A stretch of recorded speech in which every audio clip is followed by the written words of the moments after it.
see how accurate they are. And the one I got said, let me go. Oh, I put it on my wall. It basically said, let me go get it because I don't want to say it wrong. I said, if this ain't, I just told your son, y'all nephew, I said, if this ain't my life,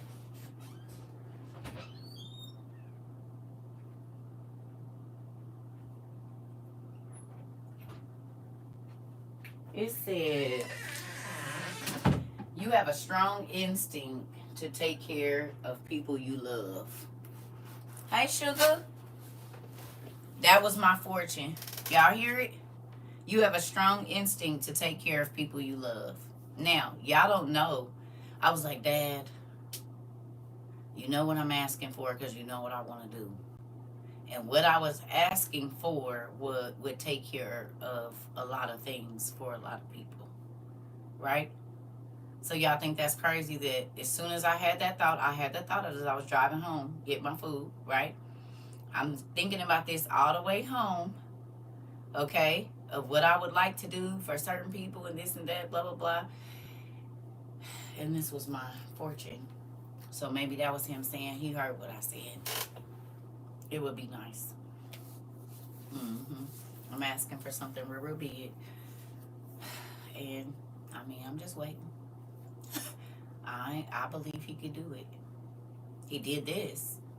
And he's did more things than that, you know. I don't even know all the things that he's done in y'all lives. So it makes me excited. And that is very true. I do be trying to take care of everybody I love because why wouldn't you? I mean, of course, I'm not God, so I can't take care of everybody. But thank you, Pumpkin. But I definitely, oh, thank you. Oh, that's the I see that one. I believe he will because he know what I want to do. And I think it'll help a lot of people. So y'all be praying with me. Can y'all do that? Just put me in your little notes. Well, I don't know what Circus prayer was, but can you let it come true? It would be great. It's strength in numbers. Hey, Pumpkin, how was your day? You doing all right?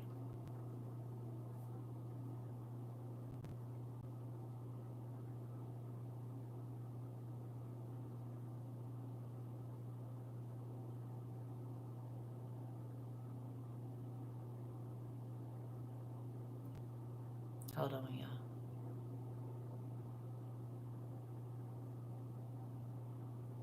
You doing okay? Okay. Okay. Why are you in class? You don't want to take some time?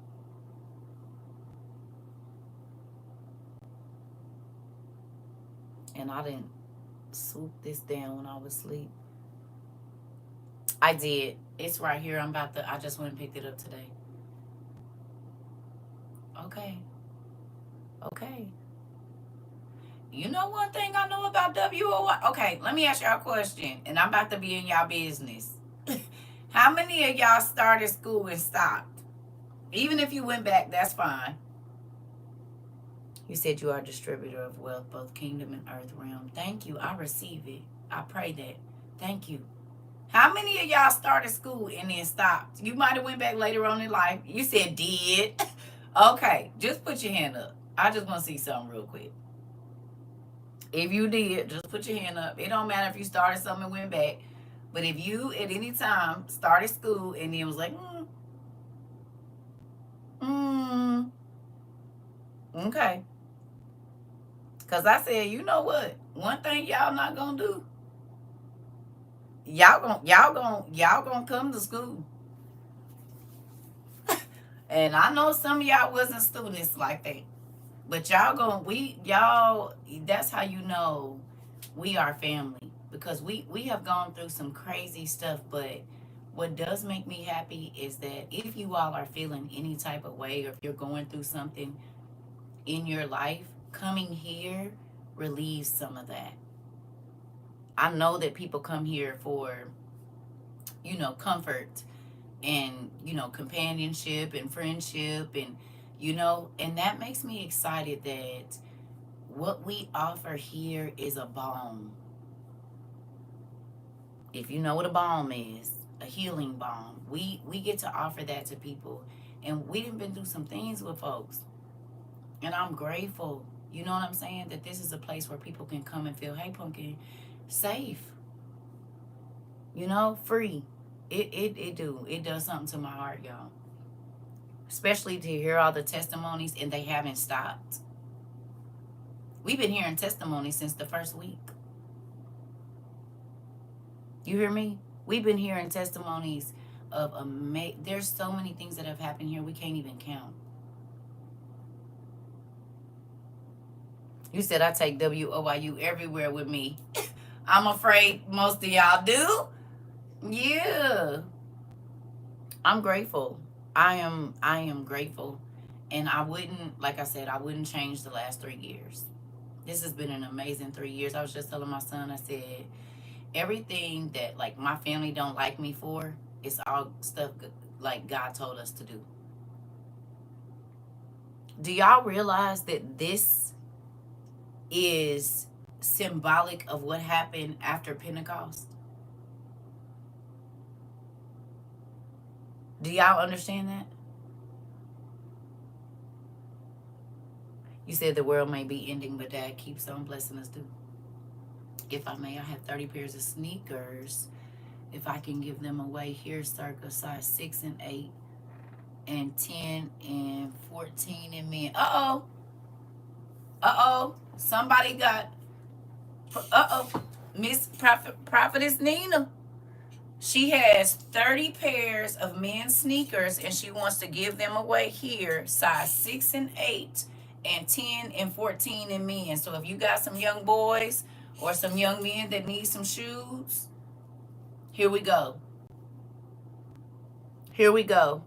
Can you put an email or something up that you don't mind people getting in contact? Or Prophetic Healing with Nina is her. I love y'all. I love y'all. See, you see? You see? So if y'all got some grandsons or husbands or brothers or somebody, kids about to go back to school, whatever, yeah. Yeah. Prophetic Healing with Nina is her TikTok name. Thank you, Pumpkin. Now you see why I don't want to be a part of another. We givers over here. You said I need one for my son. He's a size 16. Well, the sizes, wait a minute now. The sizes she got is 6 and 8. And then 10 and 14. I don't think she has a 16.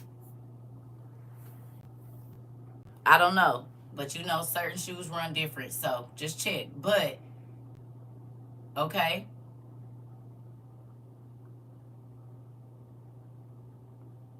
But I love this place. Because we do take care of each other here. It's not about tearing each other down. Every single thing. You have a size 15. She says she got one size 15.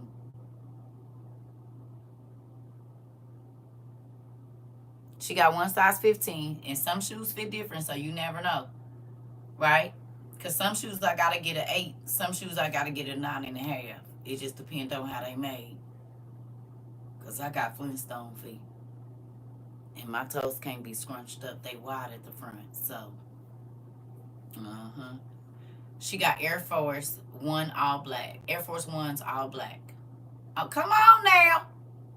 I know y'all got some sons that wear black Air Force Ones. Don't play. Y'all do.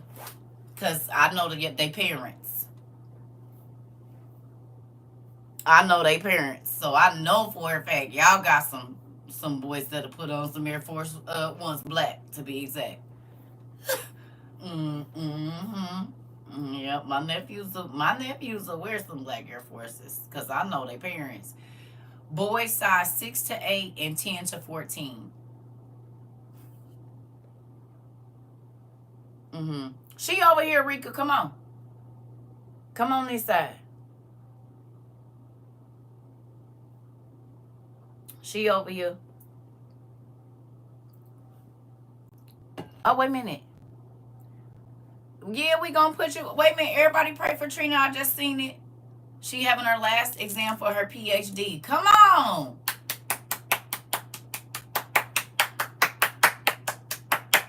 We got doctors over here into. Right. Michael said black forces, you say. Do.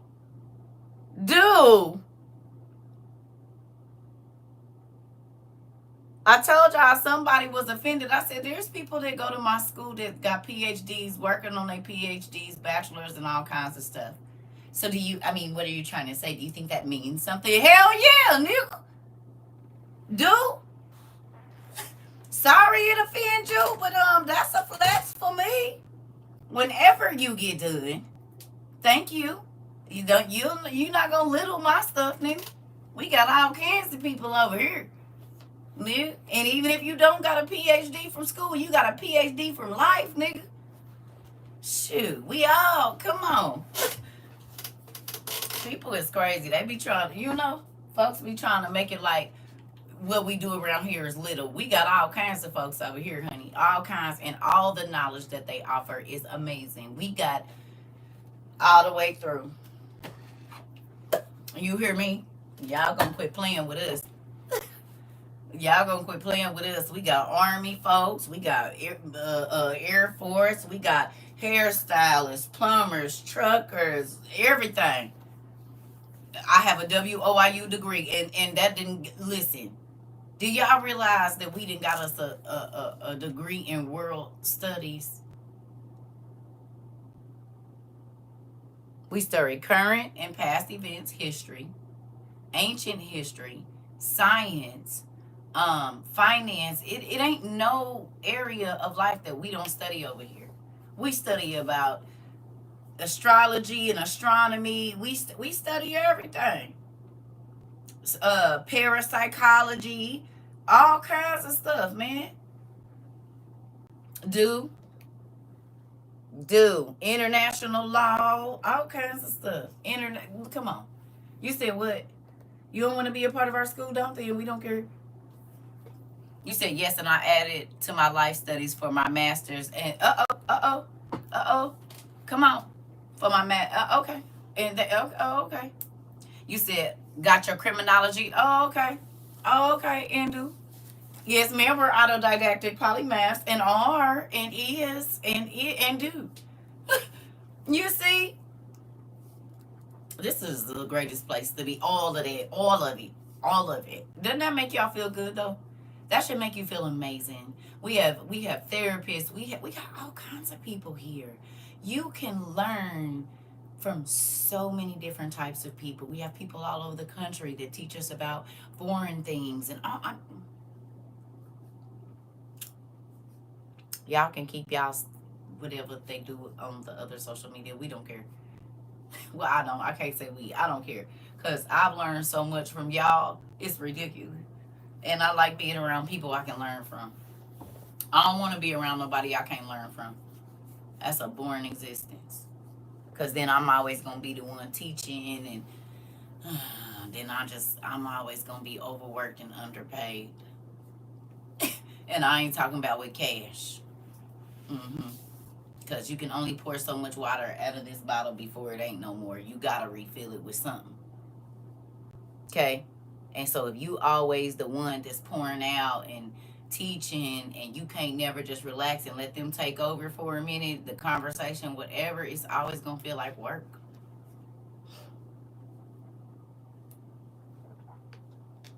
It's always going to feel like work.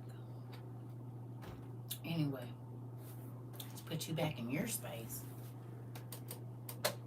Well, y'all didn't seen anything popping off on the internet. I went to sleep. And then my kids called. Y'all nephew didn't want to let me go to sleep.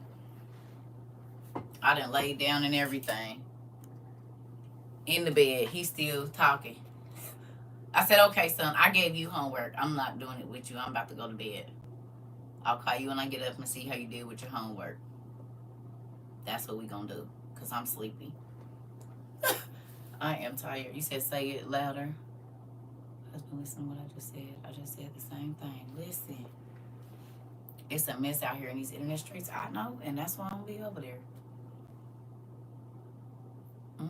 I don't be over there. I'll be trying to be where it's calm. If they get to talking crazy and folks is arguing back and forth. Now, sometimes I put my little, because some posts you gotta smack a person in their throat. But other stuff, I just I ain't even got the energy to comment on it. Now the stuff I do comment on, yeah. I mean what I say. I said what I said. I said what I said. You hear me? I said what I said. Oh, why did I wear this out today? And a lady said, "Oh my God. Oh my God. I love your top." And I said, "Well, thank you." And I'm trying to walk past her to go get my packages, right? And she's standing like this close to me, so automatically my armpit started to sweat. Do we got white people in here? Raise your hand if you white. I need to ask you a question. And this is a serious question. I'm not trying to be funny or nothing. Raise your hand if you white. Because I need to ask a question. Okay. Is Jamila, are you the only white person in here? I don't want to put you on blast. Queen, put your damn hand down. You are not white. Queen gonna raise her hand and say, yeah. White. A real white. Lord, get your sister. Bell, get back over here and get your sister. Oh my God. Okay, whites. Okay. Okay. White people. We have had this conversation before, but this is a real question from a person of color. Why? She do play too much. Why do y'all feel the need to touch stuff? Why? Tell me. It is like something that is in y'all. If you find it like whatever, y'all got hair, clothes, car, y'all gotta touch it. We got popped for stuff like that when we was little. We like in a movie we watched where the white lady went in there and she was moving the black people's pictures around. You don't do that. You said not everyone. Okay, but I'm saying as a whole, why do y'all people do that? Why do they touch stuff? Because this lady, she said how nice my shirt was, right? And then she said, "Oh, this is beautiful."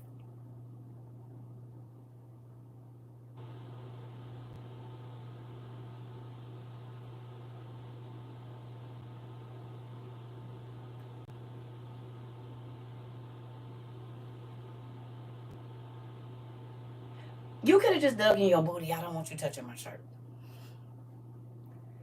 I do not want you touching my shirt. Please. I don't know if you just dug in your nose. I don't know where your hands then been. Some people don't wash their hands after they come out the bathroom. Do you understand me? I don't know where your hand then been. And you gonna touch my white shirt? Please don't do that. Baby, I was smiling at her and then she did it. I said, you can get it on Amazon, but it's not gonna look like this. This is custom. As you can see them colors flipping because it look black in the light. I want you to know that. See, it's flipping for y'all, but this looks black in the light until you walk past it. Right? And she was like, I love that. Yeah, it's not gonna look like this. This is custom money. But you can get this whole this you can get there, but it's not gonna be like this. Well, I'm a Mexican. In our culture, if you admire something very much and you don't touch it, something bad might happen. Mm-mm-mm. Mm-mm. And in our culture, if you touch it, something bad is going to happen. It ain't a might. You going to get popped. Like I don't go in people's house touching stuff. Like if it's nice, I just look. You look and you don't touch. Like that's what we was taught. You damn sure don't go in nobody's house rearranging their pictures and touching their stuff. Like that's like when I have shoes and if I'm showing you my shoes and you try to put them on your feet, oh my God. So I don't show people shoes unless it's like over the phone because women, now this black women too. If I pull my shoe out to show you and you feel that you should put my shoe on your foot, I don't let people wear my shoes. If you put my shoes on, you gonna have them. And so then that's why I don't show them because my foot is not shaped like your foot and my shoes mold to my feet. So if your shoes are wider or your feet are longer, even though they are 8, they shape different. And you put your feet in my shoes, they're not gonna fit. And I know because I got daughters and they did it. So there are some shoes that I let them wear. They stretch my shoes out. My feet are narrow. Like, as far as, I got Flintstone feet, but they're narrow. So, and they have wider feet. So they stretch my shoes out. So now my straps ain't fitting. I got to poke a hole. I don't got time to be messing up my shoes like that. You said, right, couldn't touch nothing at my aunt's house. You would get murked. I'm trying to expect, no. You said, look with your eyes and not with your hands. This, exactly. Till my white friend grabbed my gloves. I gave it to her. You don't put my, oh, you didn't put your, I do not know what you do with your lips. See? I just yelled at my daughter because when she was here, she used my edge control brush. And then when I went down there, she used my edge control brush. And I started getting flakes all around here. And I'm like, what's going, she used my stuff. I can't, like, my skin is so sensitive, I can't. I don't share, like, if I put it on my body, I'm not going to let you use it. Because even when people sweat in, like, your dresses and your shirts and stuff, it'll change the smell of your armpits. Because, you know, sweat don't come out of clothes. I don't care if you get them dry, cleaned, or whatever. Sweat don't come out. You can wash it with bleach, everything. That is going to change your pH. No, no. So if I let you wear something 9 times out of 10, I don't plan on wearing it ever again. Yeah, no, I don't share. And I didn't grow up in a house with a sister, so I didn't have to worry about that. And whatever my mama bought her, she bought me. So if she thought I might get into it, she bought me one too. Carmex, you get your finger.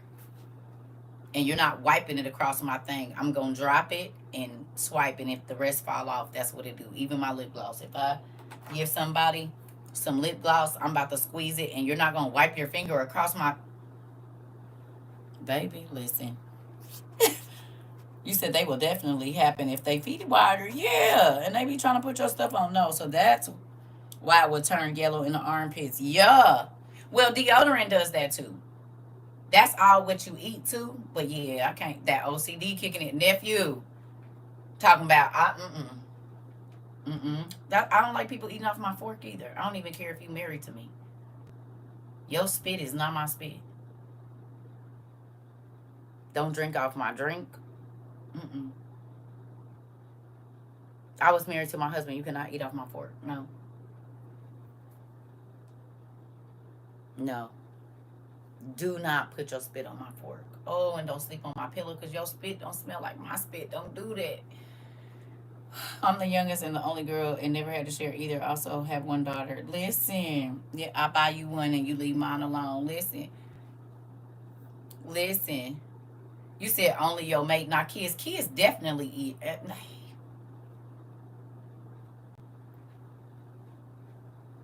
You leave all that slobber on my straw? Backwashing my drink? Oh. Being chewed it up and spit it back on the spoon? Kids is not that cute to me. I'm sorry, but kids is not that cute. They're not that cute to me. Good night, pumpkin. Yep. Get your sleep. They not that cute to me. You said nah for real. They not for to let you spit and slobber all in my drink. And my kids will tell you now. I'm gonna pour you some in your cup. You're not drinking off my straw, leaving all that slobber on there. No, I don't want no parts of that. It's not okay. They touch it, they don't want it anymore. I love them, but no. Yeah. You said they touch it. I don't want. Yeah, no.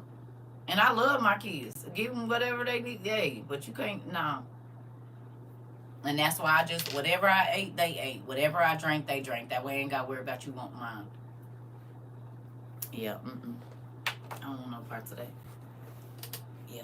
But I'm sorry, white folks. I didn't want to offend nobody. But I just wanted to know, because all the white people I know, like all the white people that have been in my life personally, y'all remember the lady I told y'all that used to come here? She's an older white lady. And I hadn't even got in my place good. And I had to tell her, quit touching stuff. You do not go through people's house touching stuff. And every time she come here, I said, quit touching stuff. Why are you always touching? You only get to touch what I tell you you can touch in here. You don't just go picking up my stuff and turning on lights and stuff. I don't even like people touching my light switches. Because if you don't wash your hands when you come out the bathroom, I don't want you spreading your pee and whatever else all over my light switches. Don't do that. Leave the light on. I'll go in there and turn it off. And cover your mouth when you sleep. And you better damn wash your hands before you go in my refrigerator. Baby, I ain't never seen so many people come out the bathroom, don't wash their hands, and go straight to the refrigerator. I will slap your hands off my refrigerator. Did you wash your hands? And I should not have to say that to grown people. But I do. That's nasty. Nasty. Do you hear me? Nasty. Yes, it's adults that do that. Go to the bathroom, don't wash their hands, not even put no water on it. Just flush the toilet, come out, and then go and try to touch. Nigga. Nasty. That's nasty. That is nasty. You are taking whatever you just wiped and no, we're not going to do any of that.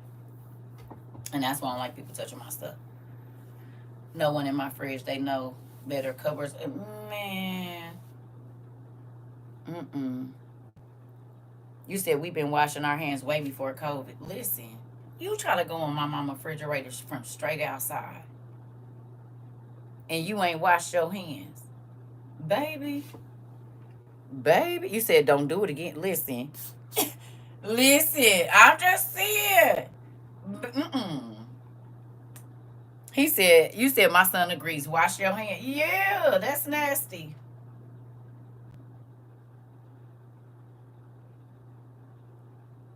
And I'm not eating nothing at your house. If I don't see you wash your hands when you come out the bathroom, I'm not eating nothing. I don't want nothing out your refrigerator. I don't want nothing out your cabinet because you got to hand it to me. I don't want nothing. Because you probably had them same dirty hands to put that food up. No. I'm not eating nothing at your house. I don't care how good it is. I'm not eating it. Coming from outside, we couldn't touch nothing in the kitchen. I'm trying to tell you. You might have to go take a shower before you get in there. What? Wash your arms and stuff down, get you a towel and take a bird bath. Like, my mama was not having none of that. You couldn't come from outside and lay in your bed.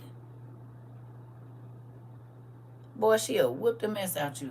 You come from outside and go lay straight down. I still, no. You got house clothes and you got outside clothes. You got house shoes and you got outside shoes. So when I met my ex-husband, and he must have came home one day and laid down in my bed with his work clothes on, I said, what are you doing? He said, I'm going to lay here for a minute. No, the hell you ain't. Nigga, you been touching boxes and stuff all day and out sweating, and you going to lay in my bed? Oh, no.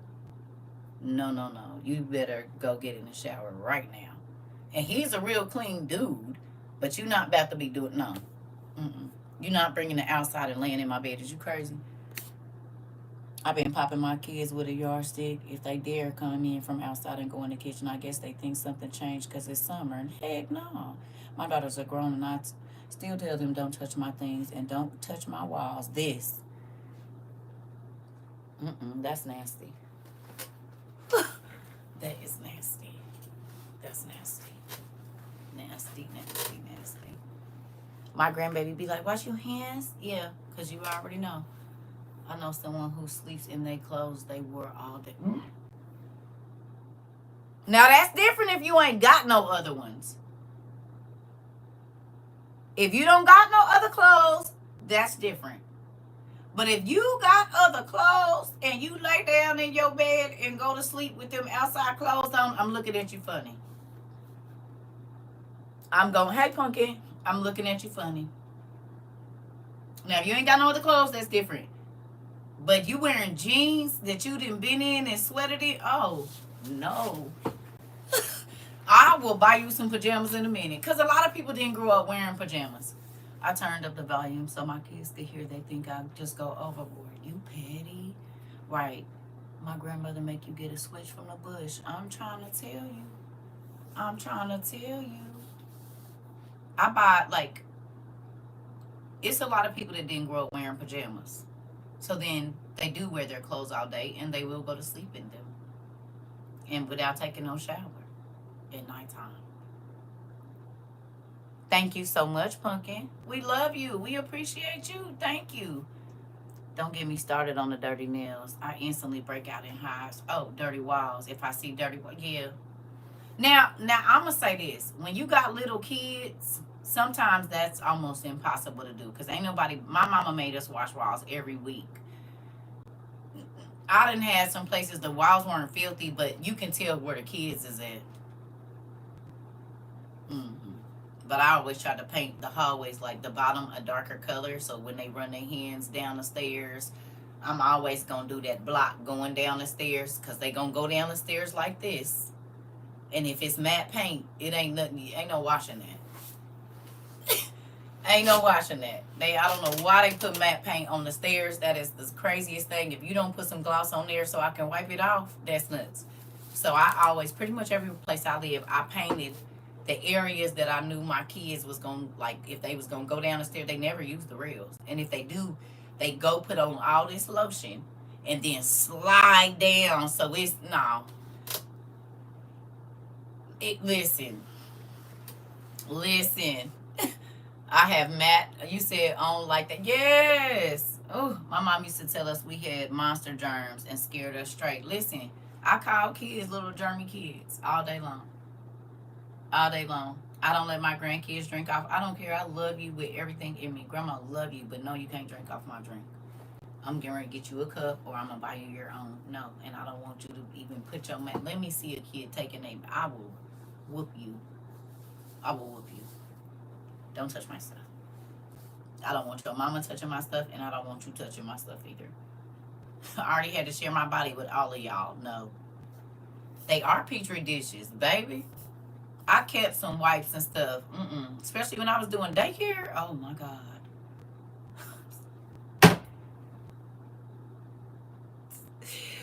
My ex-husband used to be like, you tripping? No.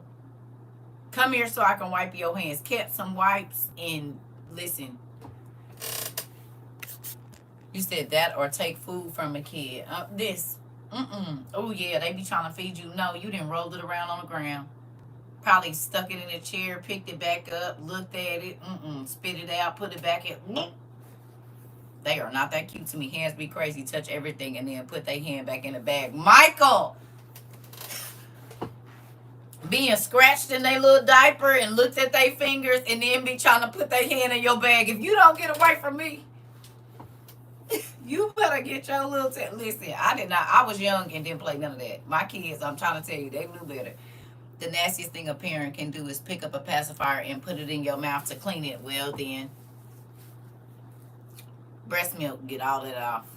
It's about to kill all the germs on that. But I'm going to rinse it. But I have done that. If I'm at a park, I got to do what I got to do. I got to do what I got to do. You're not about to drive me crazy. Yeah, I didn't have to do that. Yeah, but I'm going to pour some water on it or something. Now, outside somewhere, no. In my house, in a clean space, that's different. But yeah, no. Yeah, yeah, yeah. But I normally kept me some water or something because I don't want that. Yeah, yeah. I pour some water on it and do. But I have breast milk too, so you know, breast milk, you squirt that on anything. It's killing the germs. We good. We good. So. I don't know if formula do that, but you know, breast milk is it get rid of all that. Just squeeze a little breast milk on it, rinse it down, you good. Yeah, breast milk kills like it's got all of the antibodies and all of that stuff from you. So yeah, if I'm not mistaken, there's people that put breast milk in wounds, like different cultures to clean wounds. They used to use breast milk. I don't even think to put extra breast milk on it and had extra water bottles. Yeah. Breast milk killed, like, you know, it's like antibacterial and all of that. Yeah. Because whatever antibodies you have come through your breast milk. That's why, like, when you breastfeed, you do not have to get your kids immunizations because they're getting all of yours. They get your antibodies and everything. So whatever, you know what I'm saying? That's why breastfed babies normally don't get, it's like, as long as mom's taking care of herself, breastfed babies don't have as many colds and all of that kind of stuff as like formula fed babies do. Yeah. Yeah. That's why my kids don't have immunizations. I breastfed them. They got all my antibodies. Yep, the NICU took my breast milk and fed all the other little sick babies and gave my baby formula. Yeah. You said, yep, when the kids got eczema, they bathed them in breast milk. Yeah. Breast milk has a lot of properties. I just learned from a friend that you can make it into body butter as well. Yeah. Breast milk got a lot of properties, and that's why I breastfed all my kids. Yep, it says the components can directly kill bacteria, break down protective biofilm, and enhance the effectiveness of. Yes! And I was 16 and on it. You hear me? I'm trying to tell y'all. The old Mayo Clinic book of pregnancy, the big thick one, not the little one they have now, that big one. Baby, I read that thing cover to cover probably 3-4 times when I was pregnant with my son, and it had easily 1,000 pages in it. Read everything, studied everything. I was gonna be the best mom I could to my baby. Made his own baby, everything.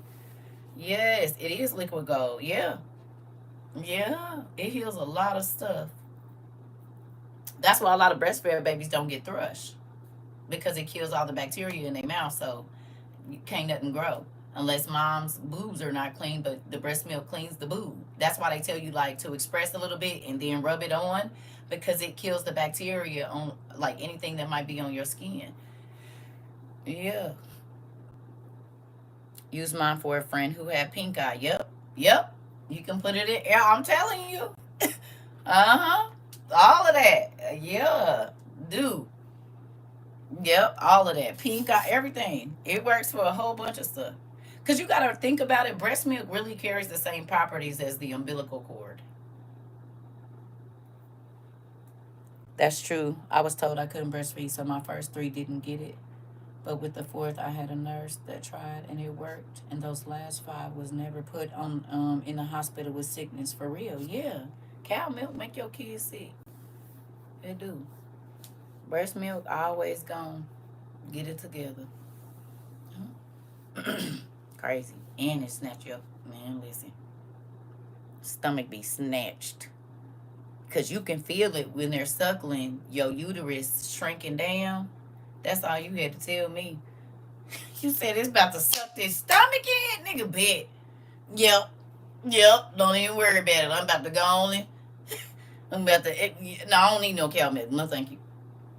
No, thank you. You can go on and keep that because it's going to snatch everything back where it need to be. You hear me? Yeah. Yeah. Yeah. People sell their breast milk too. You can buy it for all kinds of stuff. Everything. Mm. Snatch everything back. You used to be like waist wear trying to tell you, baby. Listen, honey. That's why they be like, I don't want to breastfeed. Oh, babe, the top balls can go. Just snatch this stomach right back where it need to be. Thank you. I can put a bra on for that. I don't need to do that. I ain't worried about that. With that, need to go on and get back down to where it need to be. Yeah. Young women, breastfeed them babies if you can. Get you a lactation consultant. Honey, I'm serious. In less than 2 weeks, your body can be pre-baby if you breastfeed right and pump. I did. That's what they is.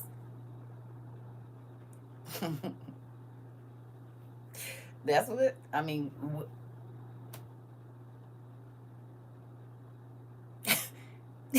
That's what they are. That's what they call. I mean, everything's the same. Life and life. So yeah, pretty much. Yeah, I learned though. God, that's why I say the way that God made a woman's body in 2 weeks. Snatch your stuff back. Skin pretty, everything. Listen. Listen. I breastfed and her doctor said all my kids was fat. They started out skinny. But they was I told y'all, my daughter doubled her weight in 2 weeks. She went from 7 pounds to 15 and a half pounds in less than 2 weeks. When she went to her 2 week checkup, she was 15 and a half pounds. She said, what do you have in there? High octane? I said, I don't know, but she always hungry. I had to start putting rice in her cereal. I mean in her milk at 2 weeks. Yeah.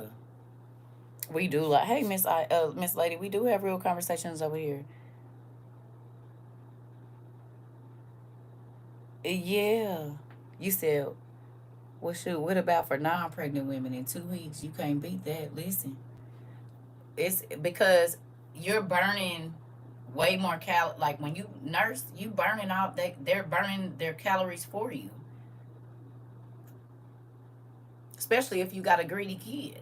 All the calories that you would have to use to work out, you don't have to. They're burning them by you making milk. And the greedier your baby, the more you feed your baby, the more calories you burn. You ain't got to do nothing.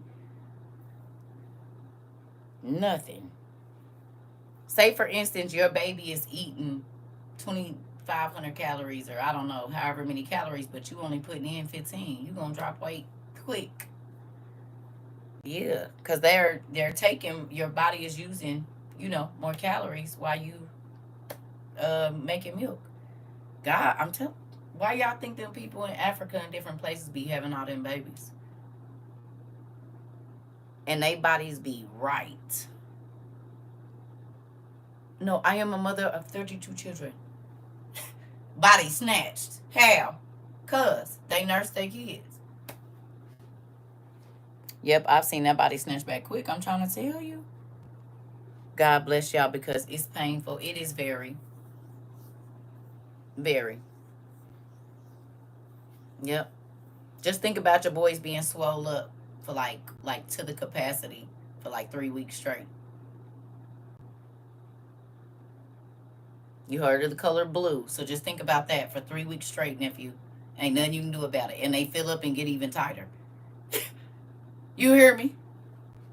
No, for real. It's people in Africa that really go. Like, it's a lady. I think she got 32 kids. She has 32 children that she birthed from. I think she had her first at 18 or something like that, and she was having doubles and triples and all of that. Yeah. He said, nope, nope, nope. Yeah, it's basically that. And then you gotta have somebody touch them because they gotta eat. Like, yeah, you be ready to punch everybody in the head. But it's worth it. I wouldn't take it back. Yeah, you said, yeah, they fertile over there. Yeah, engorged when you pump. That's true. So, man, be easier on your baby mama and your wife when they have children. Women's bodies go through so much, and the fact that we could die in childbirth is crazy. That y'all be treating us crazy, acting like we doing something to you.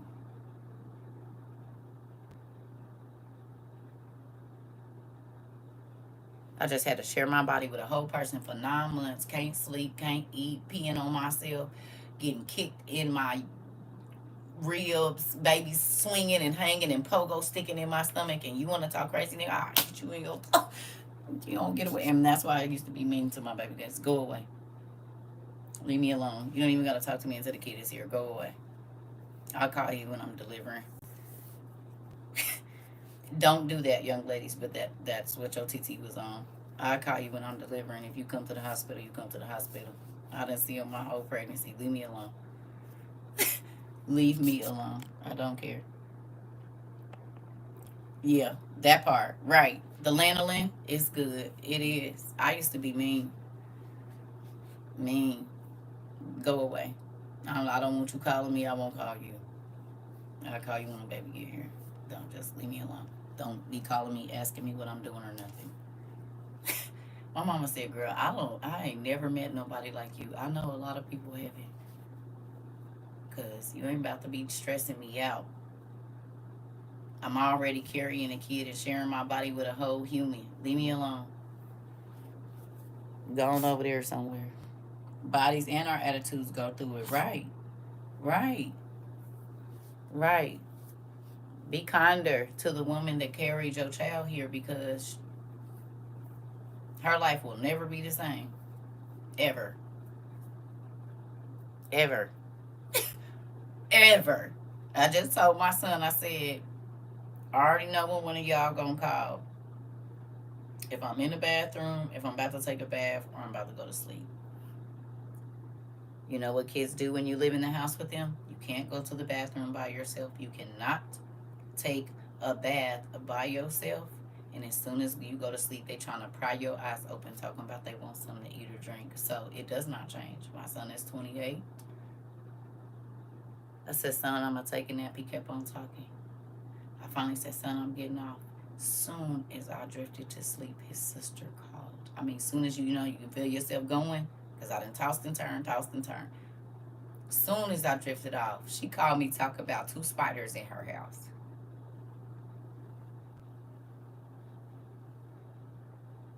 Screaming and hollering. I'm not going to live here if they don't do something about this. What am I going to do? And why are you waking me up out of my sleep to scream about some spiders that I can't kill, nigga? I'm 300 miles away. What am I going to do? What am I, Cree? What am I going to do? What am I going to do? Girl, terrified of bugs. It gets easier straight from the start. Listen, my daughter's 27 and always find me in the bathroom. That's my room. Like, girl, get out. They still grown, putting their fingers under the door, and one live all the way on the West Coast and the other. What is I'm gonna do? Girl, they call me for everything. Let their car be making a sound. I can't listen. My son just said it. He was like, let somebody tell me something. He'd be like, I'm about to call my mama. She gonna know. I said, that's what your sister said. He said, yeah, that's why we call you for everything. Like, what do you mean? No, my mom's gonna know. My daughters act like I'm a mechanic, a doctor, a therapist, my son too. Like, their financial advisor. Like, I'm supposed to know everything. The crazy thing is, most times when they call me, I do know, but still, call your friends. Leave me alone. Listen, they call me for everything. I don't care. Your kids too, Rika. Girl, they act like we Google. You got whole Google. Why is you calling me? You said, dang, my 27 and 23-year-old moved, and I just have the 11-year-old and 16-year-old waiting for them to stop harassing me. Oh, it never goes away. You might as well count that prayer out.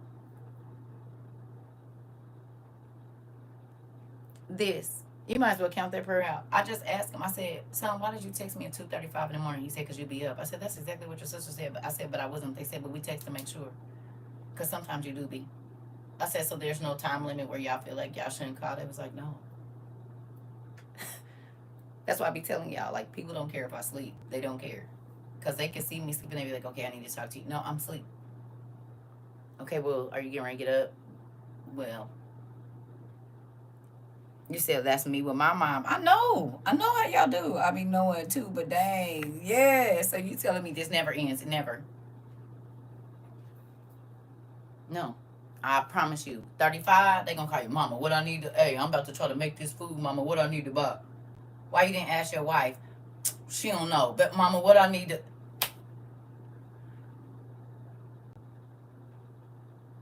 It never ends. Never. They gonna call you to the day you die, probably asking you what to do.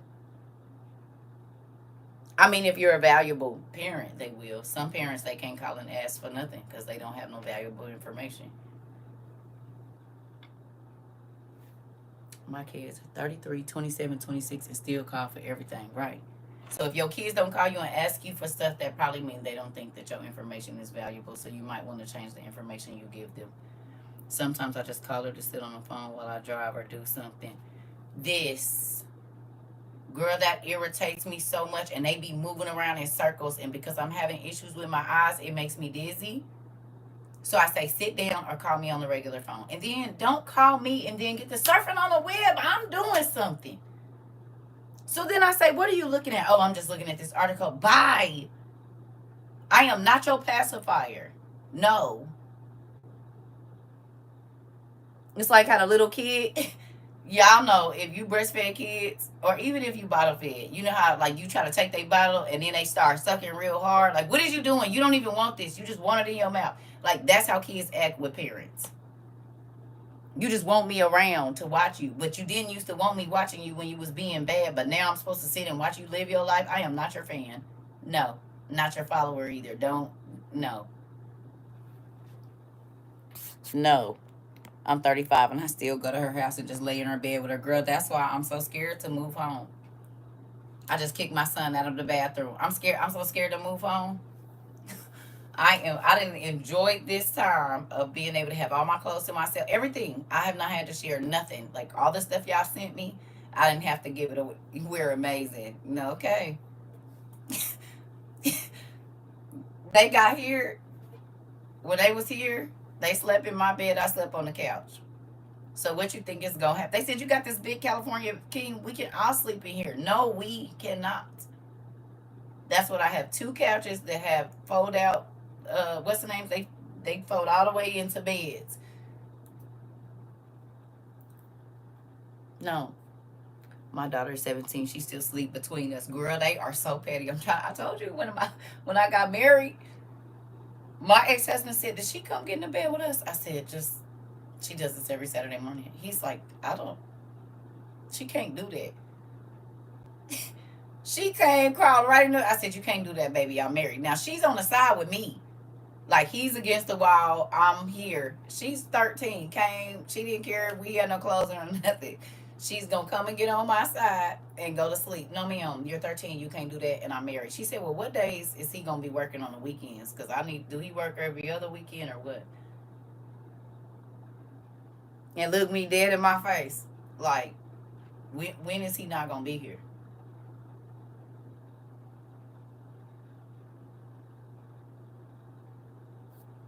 What days do he go to work? Cause so I know what days I can come and get in here. I said, "Oh my God, oh Jesus." That was in 2016. So yeah, it never goes away. They don't. You said my daughter. I know. What is you doing? Get out of here. Enjoy that peace, Mama. Living vicariously through you. Listen, I'm about to move home, and I'm scared. I'm scared because my youngest, she was like, "I'm always gonna be at your house." I'm like, "Oh man." Yeah, my daughter said, "Mama, I need to come stay with you for 3 months." I said, "Oh no, ma'am. Y'all figure it out. My kids live together in a house." Mom had to kick me out of her bed at 13 too. Girl, what is wrong with y'all? Says the person who was 17 and pregnant going to get in the bed with her parents because she had a nightmare. Did. When I was pregnant with my son, let me have a crazy. And you know when the pregnancy dreams be crazy too, baby, I go get right in the bed with them. 17 and 6 months pregnant and go get right in the bed with them. You said you should have been scared. Listen, you shouldn't be scared. You did right. Crazy self. You said I just want to wait a little longer to have some kids. Yeah, if you like sleeping by yourself. If you like to sprawl out in your bed like an ex and like sleep like this without a leg over your face and an arm in your mouth, excuse me, or a face breathing on your face, drooling on you, or getting peed on, because they gon' pee on you. Or waking up and it's boo boo smashed on your side because they done exploded their diaper and now you got baby boo boo on your side on your sheet. So you don't know who to clean first, you or them. What way? Mm-hmm. Yep. Or if you don't want to be changing the baby and you put their little legs up and they shoot projectile poop out of their butt onto your shirt and in your lap. So you got boo boo running on the side. Like, it's a lot. It's a lot. My son literally elbowed me in my ribs last night and you be wanting to push him off the bed. You said if you want any sleep, period, this. I woke up one day to my son's toes in my mouth. I was so upset. Girl, and I had 4 by 22 and they all slept in the bed with me. They all had their own beds. 4 by 23.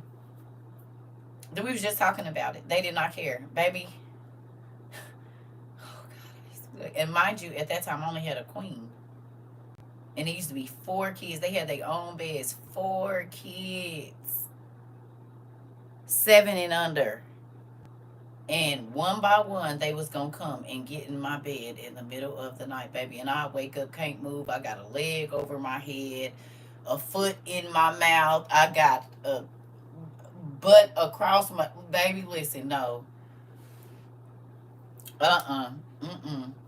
And my grandkids, girl, I just went to sleep with my. I said, She said she gonna sleep in there with you. I said no. She need to sleep in there with you. I'm gonna sleep in her bed. Not good night. Good night. Go on in there with your mama. Grandma gonna sleep in your bed. She can't come in here. I tried to go to sleep with her. She kept flip-flopping and flip-flopping. Get going in there with your mama. Because when I go to sleep, it's time for me to go to sleep. I'm over that. You want to sit up looking at me, look at you, tapping on your face and stuff, trying to open your eyes. Go in there with your mama. Or in your face. I got my, last night changed. Ooh, yeah. Yeah. I put a going in there with your mama. Because you can't. Grandson came, first time he came down here, he slept in my bed with me and peed in my bed. I was like, but he was little, but his diaper filled up. I guess I gave him too much juice.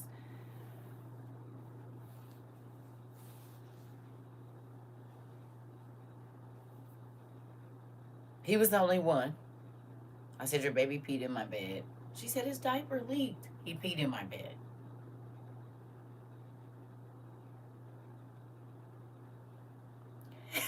Yeah, they be trying to open your eyes. They'll take them little fingers and pull your eyelashes and open your eyes and say, cereal? Mom? Cereal? I'm hungry. You just...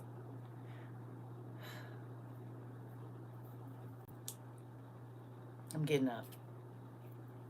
I'm getting up. Where's your brother and your sister? They're asleep. I'm hungry. I'm tired. Lord Jesus, please help me. Nia, you be like, oh God, you said so, and girl, I'm getting up.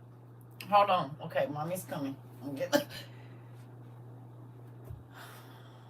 I just got your sister to sleep.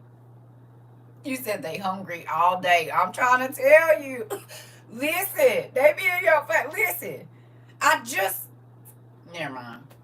Because you're going to be back in 2 minutes. You said my one was enough. Listen. Yeah, yes. Bubbly, listen. When I was down there with my grandbaby and her mama went to work, I was like, yep, I'm happy. You said, my grandbaby say hungry. Same thing. I'm hungry. You don't eat. You just ate. My 13-year-old grandson was here last week and he had every light on and oh my God, TV on, phone in hand, snacks everywhere saying, Nana, let's play Uno. I asked him when he was going home. I'm trying to tell girl, when my kids was here, I said, if y'all turn out all these lights and close the door. Every door in my house was open and every light was on when they was here. And baby, as soon as they walked out, I closed every door and turned off every. If you go through my house right now, it's only going to be the light on. It don't never be no lights on in here.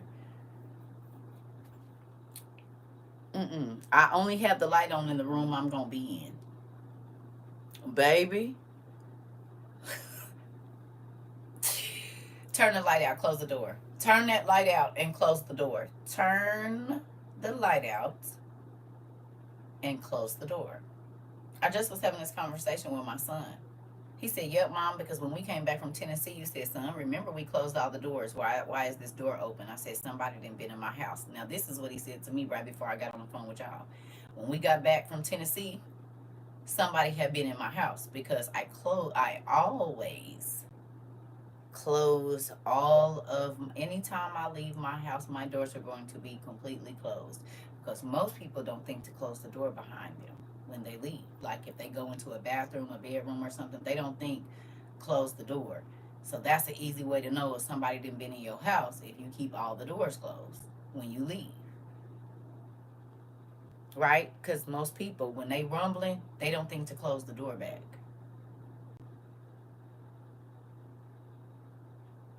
So, I know if you done been in here because you ain't thinking close the door. You leave it wide open. So somebody done been in my house. That's why I be trying to tell y'all. I know when somebody's been in my house because they don't close the doors back.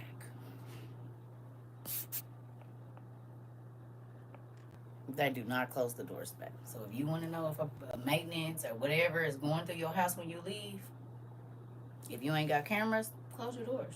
That was my security system before I had cameras and stuff.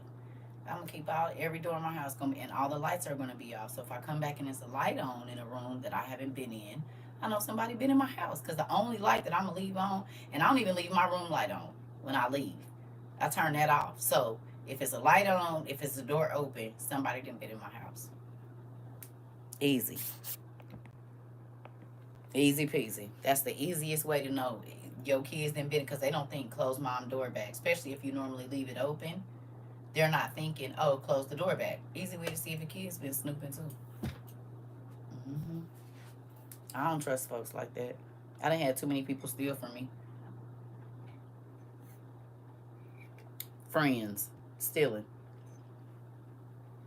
So, I don't even play that. And maintenance folks be stealing. They'll go through your drawers and mm-mm. I close the doors and leave something in front of them, so I know if they open, they gonna kick it over. Yep, all of that. Cause most people that rumble through people's stuff, they don't think about that kind of stuff. But I come from an OCD mama that know when everything is moved, so if part of that is in me, you know. Even if my house is messy, cause it do get that way.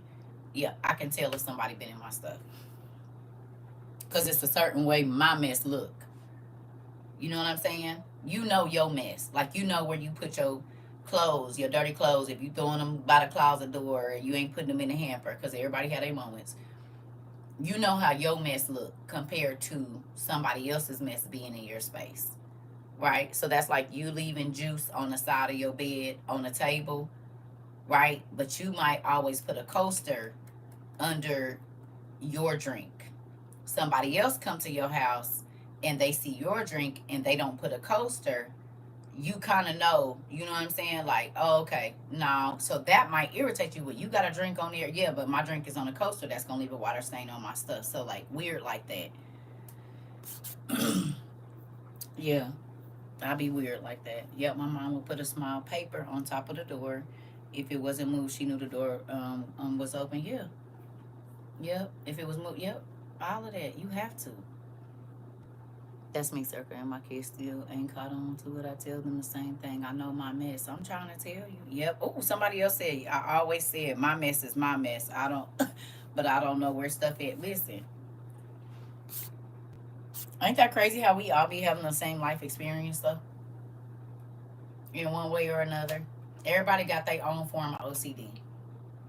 Like some people, they want their movies in the same place because they want to know exactly where the movie is. So, like, you know, some people come over and they might take a DVD out. Well, this is when DVDs were a thing. Take a DVD out, and then they might put the other DVD in the wrong case. Some people, I got family members, they will lose it. You put the movie back in the case it's supposed to go into so you can find it, or have them laid out like on the thing. Mm-mm. Uh-oh. Color coordinated in an alphabetical order. Okay. So I do have a lot of, I have other family members that'll lose it too. Got it. She said color coordinated, and yeah. So Queen, don't go over her house messing with her DVDs, because they color coordinated and they in alphabetical order. You said that was me back in the day. Don't you do it. Don't mess with her stuff. See? Everybody got their own version of OCD. Everybody. You said, oh no, my CDs were mixed right up. Now that's what's in there. Uh-oh. Uh-oh. Yeah, I don't care. I'm putting whatever and whatever. It don't really matter to me. Unless it's my new CD. Older ones, ain't no, it might be a movie in there. It might be a movie and a CD in there. Mm-hmm.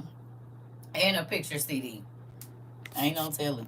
And with the way my kids used to with my dang DVDs on the floor, I would go over somebody's house and organize something. Oh, you act like my mama. Me too. Me too. Move all your stuff around. You want organized and you don't know it. Let me help you. If you want me to come over here, this is gonna drive me crazy. I can't do this right here. Now, and I have my own mess at home, but this right here, you want me over here? You want some help? You want me to rearrange your because you looking for pots and pans and you can't find it. You know, if you stack them right there and put them right there, it'll be an easier thing. Then you got your lids and your pots and your You should probably put your cups right here. It's a little bit better, like for the feng shui of it all. And will. That's what people used to call me to their house for. Moving and organizing, like moving in. I was the moving buddy. My little sister be doing that to me every time she visits. I be doing it too. I be trying to learn where they stuff go, but I end up putting it wherever I want to anyway. Hello, redheaded store from X-Men. Listen, hey, it's me. We in here talking about these kids and life and OCD and yeah. Maury, what's your OCD thing? What you got? Queen said she gotta organize all her DVDs. They color coded and alphabetically. Uh, my husband will come in the room and mess up the covers on the bed just to see me break out in tears. Oh yeah, good job, bro. Good job. So you act like my mama. Oh yeah, you probably would like being around me. I'm gonna kick my shoes off right there and let them be looking like this. One might be straight and one like might be like this. And I know that's gonna irritate because you're gonna want to have them straight just like this and probably put off to the side somewhere. So I could kick my shoe off like this and just have one straight like this, and you'll probably be trying to talk to me and be thinking about just trying to put it back like this. He said, "You kick your shoes off. I will put them in the corner, nice and neat." I knew it. I already know. I already know. I already know. That is hilarious. I already know. Yeah. Mm-hmm. Mm-hmm. So the whole, yeah. My mama's like that. She don't think you should have a messy bed. What am I making it up for? And I'm about to get right back in it. Sometimes I will, and sometimes I won't. What is I'm making a bed for? I'm about to go get back in it. No. Trying to cook and stuff is not where it's supposed to be. Uh-oh. Oh, you be in there spazzing, slamming the drawers because you can't find irritation. I already know. You slamming drawers and everything. This don't make no sense if you put it in its place. Oh, I already know. I can see you now going, oh, why would you want me to be in a messy bed is the real question. Girl, you sound like my mama. I do not care about none of that. Obsessed over numbers, radio, and microwave. Uh-oh. Listen, checking the doors before bed. You said I can't stand nobody walking around the house with no kind of shoes on and be hollering at everybody. Uh-oh. I don't never have no shoes on and be hollering at everybody. Only reason I put these sandals on for real in here, I won't go in the kitchen without no shoes on because it might be a crumb or something on there and I ain't gonna do that. But yeah, that's me. And be outside yelling at you without no shoes on too. And walk down the pavement and not have no shoes on. Uh-huh. I said get your tail down here. What I tell you? I'm from the country, so we walked around the corner with no shoes on. We'll walk to our auntie house. Long as the pavement ain't hot, we walking with no, and had plenty of shoes. Yeah. I don't like wearing shoes. I like shoes, but I don't like I can't have now I don't want nothing on the bottom of my feet. So I put on some something for that. Like if it's crumbs and stuff, I can't. Like when little kids be around, they drop stuff. I can't do that. I gotta have something on my because I don't want to step on nothing. But baby, I'm country. Baby, we used to walk to the store with no shoes on. Did walk to the pool with no shoes on, all of that. I'm from the It's a real country girl over here. Climb trees, no shoes. Ride bikes, no shoes. We used to and had plenty of shoes. But when I got over my auntie them house, they let us be wildlings. My mama, not in my mama house. My mama wasn't gonna have none of that. But in my auntie, nigga, we about to be out here. You hear me? My mama was prim and proper. Sock or slides is a must. No. No. I drive with no shoes too. And I have my foot up on the dash like this. That's why I want to go get me something in the country so I can walk around in the grass and not for no whatever. I always been like that. I just go and used to rub my feet in the grass when I was little. Country living, yeah. Listen, man, Not around my mama. Not around my mother. I cannot live like that. But when I went to my auntie and uncle in them house, nigga, we got the. You said, sis, don't nobody want to see. Listen, do ride with my feet up. Do. Do. Feet be on the thing on the side. Sometimes it be out the window. Girl. These these feet done been from one end of the country to the other out the window. Truckers used to do. My auntie used to say, "Why do you have your foot out the window?" Auntie, you just need to ride and keep putting the CDs in that I need you to put in. You're a paid participant. You ain't got to do nothing but drive. I mean, ride. I do drive like that. I drive with my foot out the window and do. It's the air conditioning system. I used to drive 32 hours. You said the nurse in me says keep your limbs in the car. I know. I don't have it. It be on the side mirror. It be on the side mirror. So, I mean it's good. Like it ain't like out the window. It's on the side mirror, nephew. You might see me in the hood this summer with my foot out. Quickly airing my foot do. You said I feel you. Yeah. Because see, this the thing. If I'm driving for 32 hours, the car get hot. I used to have buckets, so hell I got a bucket now. Um Under there, if you driving for 15 hours straight, your car get hot under there. You know what I mean? So you gotta put that foot out and be. It's like having one foot out the cover. I sleep like that too. Just make sure there is no air bars on where you have, because they say if it ever accident your legs get blown off. Oh. Yeah. Well, nephew, I didn't already thank you. I didn't already had an accident with my foot out. I mean, I was good, and everybody was deployed too. I was pregnant. God looked out for me. hmm I was driving with my foot. Yeah. But I do know it can. You say the same whole body, but listen. Yeah, half my body. Right. It's an air conditioning system, a perfect one, so you don't overheat or nothing. hmm I can't be too hot and I can't be too cold. So the cover got to be by my face because I got to feel like something is covering me, right? But I can't feel like you trying to suffocate me, right? So it got to be close enough where I can like feel, you breathing. So it's like somebody is breathing in your face, but it can't cover my face. Nia said yes. You know what I'm talking about? Like, and I don't try to bundle me up or like roll me up in like a burrito type form and no cover because I will come out fighting. No. Why do you want me to be like a mummy? No. No. Don't try to like tuck me. Don't do that. It gives me anxiety. Just listen. Mm-mm. Like my kids, they sleep under the cover like a burrito. Oh no. Because I can't see. I can't kick. I gotta keep this one leg out. Just in case a nigga try to attack me, I got these legs is pretty strong. Well, they used to be. I don't know about now. But yeah. Cause see the people that just be getting like they don't have no way to fight because they be under the blanket and the person like they got full access because all of their limbs are under the blanket. I need to be able to donkey kick your knee or something. So no. Room must be cold and air need to be ventilating. Listen,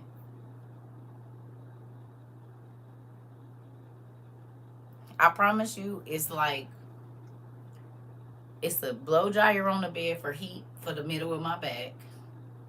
You said I watch ID documentaries. Yes, I get it exactly, exactly. And before I even ever watched those kind of shows, I felt like that. And then I watched ID Discovery to go to sleep. So yeah,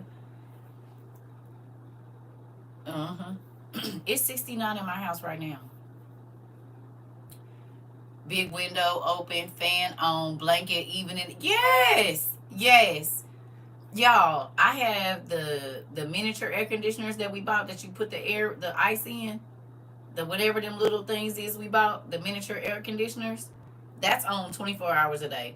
My fan is on 24 hours a day. And then I got the air on 69, and then I'm gonna get in the bed and turn that blow dryer on my back to go to bed because I can't be cold to go to sleep. Like, I need to have heat right here. You see what I'm saying? So, but my foot gotta be out. But the fan is blowing on me and the air conditioner. Like, it's a lot going on in there. A lot. I can't be too cold. I get angry and can't sleep. That one leg out of the cover for a nice temperature balance. That's the best sleep. Man, be knocked out. That's what I keep mine on 65. 69, yeah. My room got a cold ceiling fan and a fan on the floor plus AC. Yeah. Yeah. Yeah. Thank you.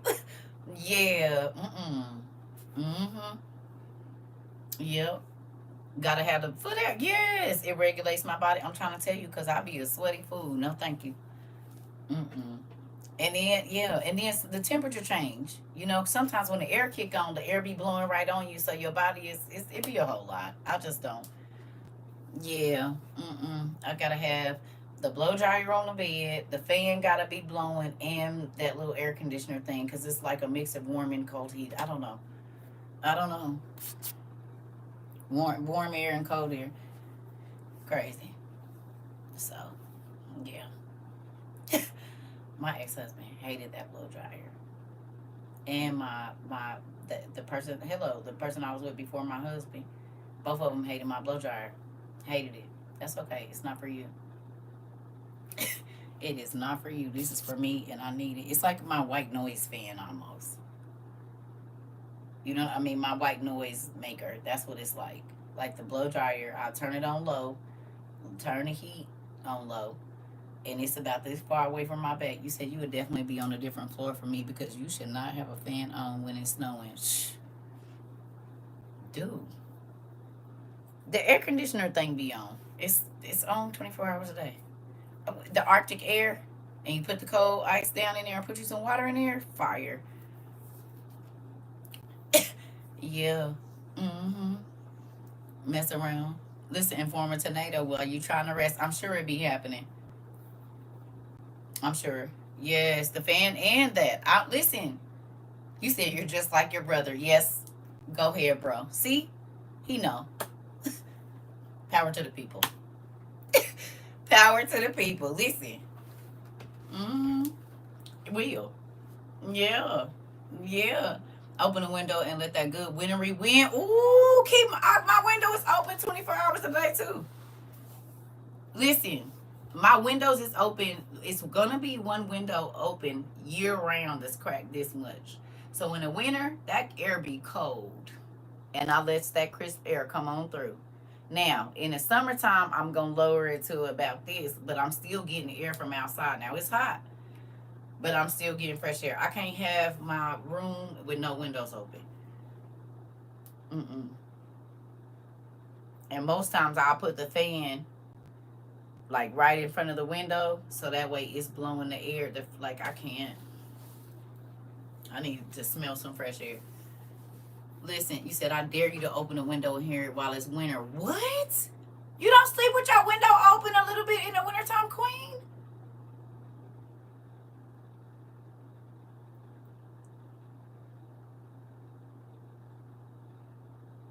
Girl, you missing out. That crisp little air that just kind of runs through there every once in a while, but then the heat kick, it'd be perfect. Ooh, that would it'd be so crisp. Yes, especially at night. You tripping, girl.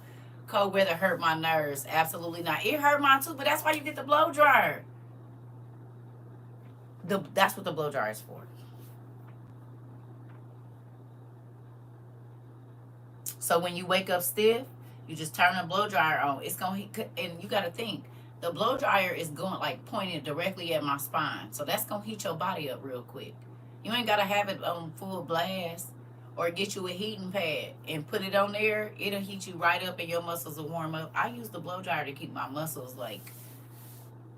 You said I'm absolutely too scary for that. Well, you got little babies, so you can't do that. But you can use a heating pad. The heating pad do the same thing, or like a heated blanket. If you can't sleep on top of a heated blanket. If you can sleep on top of it, if you have any type of muscle issues, put you a heated blanket even in the summer under your match, like under your sheet, right? And just turn it on low. It'll keep your muscles so that it'll keep your muscles so that they don't get stiff. Yep. Yep. If you if you wake up and you real stiff in the mornings, get you a heated blanket and put it under your sheet. Turn it on low. You will not have that issue. So if you get Riz, if you don't want to do that, that's an easy thing. You can go to the Goodwill and get, they sell heated blankets now, $25, and you just need that one little space. You have a whole husband to warm you up, ma'am. Cute between the sheets. Listen, but sometimes you don't want that body on you, Mari. Sometimes you don't want it. But sometimes you don't, you know what I'm saying? Sometimes you don't want, sometimes you don't want, you want the heat, but without the, he's hot like a volcano. Oh, I know. My ex-husband was too, and I still used to be like, get on your side, and then I'll turn my blow dryer on. Because sometimes you can't move when they right there. You want the body heat, but I can't flip around because you got your heavy arm or leg on me. No. No. And this just me. But I like to move around when I sleep. I don't want, like, they arms be heavy, and then when they sleep, that's dead weight. You can barely be trying to breathe, and you burning me up, and I can't move this heavy arm off of me. I gotta pee. Heat without the sweatiness. Because once the skin touch, both of y'all start sweating in the same place. So if his stomach on your back, then you gonna have sweat balls running in between.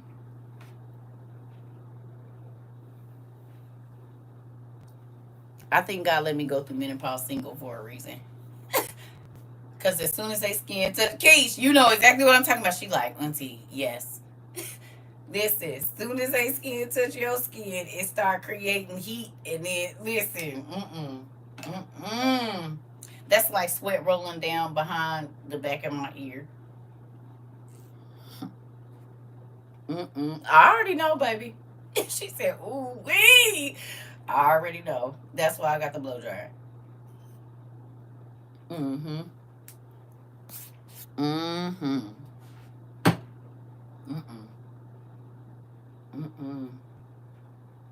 I think I might be single for the rest of my life.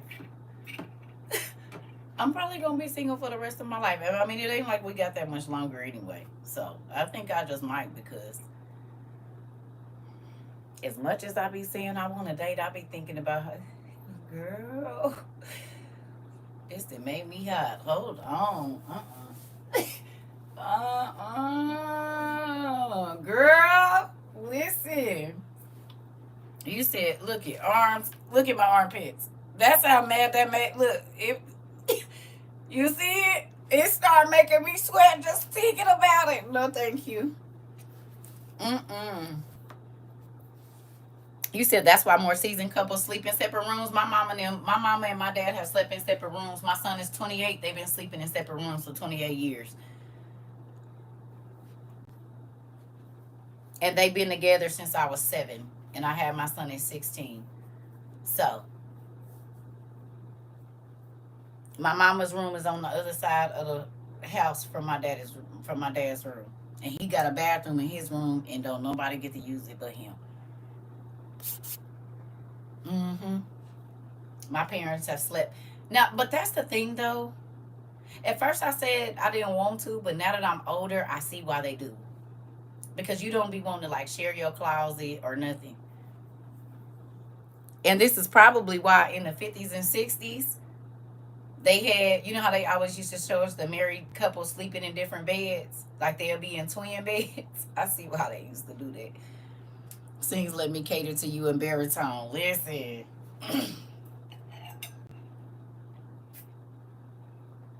It be too hot. Right now it would be too hot. No, maybe after menopause it won't be, but right now it's too hot. Little queen. Mom, CERCA touched the thermostat again, little CERCA. I was sweating If you're cold, put some clothes. Will. That's exactly what I would have said. We'll tell her to put her shoes on, then she don't have her robe on. She needs to put her robe on, and then she wouldn't be cold. You bought her pajamas. Tell her take them shorts off and put her pajama pants on. I sure would. Listen, you said, yep, I love Lucy. They separated their beds. Yeah. You go sleep in there. He snoring all loud in your ear, trying to be all cuddly and stuff, sounding like a bear behind you. No. I told you I had to sleep with headphones on. That nigga snore so loud. I'll be right back. Nope, I guess I'm gonna be cool.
All right, sorry about that, family. Ooh.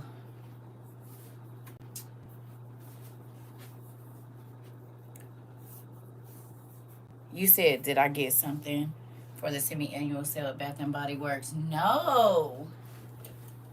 No. There's no Bath and Body Works close to where I live. I guess I should have got online, but finances. I got Bath and Body Works in there that I've had for years. I don't even use it. Cause who gonna smell it? I be spraying it on for y'all. Like in real life. I need my blanket. See, look. Menopause, hot, and now I'm freezing. This is crazy. Yeah, I ate that chocolate. I ate an almond Snicker earlier. That's the problem.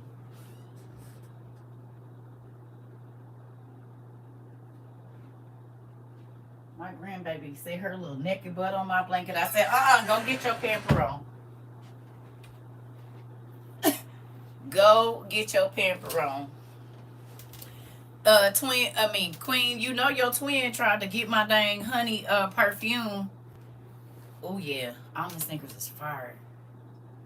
Yeah, I had that and what was the other one? It wasn't a regular one. It was not almond. It was something else. The other, I can't think of what the other one was. I smashed both of them. And she tried to steal my honey. Girl, talking about, yeah, I'm gonna get that the next time I come. No, you're not. No, you're not. But so that's what it was. The pecans. Yep, I couldn't think. That's what it was. It was the pecan. I got the pecan and I got the almond. Yep, that I smashed that one. I ate that one all at one time. This one I waited a day. I ate some yesterday, and it was the king size. That's what I had.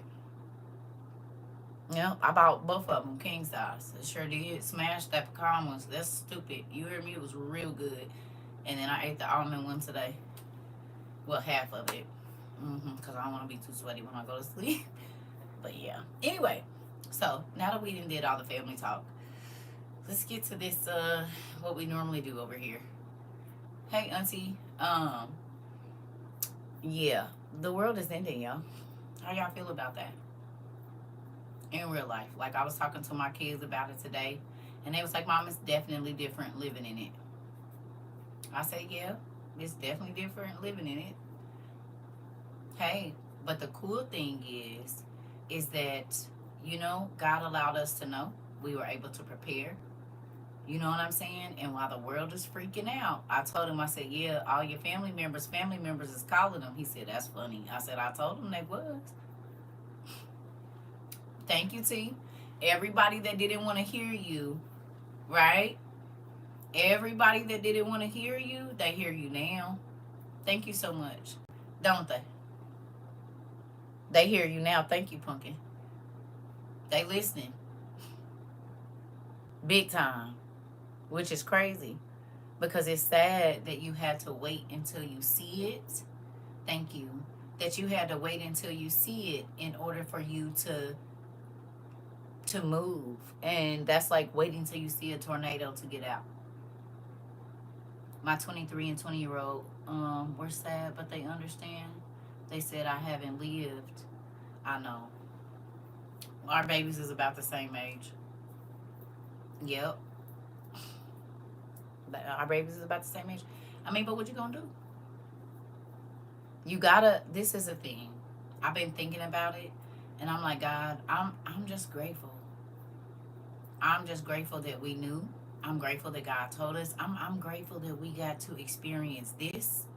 I'm grateful that we got to laugh and cry together and not be lonely and sad and all that kind of stuff. Like,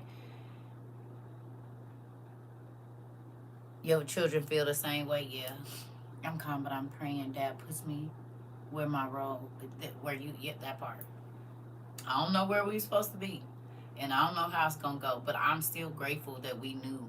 And so we're not caught off guard like a lot of other people. You know what I'm saying? We not freaking out and, oh my God, like a lot of people are right now. A lot of people are tripping big time because they feel like they didn't have enough, they're not going to have enough time, which is, it could be true. It could be true.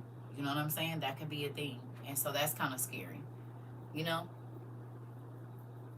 to me. It's a little, you know, it's like, dang, you had an opportunity and you passed it up. And remember, I told you, some opportunities don't come around twice.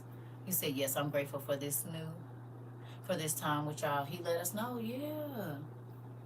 Yeah, like, I looking at some of the posts today, and everybody's like, get water straws.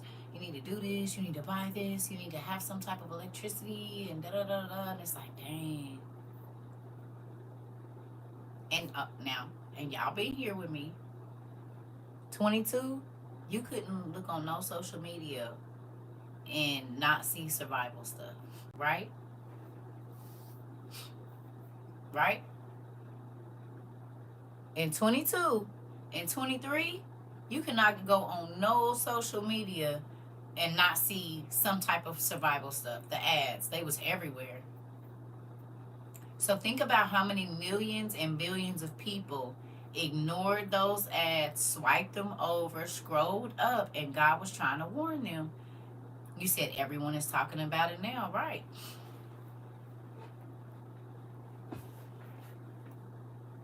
And the signs was in their face the whole time, was they not? Huh? I'm so glad I hunkered down and made tough decisions back then. Me too, sweetest enigma. Me too. Did y'all hear what? I'm happy that I buckled down and made the tough decisions back then. Who else feel like that? Anybody else feel like that?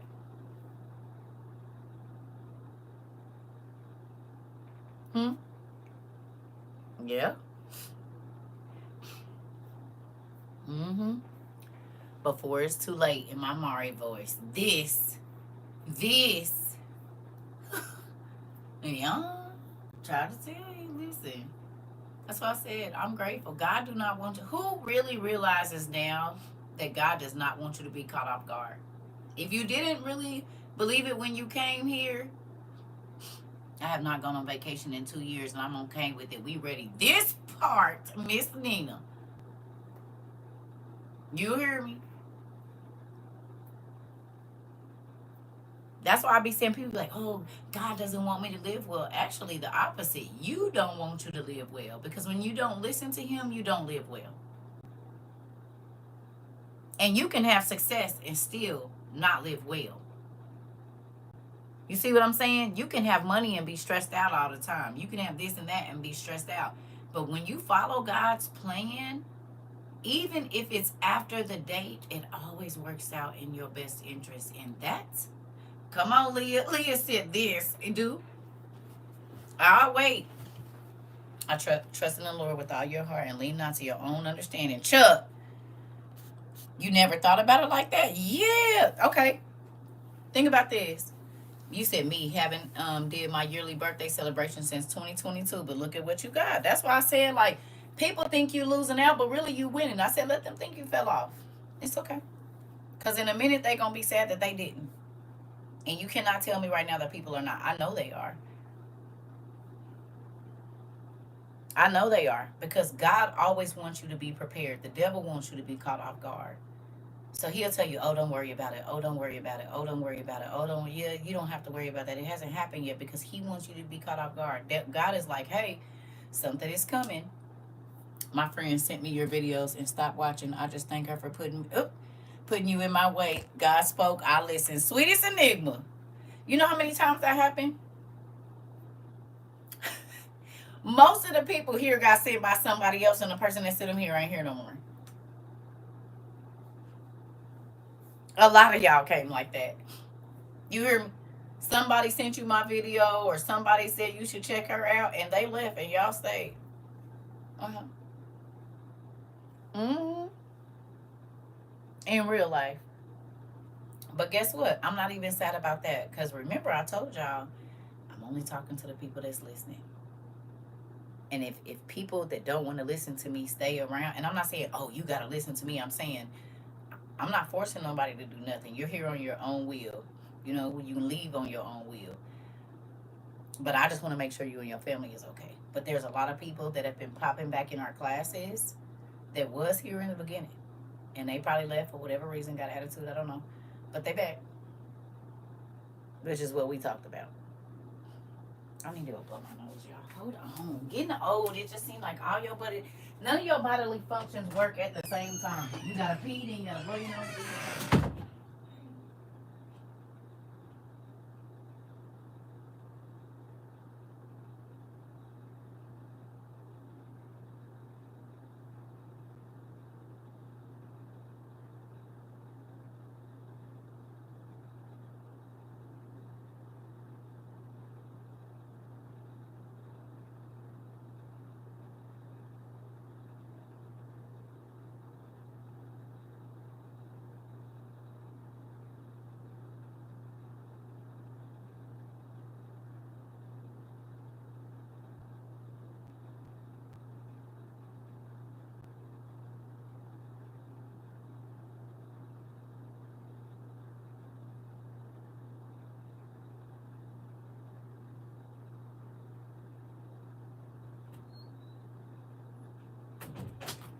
We didn't start talking, and I didn't even get to show y'all the book Miss Design sent me, and I wanted to show that. I went and picked it up today. Oh, I might color. I haven't colored in a while. It's been about a month or so, I think, since I colored. Might be a little bit longer than that. I might color today. Went to the food bank today. Big box of tomatoes, bag of potatoes, sweet potatoes, eggplant. Dang, pears, bread, box of Simply Lemonade. Ooh, I like them with 4 bottles. Bag of pepperoni, squid, and more. Oh, you cleaned up. So, this book, thank you, Miss Design. Y'all see it? It has Latin on one side and English on the other. Guess what's in here?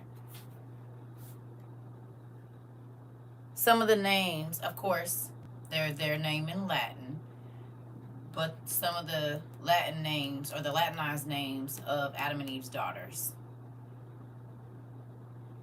It's got the names of the daughters and sons of, like, you know how like in Genesis it say such and such begat such and such begat such and such, and you only see the sons, and not all of them, only the sons they want to tell you about.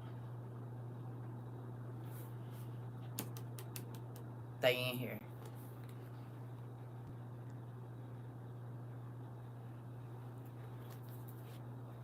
Thank you. Let me turn it back. Now, of course, the numbers are different. I think they said 16 something, but we also know that only some people had parts of it and whatever else, right? Yes. So I was thumbing through earlier when I was on the phone with my son. Girl, quit doing that.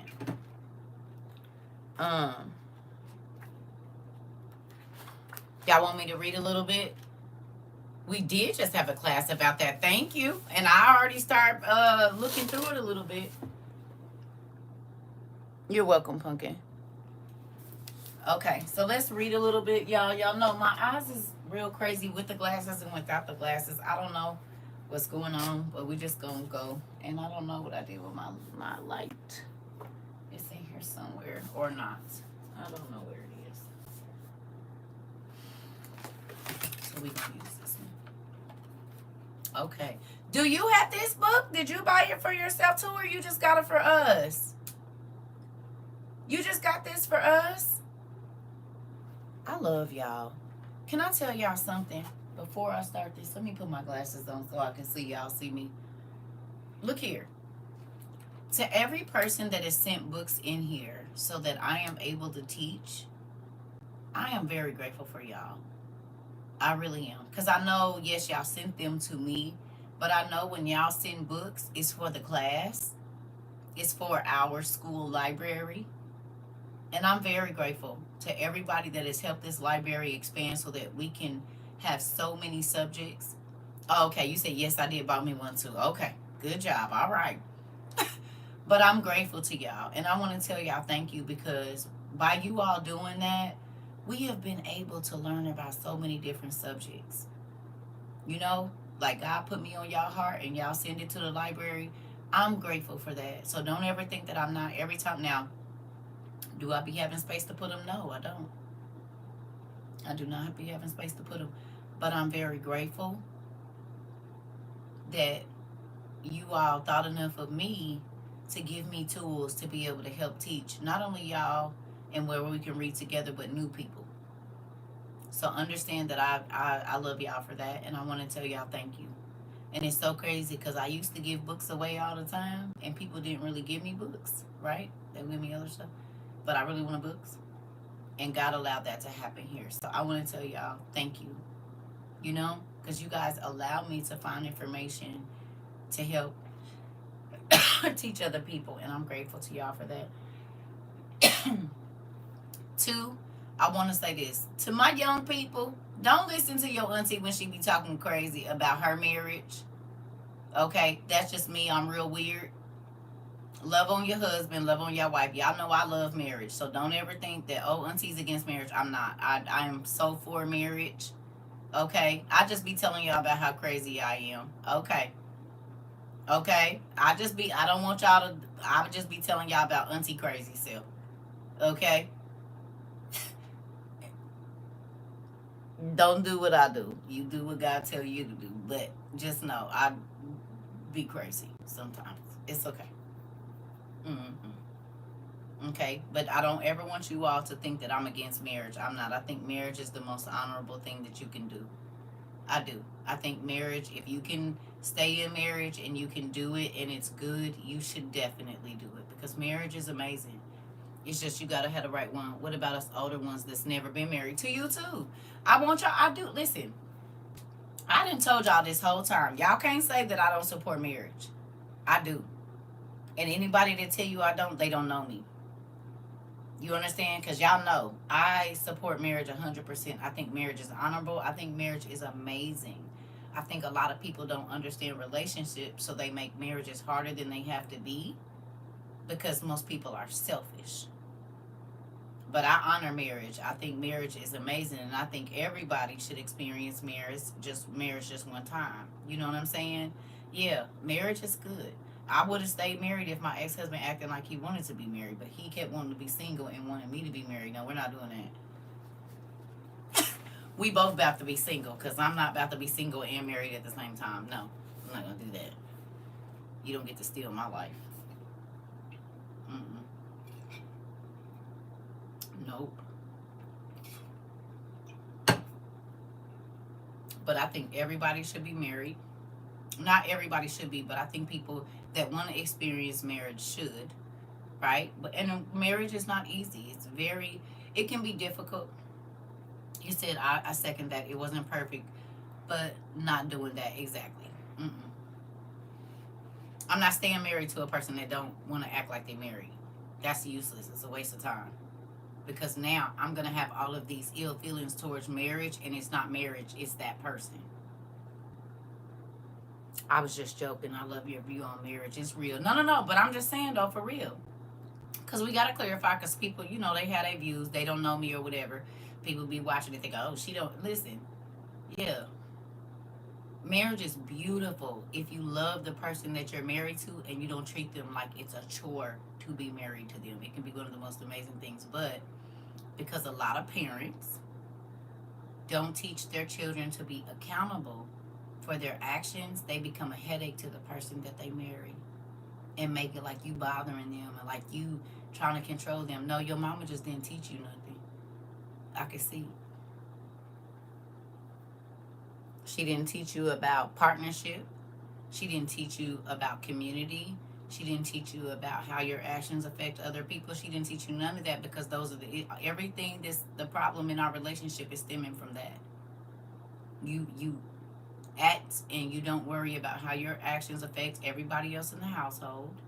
You do what you want to do and expect everybody else to deal with it, and then you don't want to take accountability for what you do and try to make it like it's my fault and get mad at me because you jacked up. No.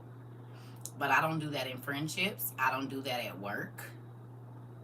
You'll never be a boss to get to blame me for some stuff that you did because I'm going to put you on blast every time. Fire me. I don't care. Didn't you do such and such? Oh, okay. And I'm going to do it right in front of the big boss, too. You got me messed up. I'm not taking... No, no, no. We're not doing that. Everybody's going to be held accountable around here. Everybody. You don't get to be puffing your chest out or acting all nasty with people and then trying to blame somebody else because you raggedy. Absolutely not. Get your life together. Mm-mm. That's like parents that blame their kids for abusing them.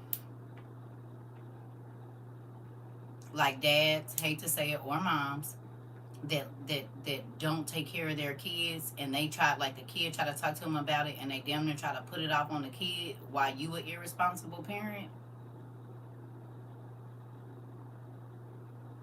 Your kid ain't getting their homework and you blaming them. You the parent. Why you didn't sit down with them and do it? Oh, okay. Oh, okay. But you yelling and hollering and screaming at them. You was supposed to sit down with them and do it. And it would have got done. Can't blame somebody else for something you did. It's not okay. Moving on. And that's why I don't be having no friends. Because I'm not going to slide with you in your craziness. Absolutely not. All right, here we go. It says the genealogy from Adam to Noah with the names of the sons and daughters of the early patriarchs. The beginning of the world, Adam fathered 3 sons and 1 daughter. Now, of course, before I start reading this, you already know one, these are the Latinized versions of the names, so it's not going to be the names we read in Jubilees and all of that, but my name ain't the same in Latin either. It's not the same in other languages. It's going to be different because their vowels are different. So, but y'all know that already. Just in case you a newbie here, we going to read a lot of stuff and the names are going to change. And that's because their names wasn't even the names that we see. We see the Latinized names in our Bible. In Hebrew, they're not even that same name. So, okay. Because, you know, some people be like, oh, it's not real because the names are, if you go to China, if they were to say your name in their language, it's not going to sound the same, but it's the same name. Okay, moving on. Here we go. One daughter. It says, Adam fathered 3 sons and 1 daughter, Cain, Noah, which is close to my auntie's name, Abel, and Seth. And Adam lived after he fathered Seth 700 years, and fathered 12 sons and 8 daughters. And these are their name. These are the names of the males. Now it's a whole bunch of names that's real weird, and I ain't had time to go through them. So it's Eliseal, Suris, Elamiel, Braybal, Nayat, Zarama, Zazam, Mathal, and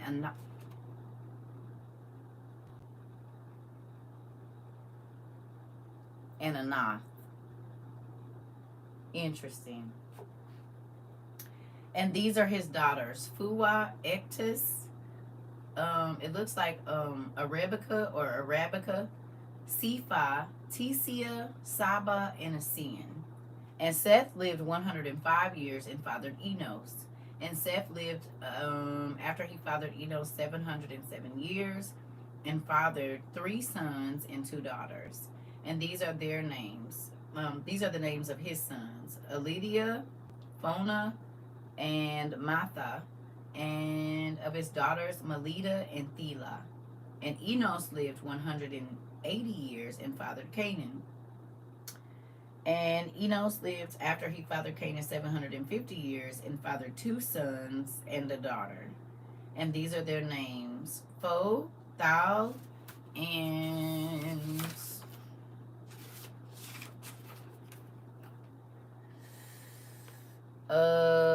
the daughter Katineth.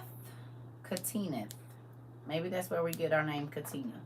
It says, in Canaan lived 520 years and fathered Meliek. I believe that's what it says, and of course it's probably a different name in our Bible. And Canaan lived after he fathered Meliek 730 years and fathered 3 sons and 2 daughters. It's a whole bunch of names I'm not about to pronounce. We gonna look them up though, not this evening, because these names is crazy. What the heck? Sheesh. Let me see. It says, and the names of the males are Athach, Soker, Lofa, and the names of the daughters are Anna and Lua. And Meliek lived 165 years and fathered Jareth. See, that's supposed to be Jared, I think. And Meliek lived after he fathered Jared. It's supposed to be Jared. It's Jareth. 730 years and fathered 7 sons and 5 daughters. These names, you know what we'll probably do tomorrow in class? We'll just look up the names and see if there's cities and stuff named after them. Because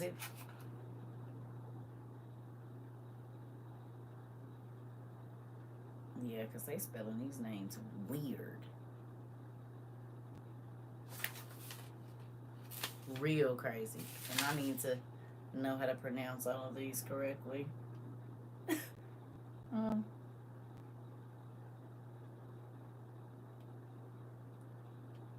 They still leaving out some other names, but it is at least it's more names than we knew at first.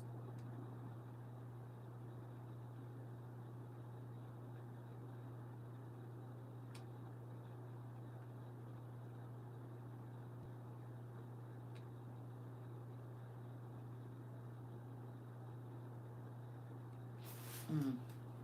Are y'all open to that for the morning? Cause I'm gonna have to go through here and get these names down, cause they are crazy. Like, and I know it's all the names that we use, but baby, they got them spelled crazy in here.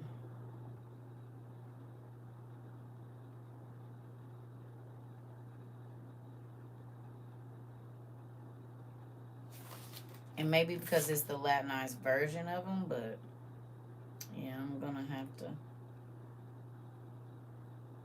I am really old. Nigga gotta use a magnifying glass with a light on it. You said Nimrod's name is Nimboth in there, right? So these names is weird, but of course it's the Latinized version, so I'm not sad about it. But yeah, I need to get in here and learn how to pronounce them correctly, because that's crazy. Them names is weird. They real weird. But we'll do that in the morning. We gonna look them up. If y'all thank you so much for that too. We'll look them up, and then we'll go through and see if there's cities named after. Y'all know the homework we do. Unless y'all want to do it now, I'm up, but I know y'all gotta go to work. Some of y'all, so, and I ain't gonna keep y'all too late. What time is it? We can look up a couple of them now. The daughters is really what I'm worried about, not the sons. I mean, not saying I'm not worried about the sons, but we know about the sons. We need to learn about this 1124. I got about 10 minutes, but we can do that in the morning if y'all want to. We can look up the daughters and see about the cities and all of that stuff. You said my kids got summer school. Good night. Love you too. Yeah, we gonna be up for. I'm only gonna be on here about 10 more minutes. I was supposed to get on here and we were supposed to do that first, but we started talking about other stuff. It's fine. Our classes are not scripted, so they get to go the way that they gonna go. Yeah, I'm only gonna be up for about. Well, I'm not gonna be up, but I'll be on here about 10 minutes because I know y'all stay on as long as I'm on. But we can do that in the morning. That way, folks don't miss out on class. But that's gonna be interesting too, to go through there and see where we see their names at. And you know what's really gonna be interesting? Because they hid them women's names, and we talked about this in the beginning. They hid the daughter of Adam and Eve's names because a lot of them became female demons or some type of ghoul or whatever, excuse me. And they know if you find that out, then you'll know the true history, because it's a reason they left the daughters out of there. Y'all know that, right? It was like after the flood, they started naming some of the daughters that were born, but prior to the flood, no daughters. Because think about it. By the time Jacob and all of them different folks came, all of these folks came, they was telling us the names of the daughters. Only before the Bible, they don't tell us the names of the daughters. Why you say no? Why you say no, Miss Design? Think about it. If you go look in your Bible, prior to the flood, they don't really tell you none of the daughters' names. Yeah. A lot of the women, because you got to think, where did the races of giants came from? They came from the daughters. Yeah, that's why they hid the names, because then you'll know. Yeah. Yeah. They hid them daughters' names because if you go and you look, like before the flood, yeah. Yeah, they was turning into sirens and all kind of stuff. Just like our bodies change when a man, we get pregnant and his DNA is left. Think about an angel's DNA being left in your body. What would that do to you? If a regular human man leave his baby batter and get us pregnant and it changes our DNA, what would a heavenly being do to your body? The semen of an angel. Mm-mm. Mm-mm. Just go back and look through Genesis, honey. They hid everything about the women except for the fact that Eve uh messed up. You don't hear nothing about none of their daughters until you get to 6 when it says the daughters of Adam and Eve were married to the angels. They tell us about the daughters after the flood, but not before. You don't really hear about no daughters being born. Women just start showing up and they tell you names of them, but they not really telling you, you know what I'm saying? Like Lot's daughters. They just call them Lot's daughters in some versions of the Bible. They don't even tell you their names. You know what I'm saying? They introduce them as Lot's daughters. Some versions, I think they have her name or something like that, but some of them don't. Like, if you think about it, most of the women, she was just a woman at the well. Why we don't know her name? You know what I'm saying? The Samaritan woman. These things. But in other books, they have their names. You have to think about it. If you have a name, you know where to go searching. If they wanted to tell us giants weren't real, or even like what we read today, right? If I want to hide something from you so that I can go look for it myself, then I tell you it's not real, it's hearsay, it doesn't exist. So then you're not looking for it. But I'll know the truth, but you won't. And so then I can make up whatever story I want to. Right? Because you're telling me that the angels slept with the daughters of Adam and Eve. This is where the races of giants came from. Why don't we know the mothers' names? You don't think that's important to know who the mothers of the giants were? The people that were going against Israel? You said they've been doing that all throughout history, right? Right, because after that we know people like the mother Jezebel and people like that. Why we know her name? And other wicked women that was in the Bible or whatever else. But they be hiding that other stuff. You know what I'm saying? But if you know who the mama was, then you can kind of go and study. And then think about this. Even in science, what do they tell you? The matriarchal DNA is what's passed down, right? The maternal DNA is the strongest. Ain't that what they said? That's passed down from generation to generation no matter what. When they test you to see who you can to, most times they use the matriarchal DNA, right? With everybody. That's how you know the mamas is important. They can get the paternal DNA, but that maternal DNA is the strongest. That's how they know where your bloodline come from and everything. So why wouldn't they put the daughters in there? It's a reason that they're hiding them.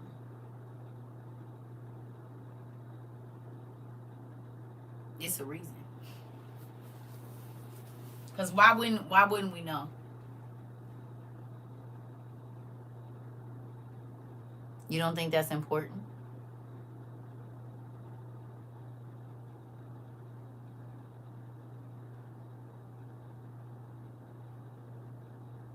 You gotta think. Eve lived 930 years too. Ain't no telling if the men were living that long, so were the women. If the men lived 922 years, 755 years, so were the women. Where are their stories? You said, so we can't know what we're really up against this. Exactly. The women was living 700 years too. 750 years, 650 years. You mean them women didn't write nothing down? They didn't go through nothing? Come on. And that's what I think God be trying to tell us is pay attention to what's not there. Pay attention to what ain't in the book. That's the mystery. I know what you meant. It's okay. Think about it. The whole other half of the first half of the Bible is missing because we don't know nothing about the women. The women that fathered any of, I mean, not fathered, the women that became mother, we don't know nothing about them. And they lived just as long as the men. That doesn't make sense. It doesn't. It's what's not there is what we should be looking for. And that's how we got to all of this. Like I said, depending on what language you read, Jubilees or whatever, depending on what version you read, the oldest place in civilization is named after the first or second daughter of Adam and Eve. Y'all don't think that's an important thing for the world to know? Anwan or Aswan? Aurora? That's the Latinized version of it, but why don't a lot of these city names in ancient Africa are named after Adam and Eve's first children?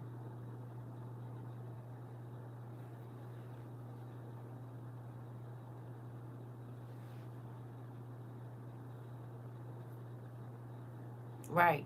Some places is Aswan and some places is Anwan. Like I said, they play with the letters, but it's still interesting to know.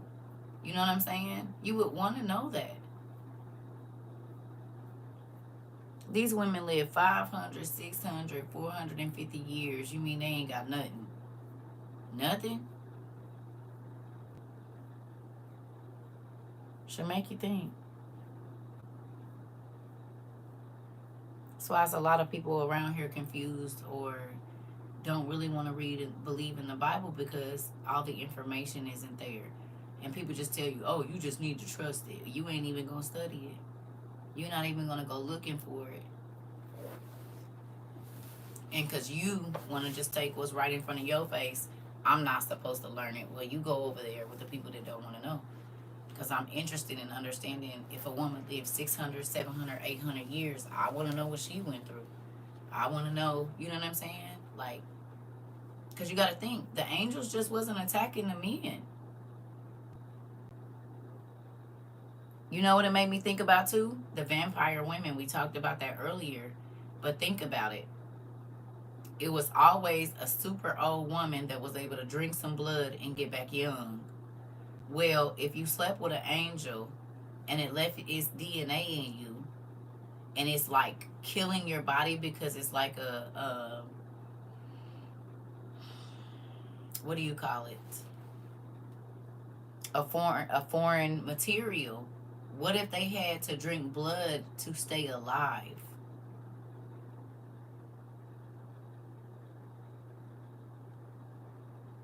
Because if a man gets you pregnant and they say that baby changes your DNA, what happens if you're pregnant by an angel?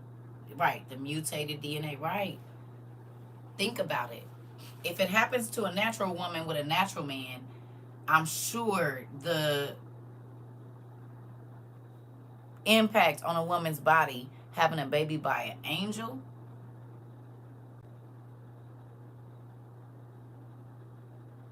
and sometimes you can be cursed with a long life. Hello? Because think about it. Vampires in the movies always say they're cursed with living longer, having to love and then watch everybody around them die. Ain't that what happened to the giants? And they fathers? And they mamas?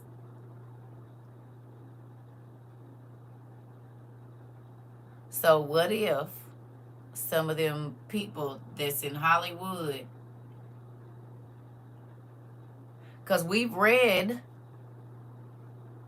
that some people were cursed to walk the earth until God came back, from all the way back in the old times. And I'm sure there's more than one. Some people were so evil, God won't let them die. That's a horrible punishment. You stayed the exact same because you wouldn't change, or you were so evil and now you never get to change. So you grow to love people, you watching them grow up, whatever, and you gotta stay the same and just watch everybody die. Like, that would be miserable. Because you done loved and lost so many times and you still gotta keep living. Y'all like the man in what's the movie? With Demi Moore that we watched. It's not The Ninth Gate. What is it called? With her. When they kept saying, "Will you die for him? Will you die for him?" No, not Ghost. The Seventh Sign. Yeah, the Seventh Sign. Or the Seventh Seal or whatever. Yeah. Think about it. Because they disobeyed God by sleeping with them angels. So what if he like cursed them to live forever too? Or live for a long, long, long, long time? They had to watch their children die. Right?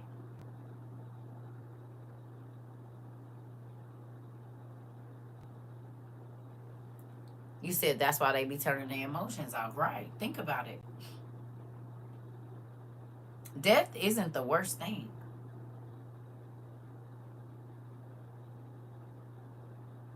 You could be cursed to live for a long time. I told y'all I had a cousin. He died since we've been doing this. But remember I told you, like, he hurt a lot of people in our family in a number of different ways. And stuff just kept happening to this nigga. Like, he was back in the early 2000s. He had his car. He had a Suburban. It quit on the train tracks. So his car got hit by the train and he lived. Like, it was like the back end of it, but it like broke his leg. Then 2 or 3 different times he got shot in like a club, and they unloaded the whole clip in this nigga and he lived. Now this didn't happen 2 or 3 times. So his skin like had like how this is. He had to have so many like grafts and stuff because the meat was just gone. He walked with a limp because he had all of these different bullets and stuff in his, man, that dude, I was like, yeah. And then the way that he just died, a couple, like, I think he died last year or the year before, that was even crazy. Like, the way that he died, like, he got shot and then he didn't die. He was out moving around and a blood clot went up, and most of the people that he did dirty was his family, his blood family. He died from a blood clot to the heart from his groin area. But it was a month after he got shot. And he still wouldn't change. He was still living crazy, still. So, like, over my whole life, this man that been shot, like, all of the crazy stuff that can happen to a person happened to this nigga. And it's like God wouldn't let him die. It's like he would not let him die. So death is not always the worst thing. Sometimes God can make you live and your quality of life be so bad that you wish you could die. I'm telling you, that nigga, like, God is not gonna let this nigga die, is he? He got shot again. He got ran over by the train. He done got into a bad car accident. Whole car total. This nigga still living, but he had to live with all the aches and pains in his body. Like, crazy. Yep. Yeah, that's what I'm saying. So people be worried about dying, baby. Living can be a hell of a thing too. Especially when God keep letting you, like, stuff happen to you and you don't die. I've seen it with my own eyes. And he was a, man, one of them niggas, grimy, just all out horrible dude, period. I can't even change the way, he was an all out horrible nigga, period. Grimy, just, he'll do family dirty, it didn't matter. All the fallen angels and their children will never know peace for their disobedience. Yeah, so think about it. Think about that. And there's life in blood, and they that are the eternally dead. So that's why they be wanting blood. That's why they be wanting urine. Why they be wanting teeth. All stuff that they don't have anymore because they don't have a physical body unless they steal someone else's. And even if they materialize, you know what I'm saying, into a body, they don't get to stay in it long. So everything that they be wanting people that worship them to bring is stuff that they used to have. Organs, blood. They always want the babies, and they always want to unalive the babies. Why? Because their children were unalived. The giants. That's what the whole flood was about. Yeah. You said you mean now? What you mean? I can't even blame them in a way because I would crash out after living 900 plus years. Right. Right. Right. And it ain't nothing you can do about it. You just gotta stay alive. So you think about all the stuff that demons, when people be worshiping these false gods, and they're real beings now. They're just not the ultimate supreme God, but they are alive. Well, I don't know how, if you, not alive, but whatever. However you say that. Oh yeah, they're still here, of course. Right, I know. I know. I know. But I'm just saying, as far as everything that they ask people to bring them is stuff that they don't have anymore. Like they used to be like drinking a lot. They engorged themselves in food. Now they're in the darkness. They don't have organs. They don't have livers no more. They don't have blood anymore. They don't have any of those things. So everything that you have to use as an offering. Oh, yeah, they still here. Everything that you use as an offering is stuff that they don't have access to anymore.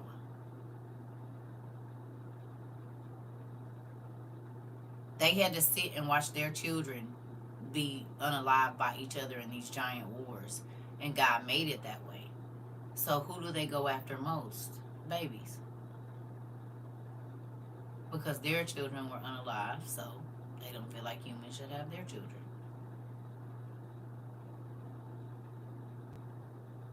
Like, all you gotta do is look at, that's why I said reading it. Hey, when you read it and you look at it, it makes sense as to why evil spirits ask people to do specific things. Like the Bible said, their appetites were insatiable. All of them, their sexual appetites, their stomach, everything. Nothing was ever enough. Well, a lot of times when a person is possessed with a demon, that's that whole, they call it impulse control. They don't have it. And that's because that entity is using their body to feel as human as possible for as long as they can. I can only imagine how humanity would be if it wasn't for the forgiveness of God. Because how petty and spiteful people is in this world, I would probably been just as bad as these demons out here. Anybody could have gotten it. Listen, and you gotta live 700 years. What if God cursed you in your second, like in the 200th year of your life, and he said, "Yep, and you gonna live for another 600." And every day for the next 600 years, your life is horrible. Could you imagine? And you ain't gonna die until your appointed time. Could you imagine how many losses you could take in 700 years?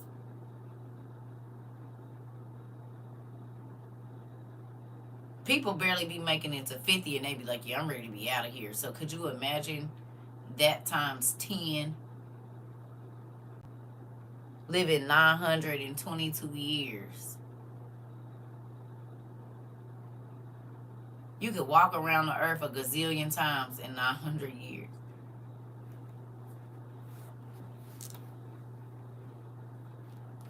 See the earth how many times in 900 years?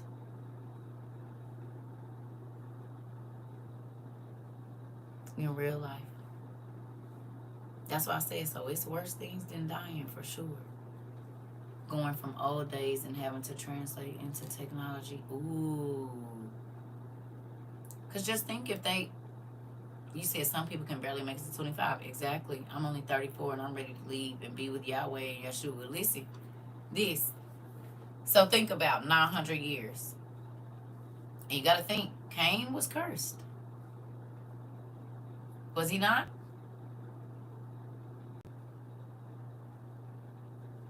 Cain was cursed, remember? He was cursed to walk the earth. That's why he was doing big everything he needed to feel something. You've been shut out from God. That's why he was letting his daughters get it in with the angels and trying to rule her. He wanted to feel something. You've been cut off from the grace of God and the mercy of God. I mean, technically, because God still let him have kids, and that's the other line of folks. But still,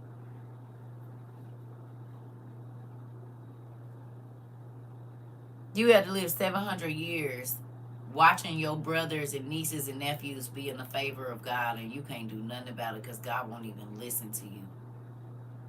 Methuselah was the oldest person. He was 969 or 970. Something like that. I think he lived 969 years. 970. Something like that. He lived like 30 years shy of 1,000. And he died 7 days before the flood.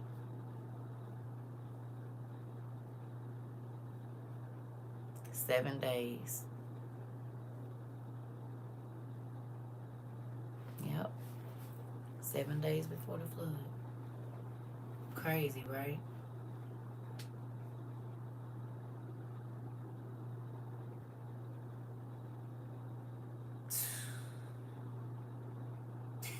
So I said, I'm thankful for my little life. Lord, I'll just take this because 700 years and God is like, I'm done with you. But remember in the book of Agavation, remember God wasn't talking to a lot of the giants, and remember they was going around trying to find every kind of god they could to try to get something. I'm glad I'm on Dad's side. That part. Or what's even worse is the fact that they knew paradise but could no longer be a part of God's perfection and plan. This perfect plan and perfection. This just thought of the pain. Listen. Exactly. You watching, just think about it. God let his family, multiply, but you ain't getting blessed like Seth's kids. And all your kids got the leprous white spot, so when they go into different towns, people know who your daddy is. They know what bloodline you come from. They was treated differently because they had a leprous white spot. I keep trying to tell y'all, this color thing comes from that. Because in Africa, when Adam and Eve and them was there was no white. It was light, but there was no white. So if you in Africa, in any place, and you see a person with vitiligo, and y'all the only people that got that, people gonna treat you differently. People treat people with vitiligo differently now. Just thinking what Joseph's brothers did, only a small fraction of this. So they were treated differently because they had white spots on their skin. Well, now people of color are treated bad because their skin ain't white. Hello? It's the reverse.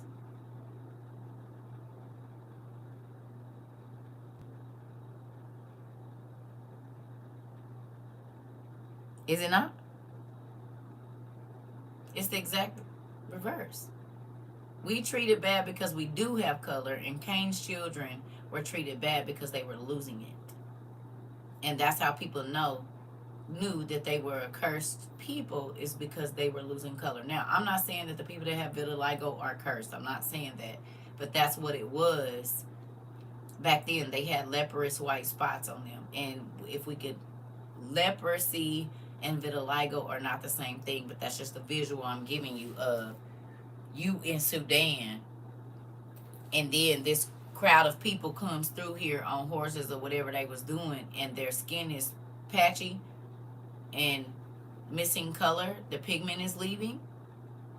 They were going to be treated differently in Africa for sure, and every continent, because at that time the continents were people of color.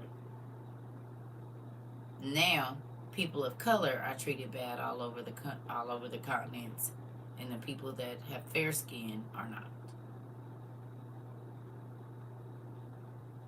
Interesting.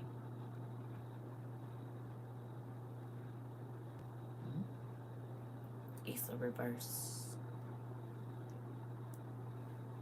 Ain't that crazy? Hatred run for a long time, don't it? Albinism too. Yep. Yep. They getting hunted down, right? Exactly. Exactly. Exactly. And they start pushing them out of Africa. Like all the albinos had to live together. If they didn't kill you and use you for magic, you had to get put in a place. And some places still do that in Africa right now. For they blue eyes and they colored eyes, they take their eyes and do spells with them. They chop their body parts up. The magic men, what's the name, medicine men and stuff.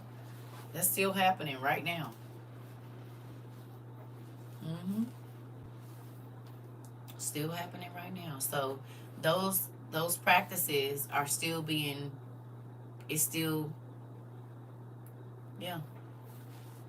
And then think about it. They also said that the people that the angels, some of the angels, their skin was white or like, but not white like peach, white. That's why Lamech thought that Noah was the son of an angel. He said, I think my wife then cheated on me with an angel. Cause this nigga is white. But he was albino. Right? So the illuminated, exactly.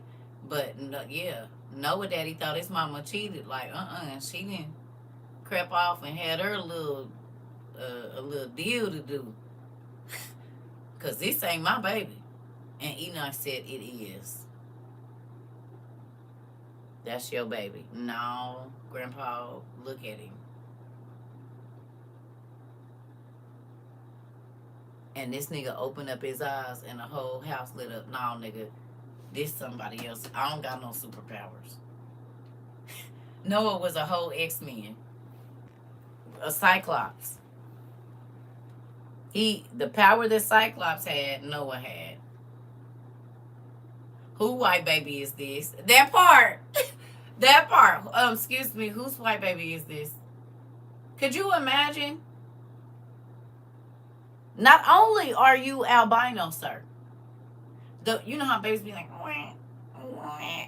This nigga open up his eyes and your whole house light up. What you gonna do?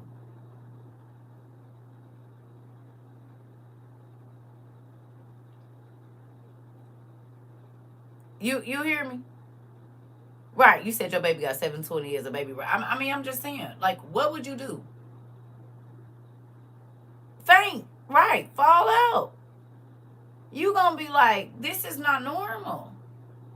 And it's already giants walking around with supernatural abilities.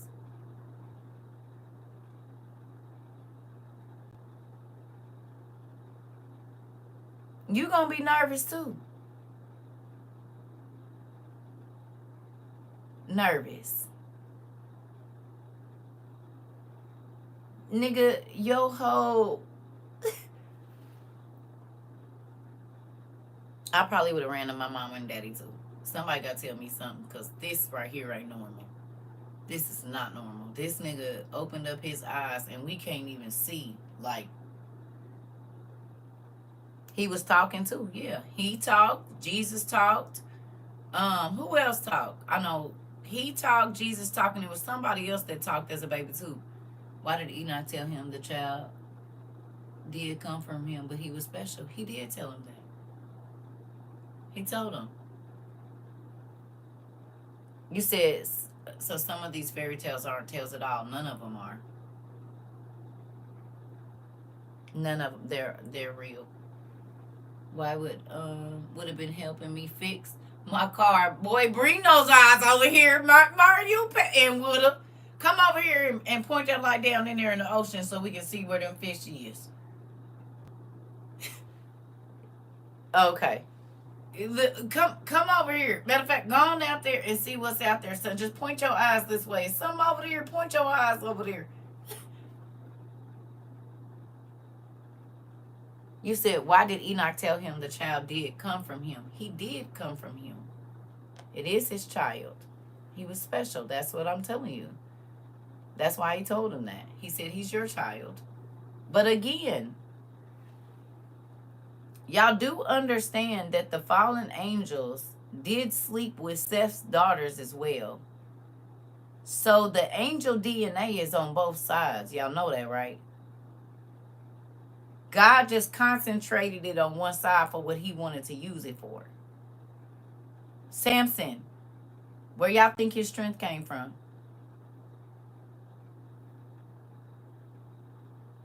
And again, that was not no porch. Like on your porch, the two pillars on your porch. No. You have to go back to the area of where they said Samson was at and look at how far, like when you go to Egypt and you see them big old pillars, that's what he knocked down. You're not doing that as no 5-foot man, honey. Those pillars weigh several tons. He wasn't, the mighty men of Israel were giants. Giants, Israel had giants too. They just was the runts of the other giants. David had giants. And not all of them were people from other places. They were from Israel. Because y'all do realize the Philistines came out of, all of these people came out of different tribes. That's why it says, it wasn't fading out. No. God controls the DNA. He knew what he was doing. He knew what he was doing. Okay, prime example. I ain't seen none of Shaq's brothers, if he have any or not. But Shaq could have a brother that is a little person. Right? Or there could be two little people and they can have an 8-foot kid. Well, that's what was happening. When the angels were having children with these women, the opposite side of them having super, super, super big children, some of the angels had dwarves as children as well. Because you playing with God's DNA, you don't know which way it's going to go. Like the movie Twins. Exactly. So they didn't only produce giants, they produced little people too. People that were smaller than the regular humans. Because you got to think, Adam and Eve then was 30 feet tall.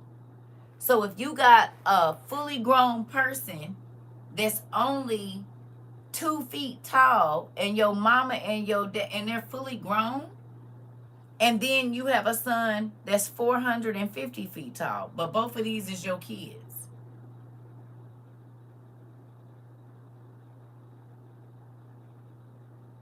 Because it didn't just make big kids, it made super little people too. Like the pygmies and people like that.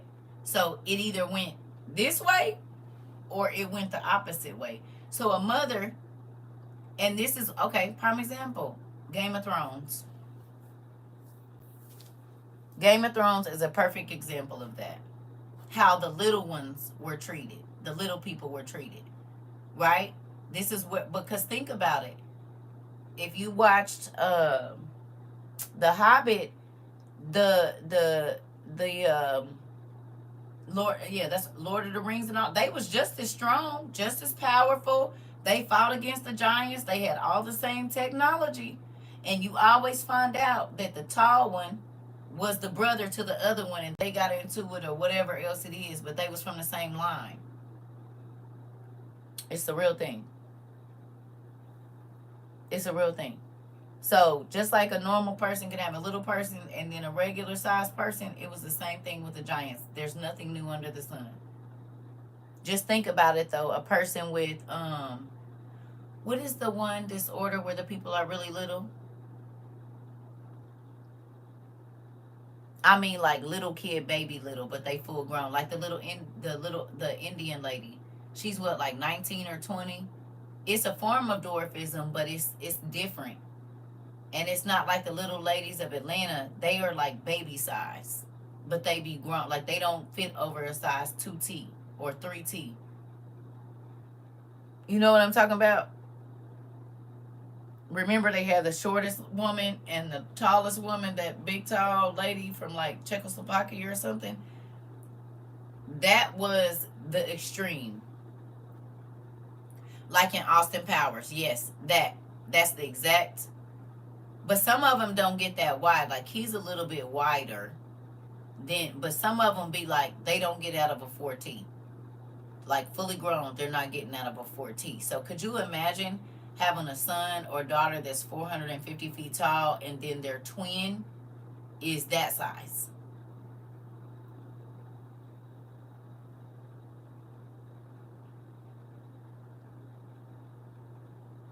So the genetics, it wasn't that they just only had giant sons, they also had little people, sons and daughters too. It just went from the extreme because, like I said, Adam and Eve was like 30 feet, roughly 30 feet. So if you're 30 feet tall and then you sleep with an angel and one of your children is 450 feet tall, but the other one doesn't even make it to 2 feet, but you 30 feet.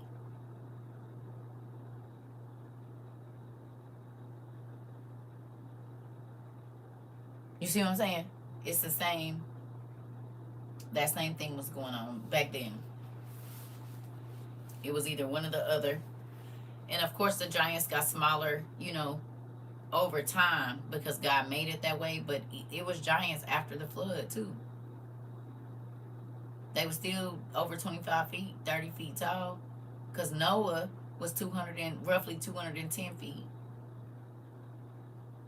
So if Noah was 210 feet tall, how tall was his sons?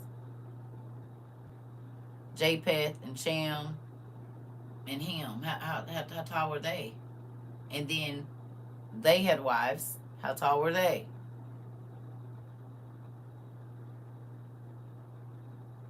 Nimrod was a giant. That's Noah's grandson, great grandson. Yeah. Yeah. So you got to think.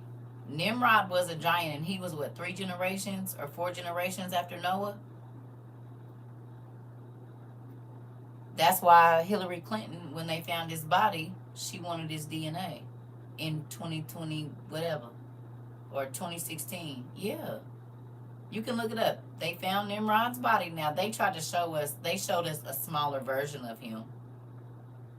They made a replica, but Nimrod was a giant. Because he was fighting against Og and all. Yeah, Nimrod was a giant.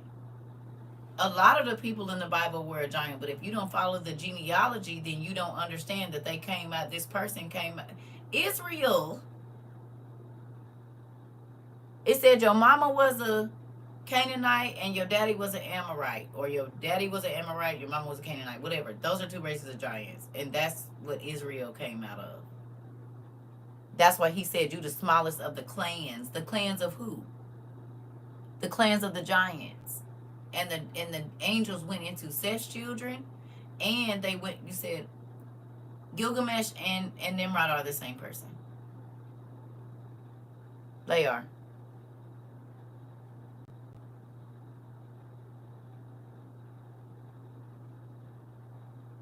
Okay? So, why did she want that DNA in the 2000s?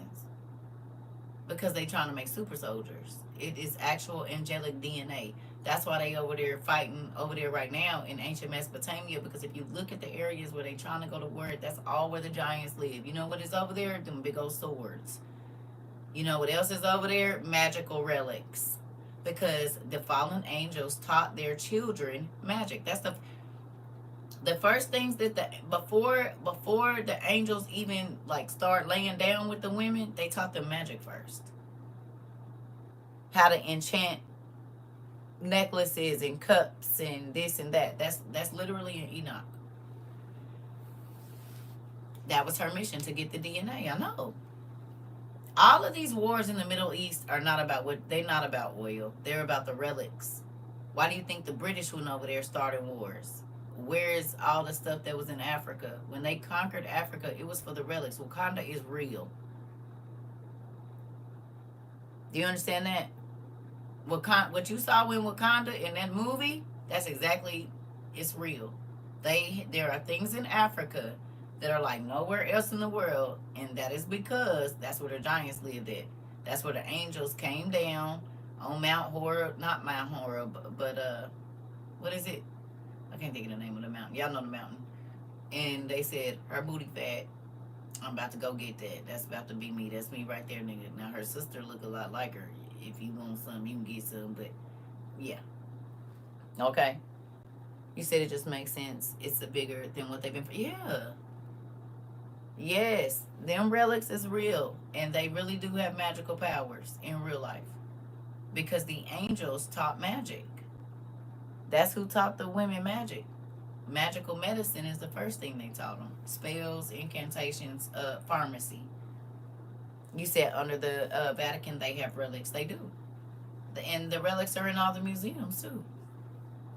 That's why they got the prophet bones. Do y'all remember in the Bible it said anywhere where the prophet's bones is, like God was going to be there and the land would be blessed?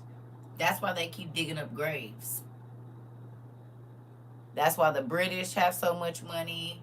That's why the Catholic Church Presbyterian, they're the ones that fund the archaeological digs. And this is why they have money, because it didn't matter if a person was evil. If they had the prophet's bones, wherever them bones was, that land was blessed. It's like the Ark of the Covenant, the same thing. Wherever the Ark of the Covenant is, that land is going to be plentiful.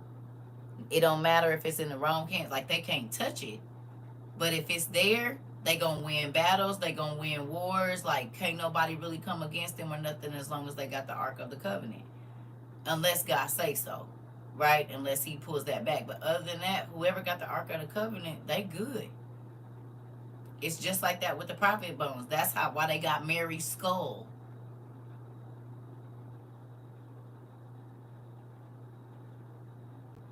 They got Mary's skull. They got Peter's bones. And they know where all this stuff is. They're not going to tell you they have it, but they do. They do. And they understand.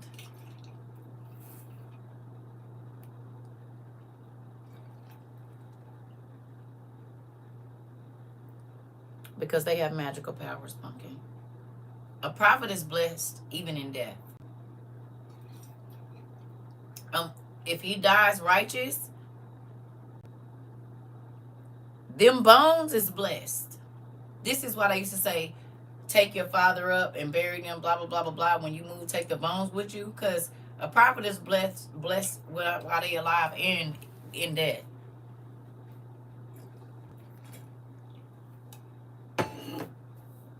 Yeah, that's why they used to want the prophet's bones. That's why they go digging up graves, because they want to be rich, wealth, longevity, all of that. And think about it. What do witches use to do their magic spells? I gotta run to the bathroom, y'all.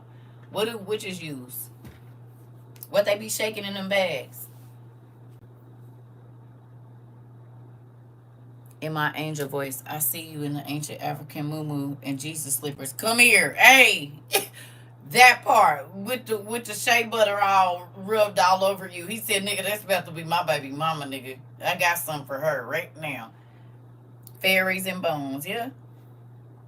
Yeah. He said, that's about, nigga, did you see her, nigga? I was seeing her washing her little clothes in the river, nigga. Whew. Yeah, that's about to be me, bro. Hey, nah, that's me, bro. Don't even look over there. They was plotting. You hear me? Could you imagine? Oh my goodness. And y'all already know what they said about them, about the giants and the angels. Y'all already know what they said. I ain't gonna repeat it, but you know. I said, God, I probably would have been a siren.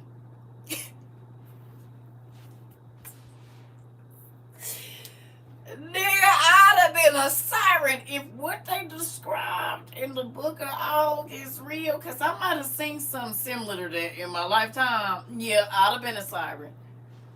They probably got a turn. He done went on and turned me into a sailor. Jamia, if you ever read the book of Og, baby, it describes why Naaman couldn't leave him alone. Listen, and they got turned, and I'd have been a siren. I'd have been singing until y'all at the river. Cause nigga, and you got magical powers? What? I'd have been a siren. Probably. I'd have probably been one.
But you know what? That's why I like reading all of these different stories and stuff, because you can put the pieces together, right? You can put the pieces together. Like now that you all have been reading with all of this stuff, at first it was a little overwhelming. But now that you all have had years to study this, you cannot tell me that when you read it, it don't make perfect sense. Like everything just fits. Popping open dad's screen door for the windows of heaven. You said open to look at some yams and thighs. I'm trying to tell you, because that's what they was doing. They was supposed to be judging rightly, and they wasn't judging. Well, they was judging, but they wasn't judging what they was supposed to be judging. Nah, nigga, she probably didn't do it, nigga. So I could see arguments between them because they the watchers, they were the judges. She probably didn't do it, nigga. Back up off of her. She said she didn't do it, bro. Think about it. Cause he like her. It's okay, babe. It's all right. You know what? Don't even. God knows. Let me know if you need anything. Where's my Jubilees at? Let me see what we can find here. Nigga. They couldn't even judge properly, right? Because the lust has set their heart on fire. If you think about it, right? They couldn't even judge her rightly, Rika. They couldn't even judge rightly. But think about it, right? Okay. So, listen. Because think about this. Thank you. So think about this, right? Okay. Let's just go from the beginning. We know what happened with Adam. Who's read Adam and Eve? Raise your hand. I'm about to show you how the devil works.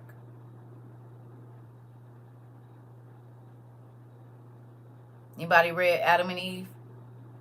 The book of Adam and Eve is a very good book. You should read it. You will understand why you keep messing up. If you feel like you can't get nothing right, you need to read Adam and Eve. Something was a ring-a-linging, and it wasn't they called from dad. That part, they was ignoring him. Okay. So if you've read the book, not all of it, just most of it, it's okay. You couldn't find it? It's in this book and it's online. I'm gonna show you exactly where it is. Me and my son was reading it today. Cause he, I told him, I said, son, you got something you supposed to do. And if you have information and you don't share it, God is gonna get you. Because a lot of people don't read the Bible because Genesis doesn't make. Okay, let's do a poll real quick. You ordered the book of Og. Okay. Well, the book of Adam and Eve is in here, Jamia. And it's online. If you go to sacredtext.com, right? If you go to sacredtext.com and then you go to the Apocrypha, let me show y'all.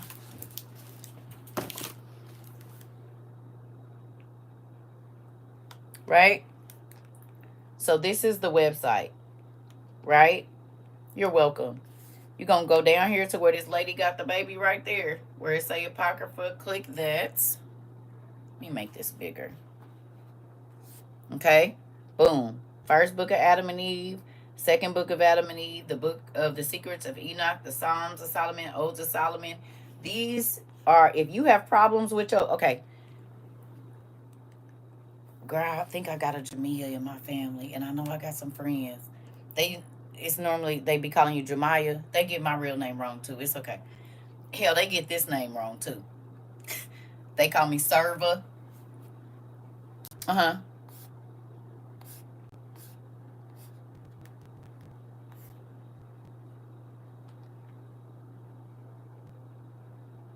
Sacredtext.com. We is family. Hey, cousin. I'm trying to tell you, I already know how it goes. But if you have, oh, yes. If you have, like, sibling issues or your mama or daddy dealing with sibling issues, like that whole family, oh, they think they better than us and that whole thing, baby, this right here, nigga, this, baby, you will not be full. Y'all wonder why I don't fool with my family? Because I see all of them in here. And I can judge, but not judging them, but I can see their character through the brothers of Joseph. It is crazy. You will see your cousins, your mama, your best so-called best friend, your homeboy. You be wondering why something just don't sit right with you, and then they be telling you overreacting. Huh? Family issues and like it's all in there. It's just the 12 patriarchs. The testament of Reuben, Simeon, Levi, Judah, Issachar, Zebulun, Dan, Naphtali, Gad, Asher, Joseph, and Benjamin. Those are this is the Joseph brothers story. So in our Bible, it just tells you that his brother hated him. We only get Joseph's stories. Well, you get their view in these because each one of them had a testament. You see stuff too, and it makes me sad because you want them to do better.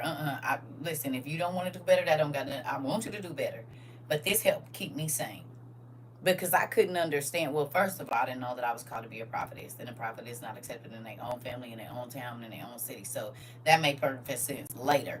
But this right here helped me understand my family so much to where I didn't feel crazy no more. Because I used to feel like it was something wrong with me, and I realized it wasn't.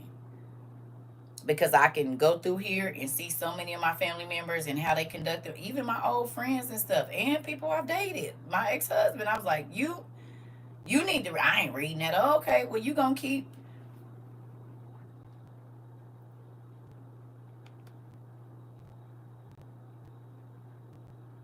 right. And so then also, if you click on this one right here, so let me show y'all. I'm gonna go back. Okay, let's go back. Okay, so this is what it's gonna look like when you first get to the website. You're gonna see this. Okay, you're gonna click on that lady with the baby right there. Boom, Apocrypha. And then that's all the books. But right here, this Lost Books of the Bible by Rutherford Platt. Ooh, click that. Look what's in here. The Gospel of Mary, the Proto-Evangelion, the first gospel of the infancy of Jesus Christ, Thomas's gospel, the gospel of Nicodemus, fire. You hear me? All of these books, the epistle of Ignatius to the Ephesians, the Magnesians, Trillions, Romans. See, these were other books that were supposed to be. We got Romans, we got Ephesians, we got Corinthians, but all of these other books were supposed to be in there.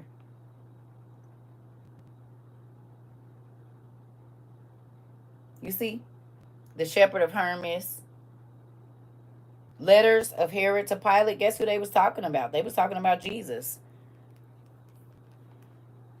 They was talking about Jesus. They was writing letters back and forth about Jesus and what happened, and you get to hear another part of the story.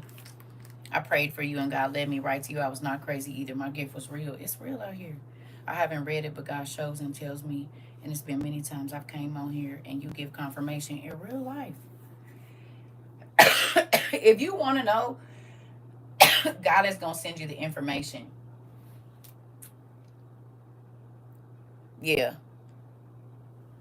You said, so these books are Constantine and the Council of Nicaea.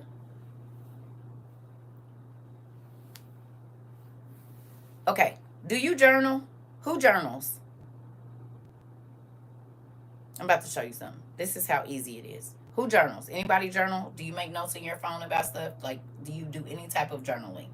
Whether it be vlogging, writing it down, typing it in your thing, whatever.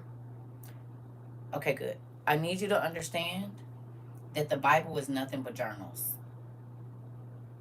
The whole Bible is nothing but journals. The lost books, journals. That's it. So like me, I have a ton of journals, over 3 feet tall of journals, and that's just for the last 10 years. Okay? So if I die, or when, that you could call my journals, they would be the book of CERCA. And it's all my experiences, what I went through, what God did, how I sinned, blase skip. The Bible is nothing but journals. Biblio means book. That's Bible is short for biblio, or the English version of biblio. Biblio just means book. That's all biblios means, is book. Okay? So, it's a collective, right, of all of the people's stories put together. You said you've been praying for knowledge and wisdom and understanding. So let me tell you something, right? A very good thing to pray for. Okay? I had to tell people when they first came here, I said, if you still want to think like you used to, you're going to have to hear, you might as well leave now. Because if you stay trapped in a certain way of thinking, you won't ever be able to see anything outside. So, like I said, when you go to, somebody just came in here the other day and said the book of Jasher is not biblical. Who was in here when well, y'all done been in here plenty of times, but it happened yesterday, I think, or the day before. So if you open your book, if you go to your Bible, anybody got a Bible close to them? I know it's late, but you got a Bible in your room. If you go to your Bible, I got a ton of them back there, but it's a specific one that I use. There it is. Look at this. You was here. Hi, Pumpkin. I didn't know you was still here. Okay, so this, yeah, this how y'all know. This is my old Bible. One of them. All my books be looking like this. This how my OTP look too. You heard that nonsense? Okay, so this is a NIV, I believe. I'm about to show you something. Something so simple. And that's why I just be looking at people like, and I'm supposed to follow you. Why? I'm not going to do it. Why? I turn right to it. And yeah, I slid back in. Hey, Pumpkin. Okay, so look. People will say, you ain't supposed to read that. If God wanted it in there, it'll be in there. It is. Right here. Boom. Is it not written in the book of Jasher? This is about when the sun stood still and they won the war. It's mentioned right there. It says, and the sun stood still and the moon stayed until the people had avenged themselves upon their enemies. Is this not written in the book of Jasher?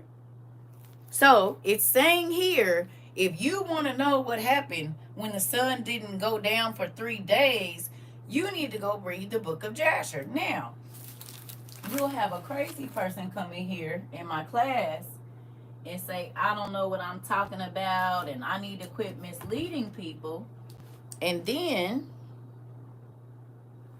if I can find it, because we've been using all of these books. Where did I put it at? Ooh, girl, you need to clean up this room. My books is getting ruined down here on the floor and stuff. Hold on, y'all. Let me see where I put it at. It might be right in front of my face and I just can't see it. What did I do with my Jasher? Is it on the, y'all see it on the shelf and I just ain't looking? I done took all these books down. It's up there somewhere. Anyway, we got it. It's down here. Oh, there it is. I'm gonna clean up. Okay, so boom. It's mentioned in 3 different places: Joshua, Samuel, and Timothy. So who's the liar? I'm here to show you who the liar is, and it ain't God. So now I can go and read about what happened when the sun didn't go down for 3 days.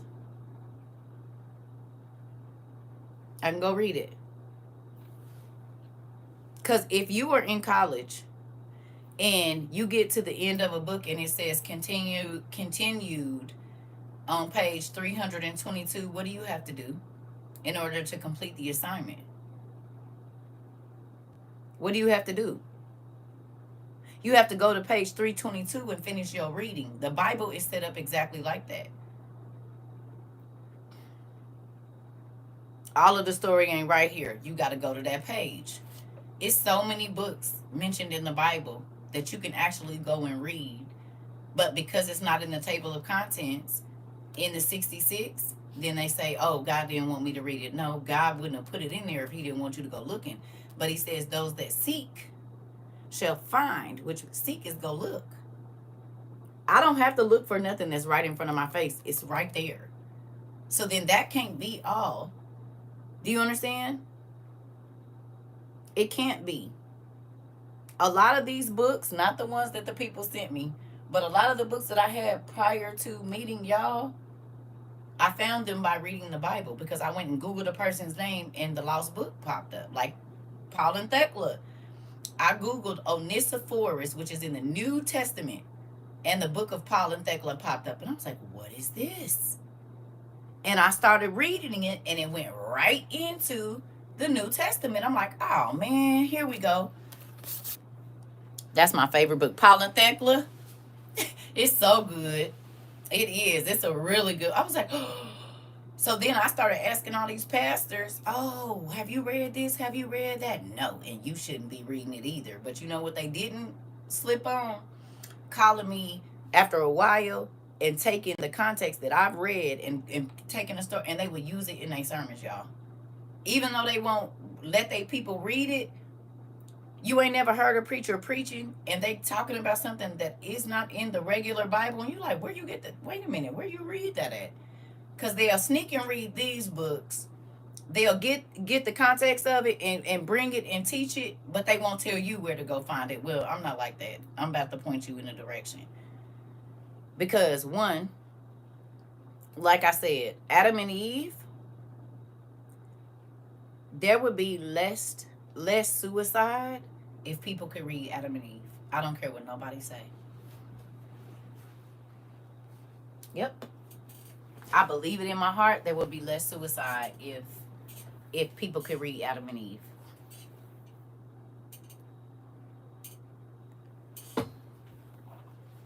Yep, because people a lot of times give up on life because they feel like they never gonna get it right. Well, if you read Adam and Eve, you realize Adam kept doing the same thing, and he tried to commit suicide. Who knew? Did y'all know that Adam tried to unalive himself? I know my people did, but if you're new here, Adam and Eve kept trying to commit to, like, they tried to drown themselves. They went on hunger strikes. They kept passing out. Like, it was a lot. They kept messing up over and over and over and over. And Adam's like, oh, and God was like, look, I love you. I just want you to learn. He said, you keep falling for the same tricks, falling for the same person. All he doing is changing his form. My daughter asked me, if you take your life, can you be saved? And what did you tell her?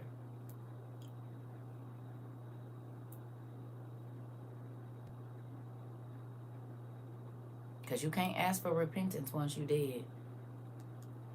My ex-father-in-law told me not to read it because the words don't mean what I think they do. Girl, I bet you he one of them people that don't think that the angels have reproductive organs either, right?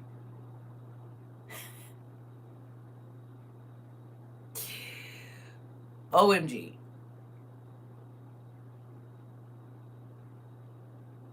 You said the book of Adam and Eve literally saved me and changed my view on unaliving completely. I'm trying to tell you.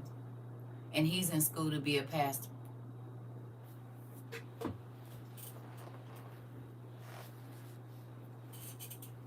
Baby, I told you, they all in my family. And listen, and I can honestly say they don't understand. And that's scary. That's a scary deal to sit in church. You said they got reproductive organs? Angels? Have you never read Genesis 6? Let's talk about it. It tell you right in every Bible. I said, you don't have to worry about me. I'm out. I'm trying. I know you did. You like, what? The Bible said the shepherds have waxed fat, but they people be starving. That's in word. They know the books is there, and they'll tell them not to read them. Because then you will know who they are. That's why they don't want you to read them. This Bible had it, ain't it? At least y'all know I really read them. Because the books, they be raggedy.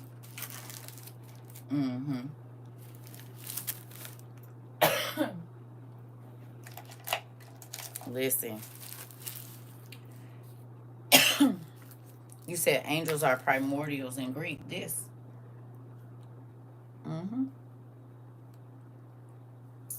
So this is Genesis 6. And I'm just going to, y'all see him highlight. This ain't highlighted. I'm highlighting right now.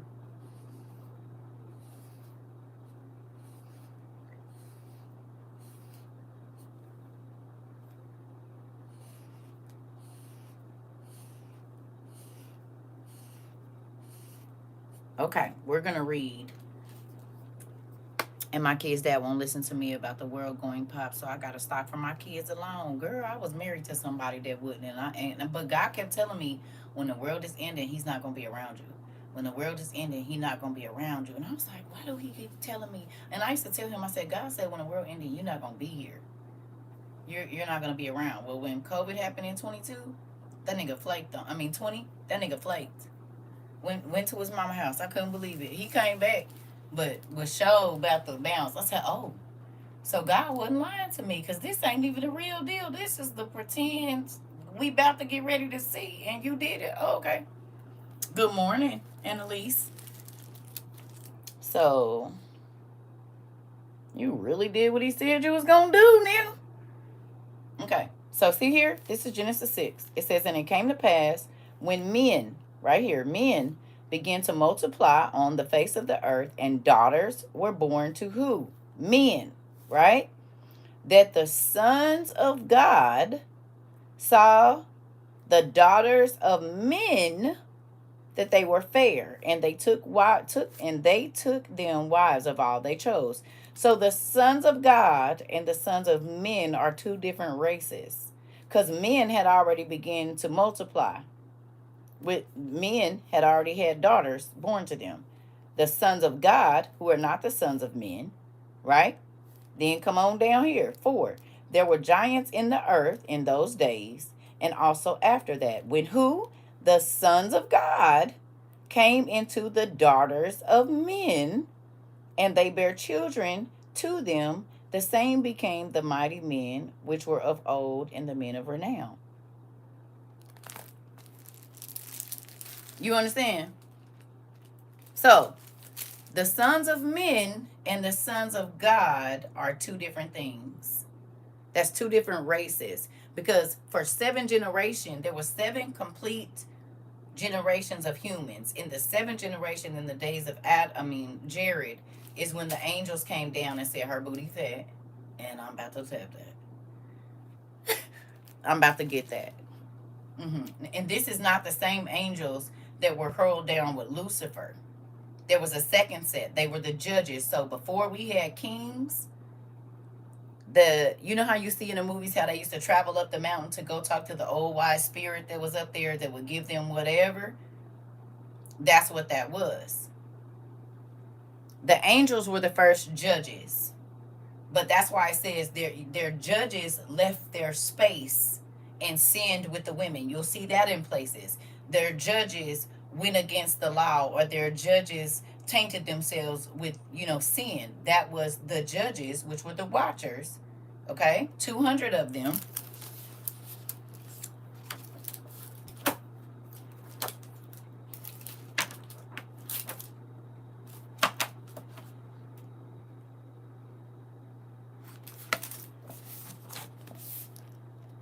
See this?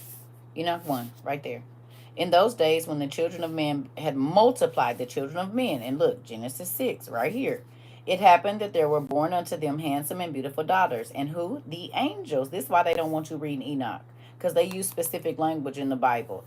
And the angels, the children of heaven, saw them and desired them, and they said to one another, come and let us choose wives for ourselves from among the daughters of man.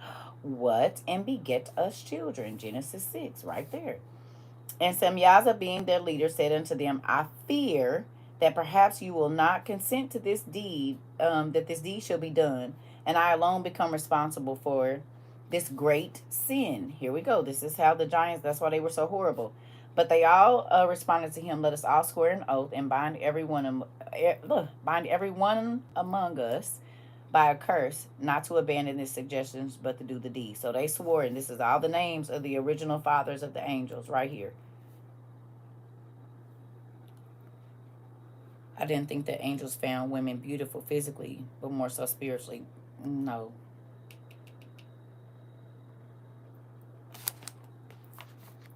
Y'all, we gotta use our manners. Can you please tell me what book that is? Hold on, y'all. And these are all the names of the books that should be in your Bible that are not. The Book of Jubilees, the Apocalypse of Abraham, the Apocalypse of Adam, the Testament of Adam, the Life of Adam and Eve, Baruch, Aristobulus, Enoch, all three of them, the Apocalypse of Elijah. All of these were supposed to be in your Bible too, but they're not.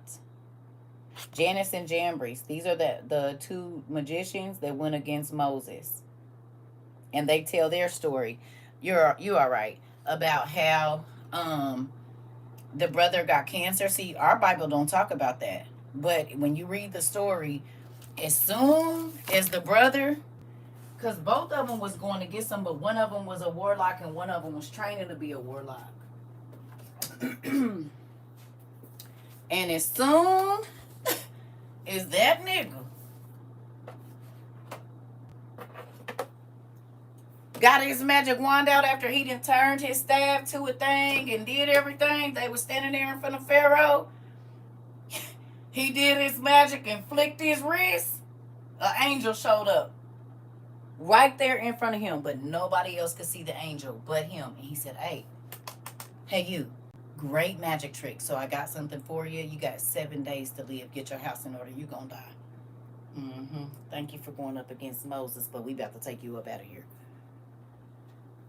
He got a stomach ulcer, cancer, and died in 7 days. So you know how people be fine? They go to the doctor and then they say, you got 7 days to live. That's what he got. As soon as he flicked his last magic trick, there was an angel that appeared to him in the court where everybody else was, but the only people that could see it was him and the angel. They like him. So he went home, gave his brother his book of shadows,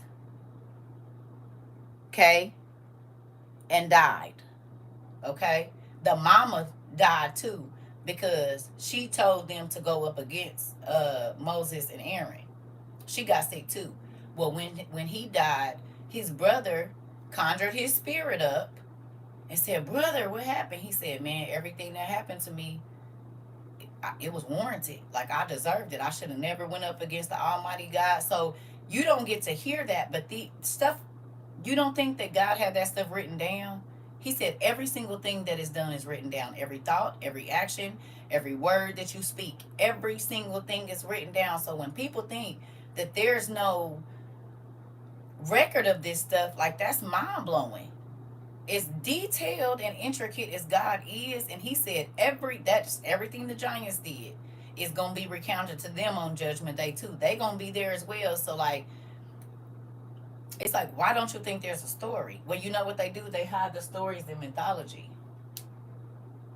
And if you know where you're looking, because like even in Greek mythology, they have the 12 of the divine family. That's Joseph and his brothers. It was 12 of them, the 12 patriarchs.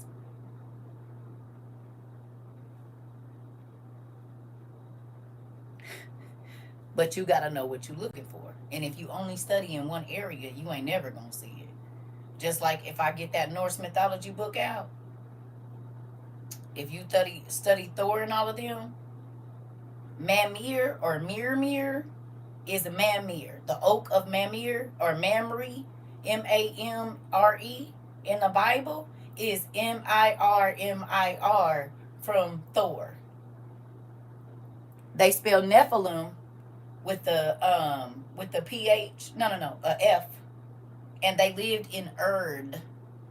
Well, the Nephilim lived in or Uruk or Iraq. So they have Mirmir in Norse mythology, and the Nephilim that lived in the realm below the Nephilim. Okay, the giants lived in the mountains. That's where they lived. A lot of them, they built there. That's how like the temples in like Peru, ancient China, ancient Japan, and they be way up there and they can't figure out how they got them bricks up there. The giants and the angels built those temples on the high places. Mm-hmm.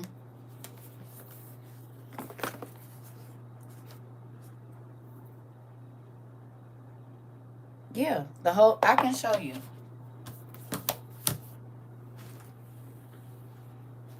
Most of your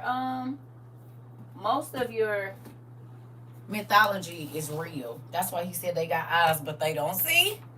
Right in their face. Okay, this is Norse mythology, tales of the gods, sagas, and heroes. I just use this one. There's others, but I just use this one because it's easy to show you. Anybody know about Thor? Anybody watch the Marvel Universe? Your husband's got you watching it. You watch it. You read the comics. Anybody? Before I show you what I'm going to show you.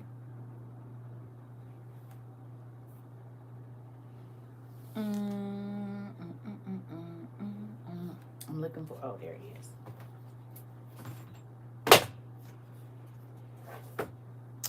Okay. Look. The region of torture below the Nephil, the Nephal, the Nephilim, right? Look. Erd. U-R-D. Erd. Nephilim, the giant world. Oh, Mimir, M-I-M-I-R, is the oak of Mamre, M-A-M-R-E, from the Bible. Ancient Mesopotamia. See? Right there. All they did in here was add a D and change the PH to a F.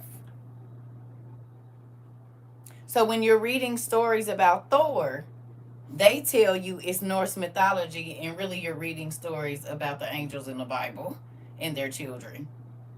But if you don't know what you're looking at,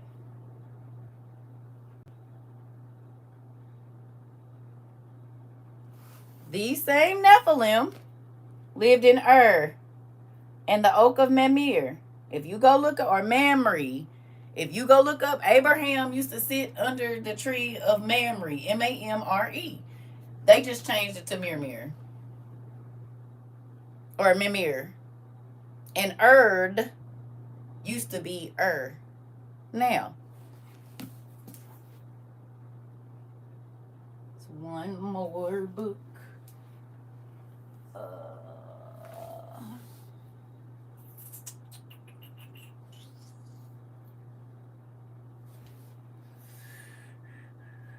be in my room. All my books is out of place, y'all. Y'all hear my stomach growling? Oh, here we go.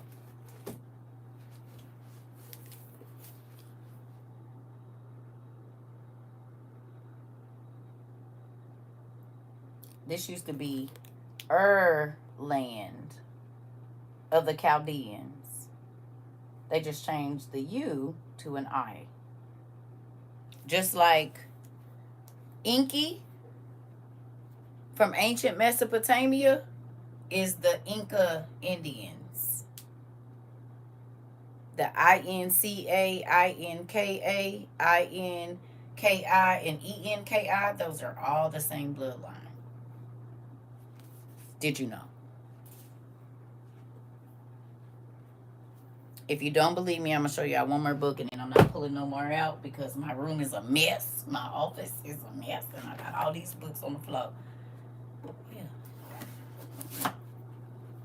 One last book. This big one right here. See this? Take a picture because I'm not putting it back up because you're going to want this in a minute. So go on and take your picture now. Screenshot.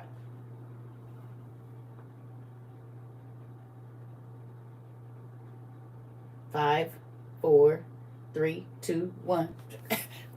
Okay, better show you something. It's too late to be tripping this early, and I just went up our mountains and came back with just a few medicinal roots. But I looked the mountains and huge rocks, totally different. I was looking for unusual rocks. Oh yeah, wish I could share on here, but looked like a lot of opening portals. Just take a picture, right, Dad? Told them keep their angelic rocks to themselves. Mari. I'm telling you, I think I might have ran into one. I don't know. No, I'm just playing. His name means ancient and fiery. Well, the angels was made out of fire. And I think he might have been a demon seed, so. Because it was definitely some magic being worked around there. Whole time he a warlock for real in real life and didn't even know. Didn't find out till later, and I'm not joking. I'm very serious. Moving on. See right here. See under Chaldea or Babylon, and see it say Nimrod right there. See that right there? Next to the temple up here at the top, in the middle. You see over Juno what it says? It says, instead of the Chaldaic, the Greek names of the kings of Babylon and Assyria are herein given as they are most commonly found in use. So when you read Juno, Jupiter, Neptune, you're actually reading about the Assyrian and Babylonian kings. What does that mean? That means that Greek mythology is actually about the Assyrian and the Babylonian kings. And mind you, this was not written by a person of color. This book was written by white folks. I'm going to show you something else that's very interesting. So, most people don't believe that centaurs and mermaids are real. This is a biblical history book. I just want you to know that. Look. Tell me what you see. And you realize this is bloodlines, right? So, they always show us that in Persia, there were centaurs. Persia or Elam. And what happened? The 5 cities of the plain, there were centaurs there. Oh. What? Argos? Jason and the Argonauts? It was all real. What? You can get this online. And it goes through the whole history, past Jesus, all the way up into the 1900s. Dude. It shows you how long everybody lived. Now, they don't give you Adam and Eve's other children, and there's a reason for that. Because then they don't want us to know who the mothers of the giants were. But you see, you can see who was living at the same time as who. It's a lot better. See, in the days of Jared, see that dude 962? That's when they start messing with them girls. Right there. See Jared's days right there? This is when the angels showed up. Right there. And then there go Enoch. Which way is it? Enoch. And then Noah come along a little bit later. And look, Adam was still alive. Y'all see that?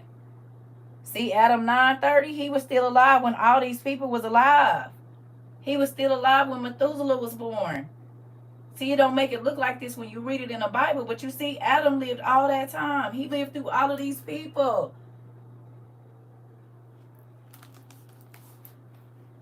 Right. So they make you think, oh, it was this. No. They times, is it concurrent? When it's all running at the same time? It is on Amazon. Unless they don't sell it no more, then I don't know. Because that's where I got it from. That's where everybody in this place that got one got it from. Amazon.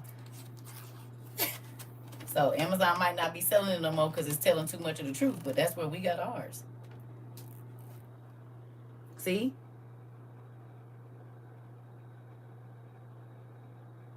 So Adam lived through all of this. He the red line. You see it?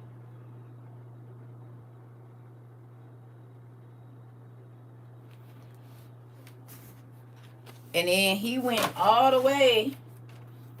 He's still alive. Boom. He died sometime right in here. I think this was it. Hold on, this is hard to read backwards.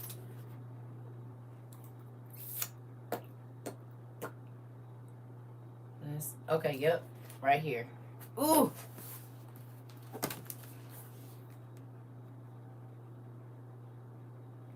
Right here, look.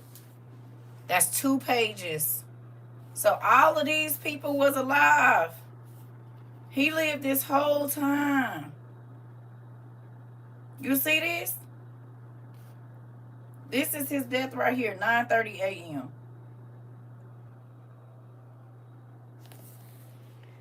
You said, I see a discrepancy. Adam and Eve are non-melanated. His picture's going to shake you every time.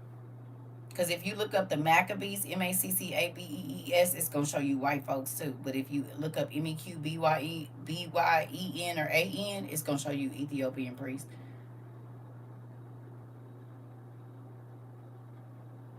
People paint people to look like them. You just need to know the truth. That's all that matters.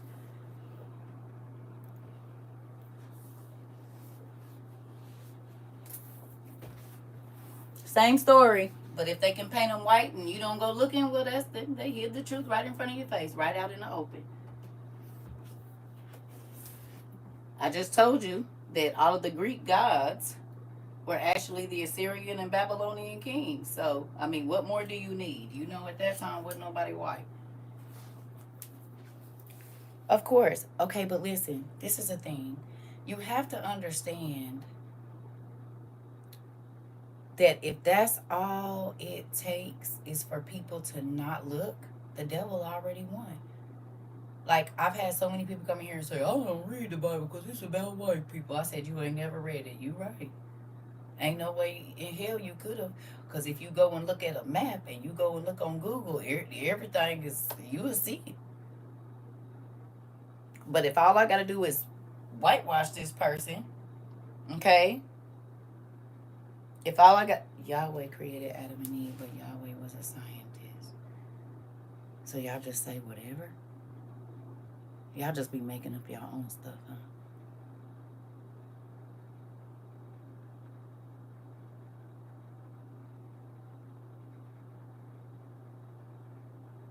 What question, beautiful queen? I didn't see it. Thank you.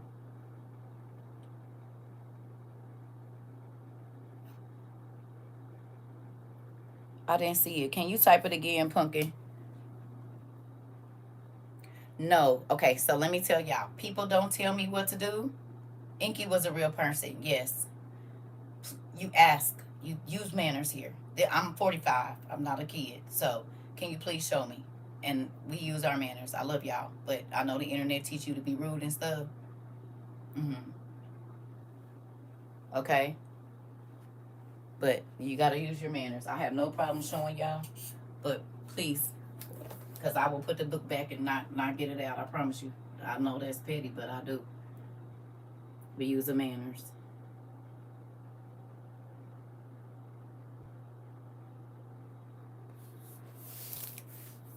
Okay. Thank you.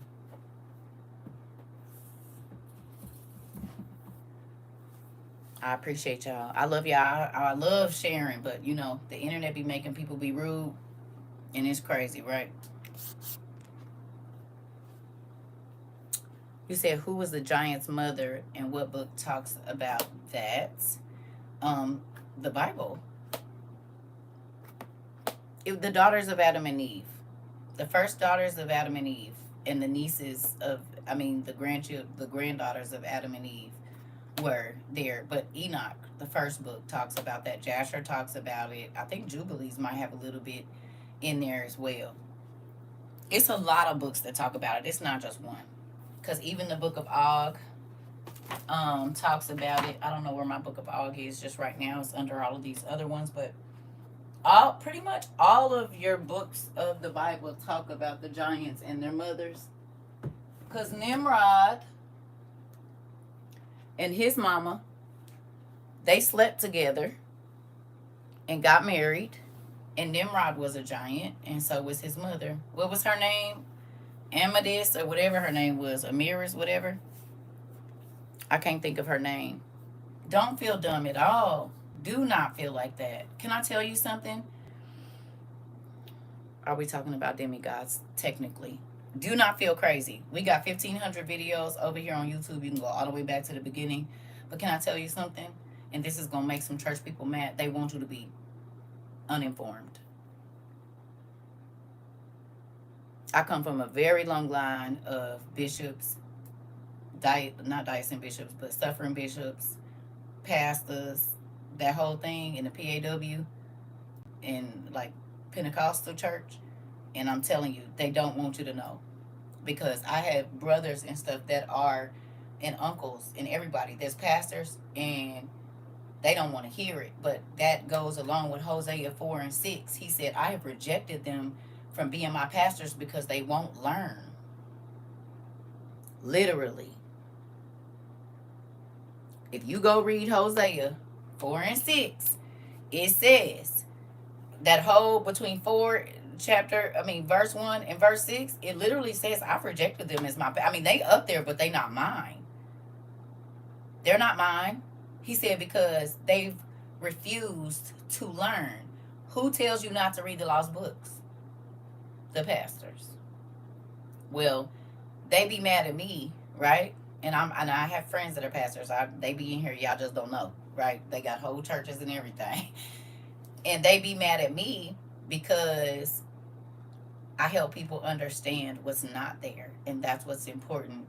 This is why people won't read the Bible, because it don't make sense to them. Well, you as a pastor, you're supposed to go find the information so that it does make sense. They won't do that, because if they keep you silly, they can just keep taking your money and, doing the whole sin offering things like they used to do back in the day. But if I teach you, then you learn to live right, and you don't got to give no sin offerings. Oh, okay, clock that. And you get to keep your money in your pocket. Oh, okay. Mm-hmm. Mm-hmm. Yeah. They want you to always feel like you ain't getting it. Well, you going to keep on messing up if you don't get all the information.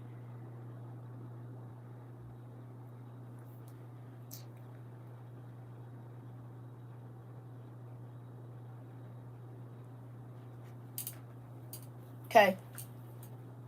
So that's why a lot of pastors used to be trying to get me banned and stuff over here. Or they would come in here and sneak and get the information and be trying to plug it in. But you can't teach this without telling people where you got it from. And I don't have no problem sharing. And that's why I believe God sent me my big Bibles, these, back in 2014. Ooh, this is Genesis to Lamentations, right? So this is only half of it. And then, this is the other half. Oh, goodness. This is Ezekiel to Revelation. So, oh, God. Y'all see how big these books is? Oh, right? They got the lost books. Some of them. This has the original 80, right? And it's only 800 of these in the whole world. Oh, Jesus. And they are heavier than everything in here. Okay? They are very heavy. But how does your brain process this information so well? My dad, I asked for wisdom, knowledge, and understanding. And if you ask these people here, they used to say the same thing, and now their minds work the same way. Tell them, y'all, don't they? The people that's been here with me, they used to think the same thing. And now, baby, they rattle all these answers off. They could tell you the books, where to go find it, everything in only 3 years. And some people had never read the Bible when they came here, and they dating their Bible scholars now. Mm-hmm. Just come around, stay around for a while. See, I'm going to tell you something. A lot of people that try to teach you stuff, they try to keep you confused. Well, they don't realize that make their job hard. I want you to understand, because then you don't got to come back and keep asking me questions. Pastors like to feel like, is it narcissistic when people only have to come to you for information and you give it to them when you want to? Is that kind of like narcissistic behavior? You only can get it from me, and if I don't give it to you, you don't have it? You said new knowledge and new understanding, new habits and new beliefs. Come on, and beliefs. That part, Mari. Okay, so a lot of pastors are narcissistic. I don't tell you where you can learn from, and you don't have to be here. Like, people come in, they be like, hey, y'all, I'm sorry. I just want to repent for not being here. This is not church, it's school. I could have made this a church thing. I could have done that. But I didn't want to, because people feel all uptight at church. I want you to feel comfortable. Go get your stuff, get your notebooks, get whatever you need, and come in here and learn. Because you can't learn if you're nervous, if you feel, you know what I'm saying? That's not a good learning environment.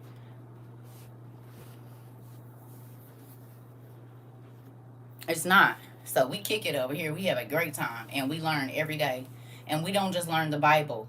We learn everything. And it has made our understanding of how God works, thank you, Angie, so much, like, we want to look for him now. You know what I'm saying? It's not like, oh, he doesn't want us to have fun. Jesus used to kick it. But they sell you this, you'll never be as close to God as I am. And so then it makes you not want to read. It makes you not, thank you, Jessica. It makes you not want to know God, you know? Because you think that God thinks of you like the people in your church do. And that's not the truth. And that took a long time for me. Oh, yes. Please just check out my YouTube, y'all, if y'all can. Cross-cultural learning. Yes. Yes. It's, listen, when I tell you, when you study the Bible correctly, there is no subject on this earth that you won't study. Because people are like, oh, stay away from magic, right? Okay. Well, have you ever heard the story of the witch of Endor in the Bible with the prophet Samuel and King Saul? Right? Thank you. Y'all ever heard that story? You ever read it? Where Saul was killing all the witches and the warlocks, and then he lost out with God because he did what God told him not to do, and then he covered himself up and he hid. Y'all ain't never read about the witch of Endor? It's right in the Bible. He went to the witch of Endor and told her, I need you to call up the prophet Shade. This is right in your Bible. She was able, Samuel was dead. The prophet was dead. She was able, in your KJV, just Google it real quick. I'm going to run to the bathroom. Google the witch of Endor. Just Google it real quick while I'm out. Okay? Google it real quick. And two, do me a favor. If you really don't understand the Bible, it's the same name, CERCA TROVA 22. If you really don't understand the Bible, and you have to be honest with yourself, because a lot of people came here. We read out of the easy read version. It's the ERV. It's on Bible Gateway. E is in Edward, R is in Robert, V is in Victor. It talks exactly like we talk. So go to Bible Gateway, type in ERV, and then type in Endor, ENDOR. I promise you, you're going to be like, what the heck?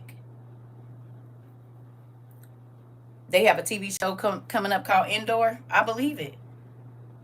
Yep, and she told him, yep, no, she didn't tell him. Samuel told him. He said, ERV. The Bible is on Bible Gateway, the app, Bible Gateway.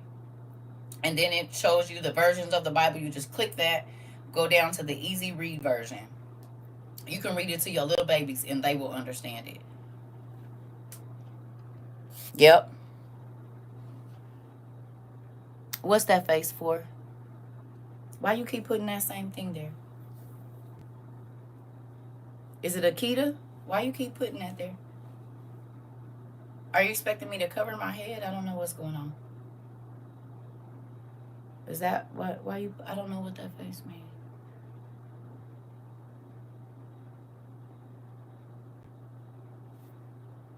Indoors mentioned in Star Wars. I told y'all they be playing in y'all face. I told y'all they be playing in y'all face. All y'all movies is biblical. All y'all movies is biblical. We got the Quran back here too. It's in 3 different languages. Just so y'all know. This ain't just all Bible. The Quran back here too. We got one of them. We got 2 Ethiopian Bibles. We got a Russian Bible. We got a Chinese Bible. We got a Korean Bible. We got the Tanakh. We got the where is it? The Septuagint with the Apocrypha. We got the 5 books of Moses with Yahweh's name in there spelled exactly how it's supposed to be. Remember, Endora was what's her name's mama on Bewitched?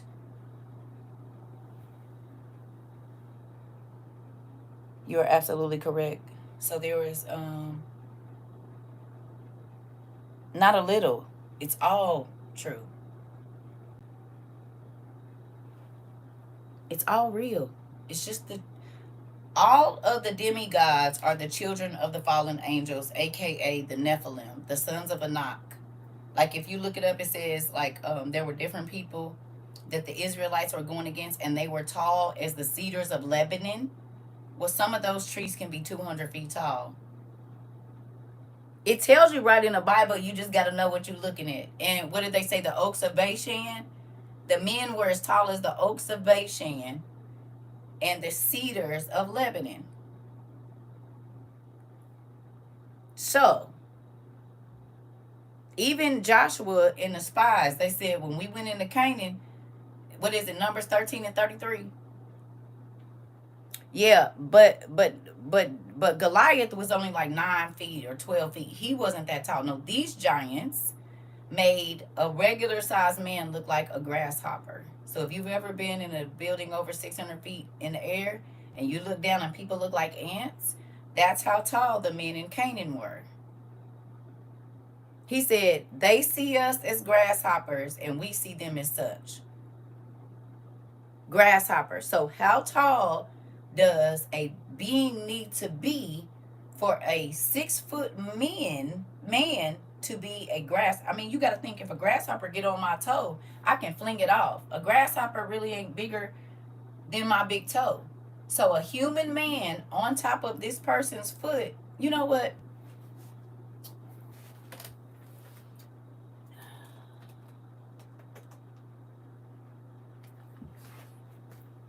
I don't think it's this one. I think I grab this one every time, and I know it's not this one. It's not. It's this one. I gotta be so careful with my books. They're falling apart. Oh my goodness. Like, what is going on? It's not this one either. Girl. But, well, actually, both of those. Oh, it's up there. Girl, get your life. Okay. Here we go. This is what I was looking for.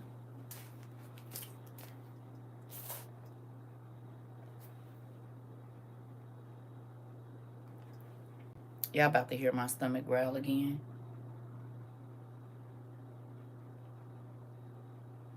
Enoch and Elijah.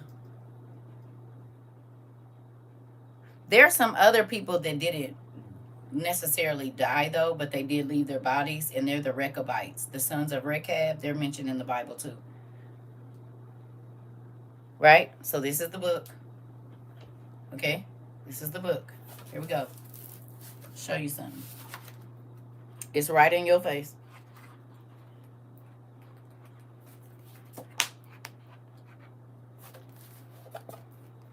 There's 3 sizes of people here.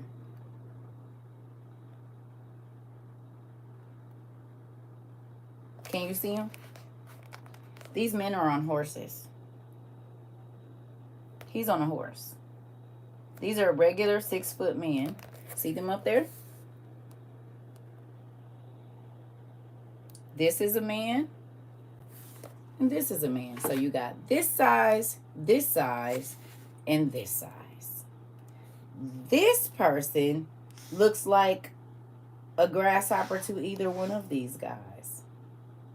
Do they not? So when Joshua and them went into Canaan, which ended up being Egypt and all of those other places,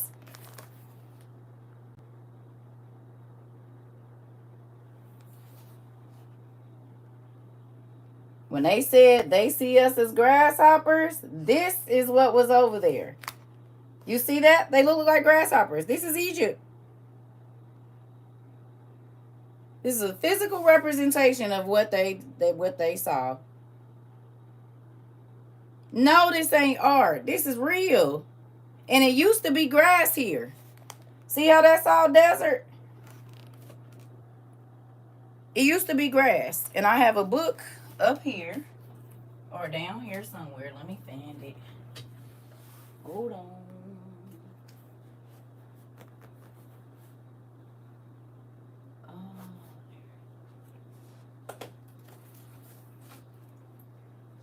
I gotta be careful because it's starting to tear up. But this book is from 1912. It's called the Burton Holmes Travel Log. So in 1917.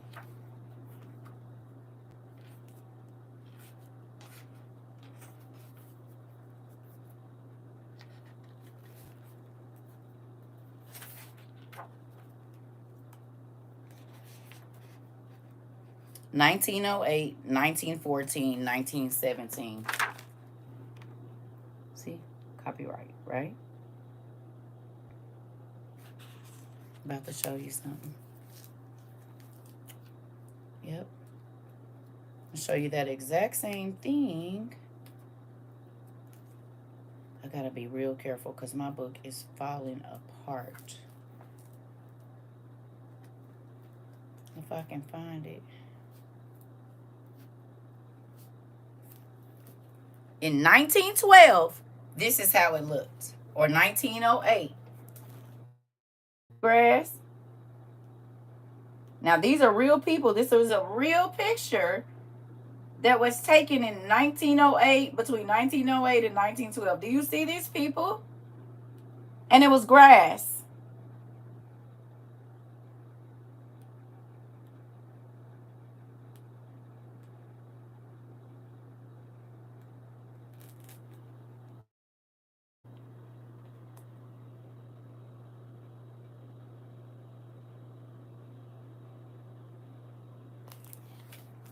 So that's why I'm telling you, when you get the older books, you see the real of what's going on.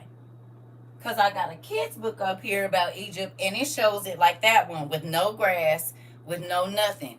But Egypt was bountiful and beautiful before some came over there. Hate to tell y'all, but when these folks show up, y'all already know what's going on. It's called Burton Holmes Travel Logs. Ugh.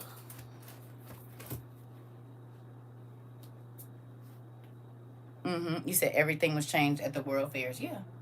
You said, laugh out loud, the confusion and cover up, the audacity of these leaders. Well, this is the thing. God said he was going to hide it away. Truth was going to be hidden away. And if you don't want it, you won't find it. No, it wasn't a desert. Absolutely not. No. It looked just like, okay.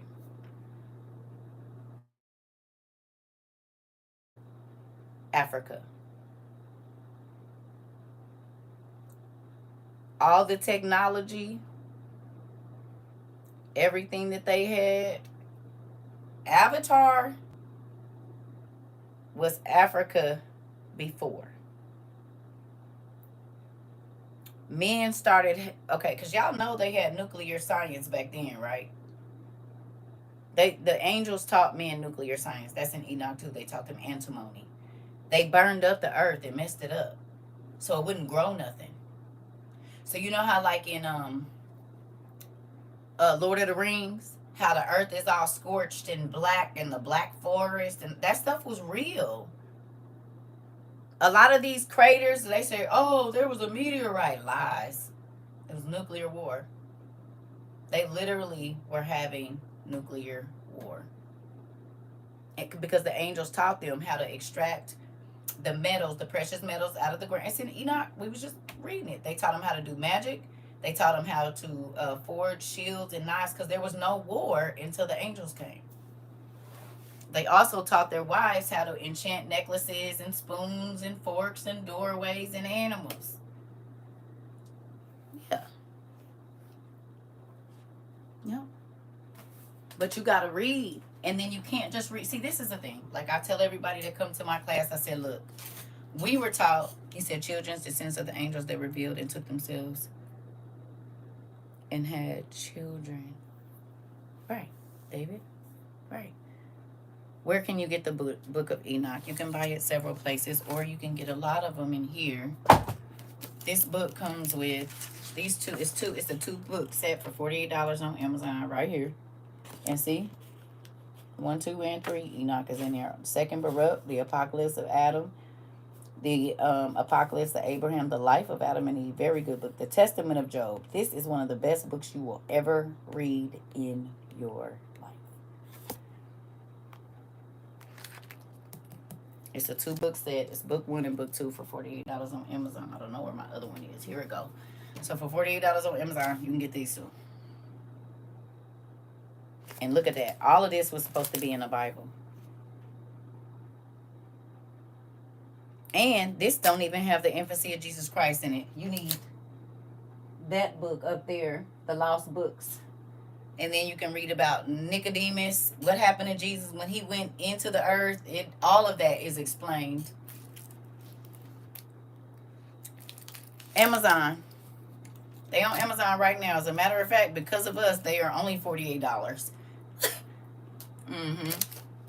Because of us, they are only $48. These books used to be way more expensive. And we bought so many of them. They've been $48 for like 2 years. Yep. You can read about Jesus when he was a baby. So Jesus got a whole story. Did you know? It's going to be hell putting these books back tomorrow. Oh, I do this to myself every time. It is the price of what we do here. Somebody else asked me about Inky too. I got a book up here about him somewhere. I don't know where it is just right now, but I have one. I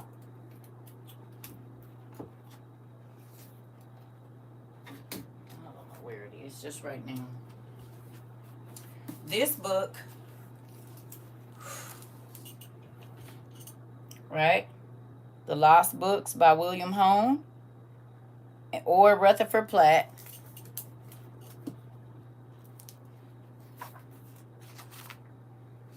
These are the books in this one. So see, you can read about Mary. Her mother was barren, right? Anna and Joachim, Mary's parents. You can read about them. This is her story. These 2 books are about Jesus. The infancy of Jesus Christ and Thomas's gospel of the infancy. In our Bible,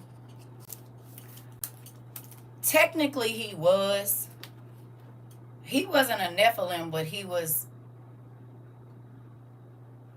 made up of basically the same kind of thing. Right? So, I'm going to go. Hold on.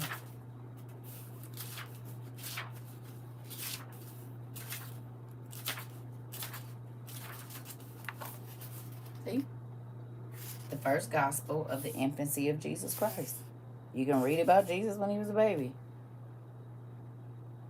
When he was circumcised at 8 days old, when he left and went to Egypt at 40 days old. The first miracle Jesus did was not turning water to wine. William Hone, Hone. The first miracle Jesus did, he healed the midwife that helped deliver him, or he was already delivered when they got back, but she picked him up. She was also his first nurse, nanny. Her son was like a pharmacist. He took Jesus's umbilical cord, or either his navel skin, which is, his circumcision skin, and put it in that alabaster box that y'all read about, the one that Mary broke on his feet, because Jesus was the highest priest, because he's God in the flesh. So there was not a pastor, priest, or anything that was holy enough to pray over oil to anoint Jesus with it. So he anointed himself with his own blood and his own DNA. And the hoe had it. She had enough money to buy it. Did. Oh, okay. Mm-hmm. Jesus's blood had been, and DNA, his stem cells had been sitting in the alabaster box for 33 years, from the day of his eighth day until he was crucified that week. So stem cell research and all of that, it ain't new, because once that oil was poured on him, it gave us a new life. And then because of that, we were healed from diseases and healed from mental illness and healed from this and healed from that, and stopped everybody from dying the death of going to hell. So what stem cell research and blood does right now, Jesus was already on that. It was already done before. Crazy, right? Mm-hmm. His cells were sitting in there. This is why we use blessed oil, representative of his blood. Oh, clock that. Break it down, ma'am. Yes, Mari. You know how we do it around here. So folks sing Yolanda Adams or whatever her name is, Alabaster Box, don't even know the importance of it. Jesus's DNA was in that oil for over 30 years. And there was no pastor clean enough to anoint God in the flesh. No. Right? So,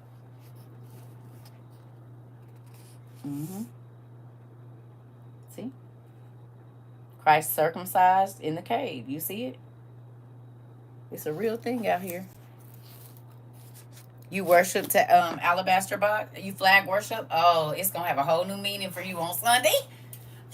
The next time you dance to that, baby, that just made all the hair on my body stand up. It's gonna have a whole different meaning, because you're gonna understand that when you singing about that, when you moving your flags, baby, you might go into tongues. Just go on and get your tissues ready. Put you some in your little thing, because you gonna need them.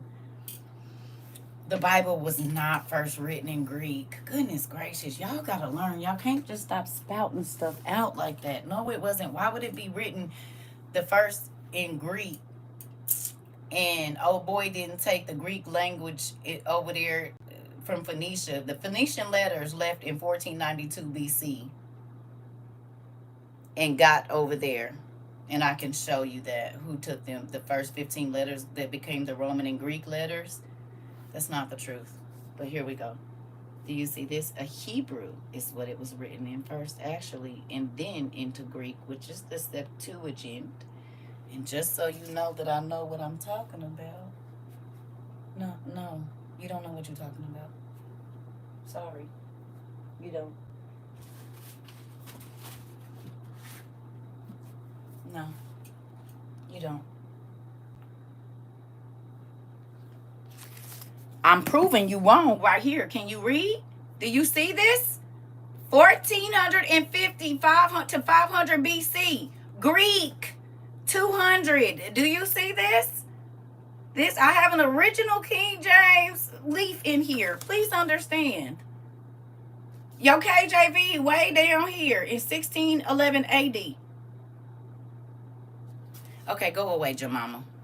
You want to argue, and I don't got not damn time, because the first Bible actually is the oldest Bible is the Ethiopian canon. You don't know what you're talking about, and there's two of them up there. There's two Ethiopian Bibles up here. Oh, you're gonna have to go back a little bit further. You're bringing up a very interesting point about the history of the Bible. Oh, I know, but I don't need you. Church. Oh, what did you say? Let's let AI tell you. Right. You right. It sure do. Let's go back to it. Hey, Gemini. How you gonna do it now? Hold on. Because it was about to tell y'all. The oldest canon.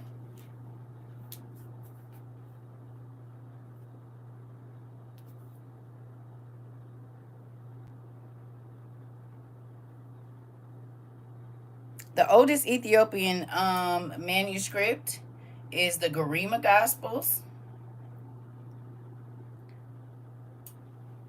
Okay, go away. You just want to argue, and it no sucks. I'm here to help when you're ready. That the only way that you know how to get some attention, because if you know so much, you would be on your TikTok teaching it and not on here. But I know these books offend people. They make people real jealous, clock it, and envious. You want to see the rest of them, because this ain't all of them. It's a shelf I built over here to go up to the ceiling, and this book's all on the floor and in my room. What you need? Not only, again. Oh, okay. Go away. Go do something with your time. Yeah. Go do something. That don't be bots. Them folks be real. They be real. They be real. But because I'm not dressed in my church clothes, they don't think I should be teaching the Bible because they can see my stomach and stuff.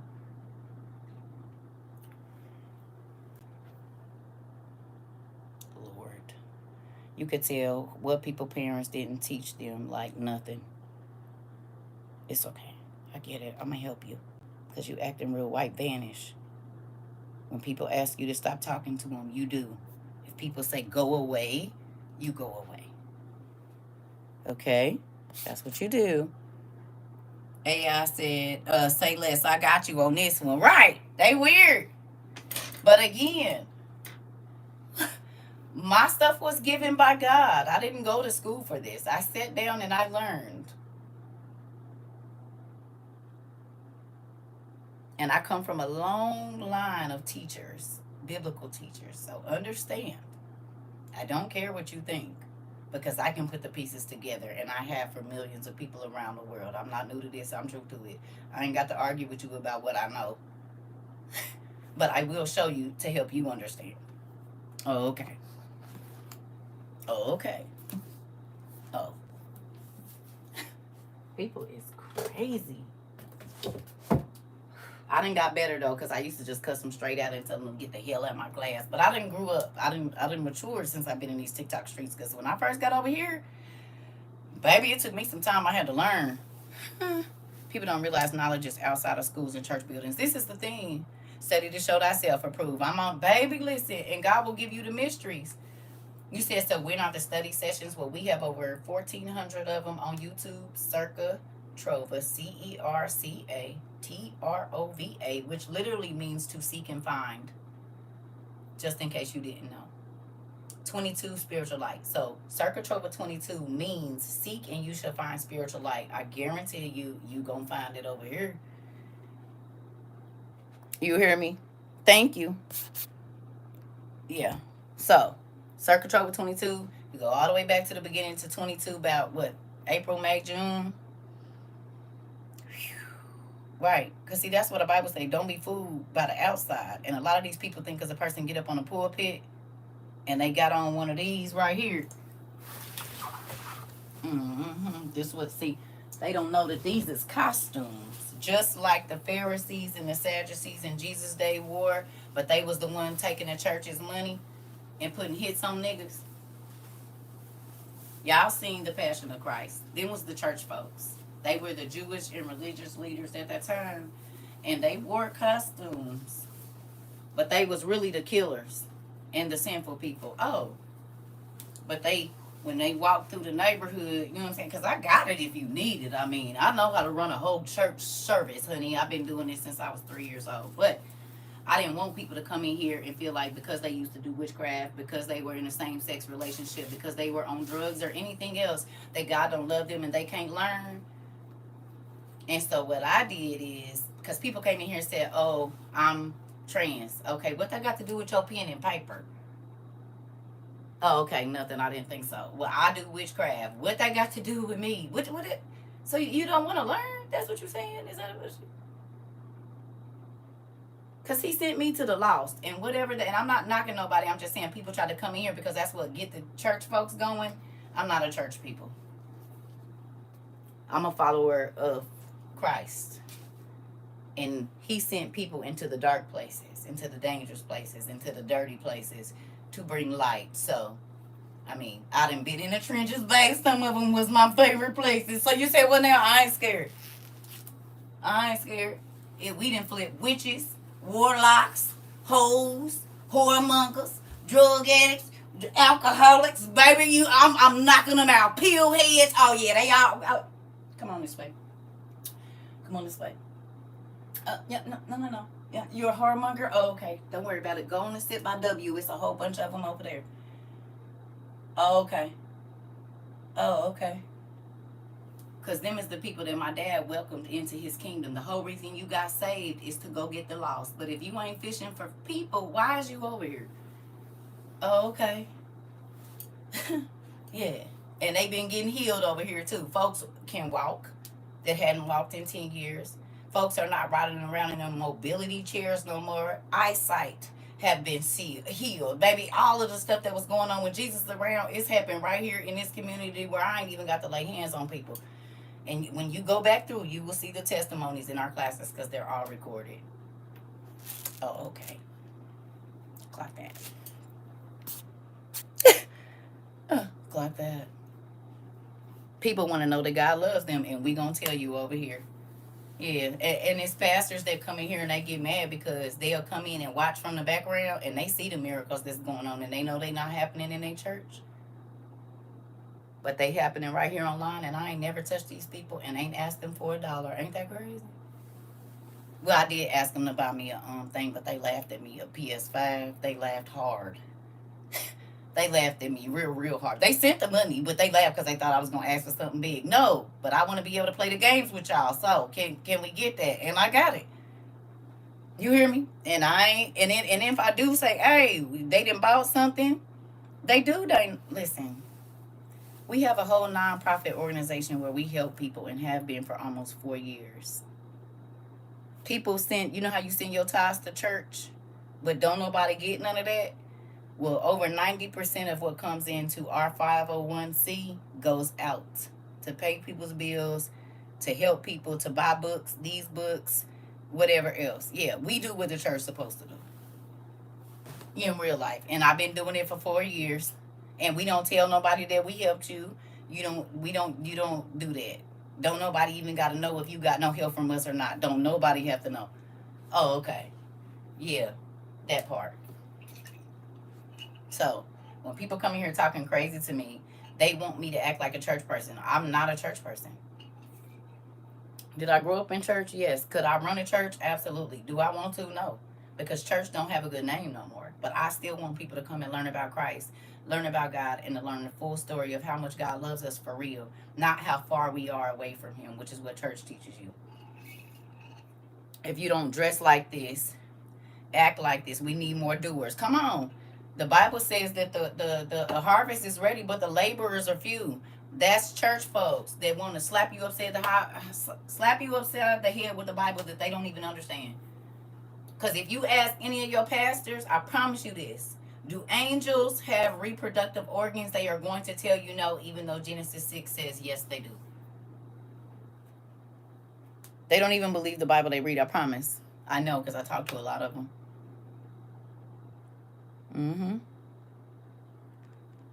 A miracle, I found you. New follower, learn. Oh, stay around. Listen, y'all. My YouTube under the live tab, get ready. Our first classes used to be like 8 hours, 9 hours, because everybody was just learning and I was having to give out so much information. But it's if you want to take your time and not feel pressured to learn, and then I'll show all the books that we go so you can screenshot so you can build your library. It's a real good time over here. It ain't no pressure. We just want you to learn that God loves you, a different way to live, and the word is really medicine, y'all. You said what the Quran talks about. All of it. I mean, y'all do. Okay. So for people, I don't know if y'all know this, right? Anybody got 2 kids by 2 different people? But like they got the same dad but different mamas, or different dads, same, anybody raise your hand if that's a scenario. Either you or your children or somebody around you. Like they might have the same daddy, different mamas, or Same mama, different daddies. Anybody? Okay. If those children live in the house together, or even if they go to another house, doesn't the parent that they share always tell them all the same thing? Okay, so my kids don't have the same dad, but my rules are the same. I don't care who your daddy is. My rules are the same. Okay, you do realize that these are Abraham's sons, right?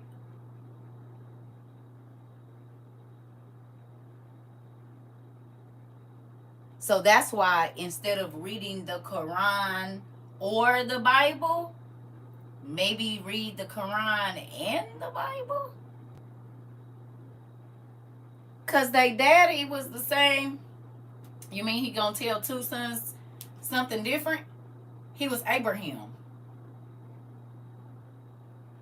Now, did one of them mama kind of go a different way?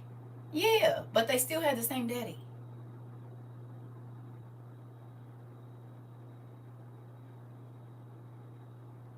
No? Isaac and Ishmael had different mamas, but the same daddy. So you mean to tell me Abraham only told Isaac one thing and only told Ishmael something else? It don't matter that their mamas was different, their daddy wasn't. And the promise was to their daddy, not to their mamas. Oh, okay. Oh, okay.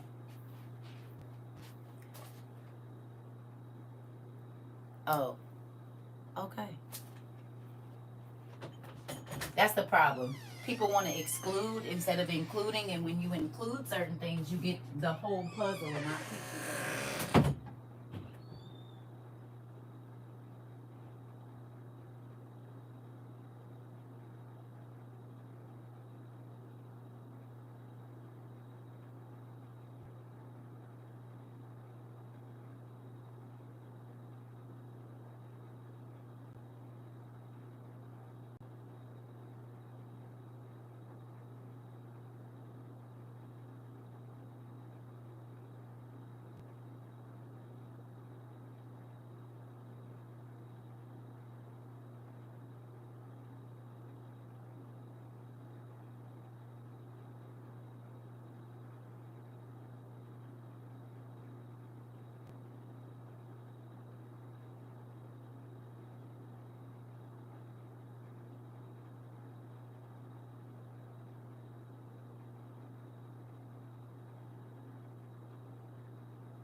And I'm going to show y'all that thing real quick about the Greek letters, just so y'all know I wasn't talking crazy to that person.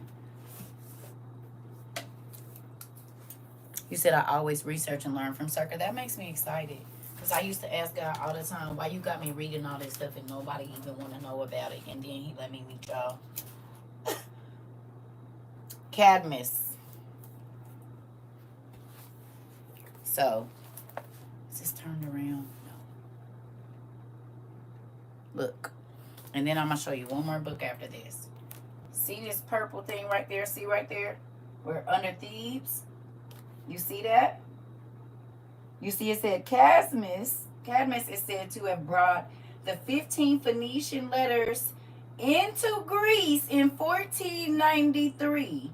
They gradually changed in form till they became the grounds of the Roman letters that are now used in Europe and America. Oh. So there's no way that the Bible could be written in Greek first if they didn't even have written language until the Phoenicians brought them letters. There was already written language in Africa. Oh, okay. Oh, because the angels had Seth, there was an angel that came down and held Seth's hand when his dad died and showed him how to write out the history of his father. But if you don't read outside the Bible, you won't know that. Oh. That's why I be saying, folks just be saying stuff and they ain't took the time to study nothing, just crazy. Now, this book, I'm tearing up stuff. Y'all, my office is so crazy. It's an old book too, it's tearing up. Show you something. See that?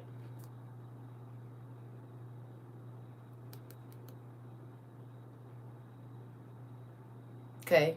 It's called The Lost Books of the Bible by William Hone. Because I normally don't pick books back up. Because I be trying to find them. But it's called The Lost Books by William Hone. Okay, see this? Now I'm going to show you something.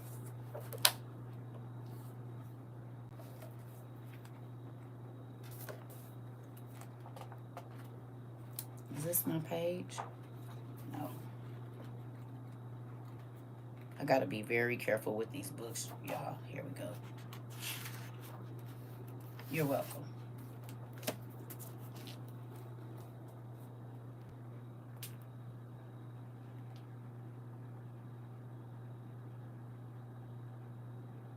Might want to screenshot that. So the next time somebody tell you it was written in Greek first, you'll know they lying.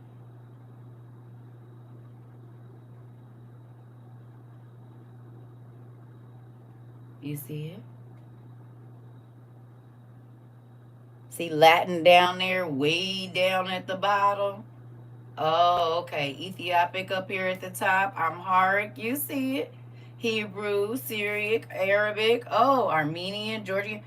This is how our language was started. Oh, the writing, the letters. Okay.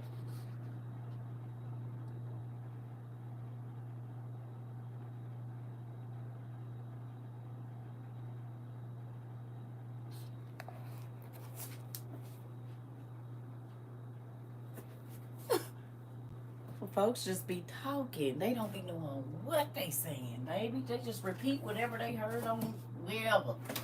They don't do no study for themselves. But this girl right here, the girl with the two thumbs, as my cousin says, studied to show herself approved.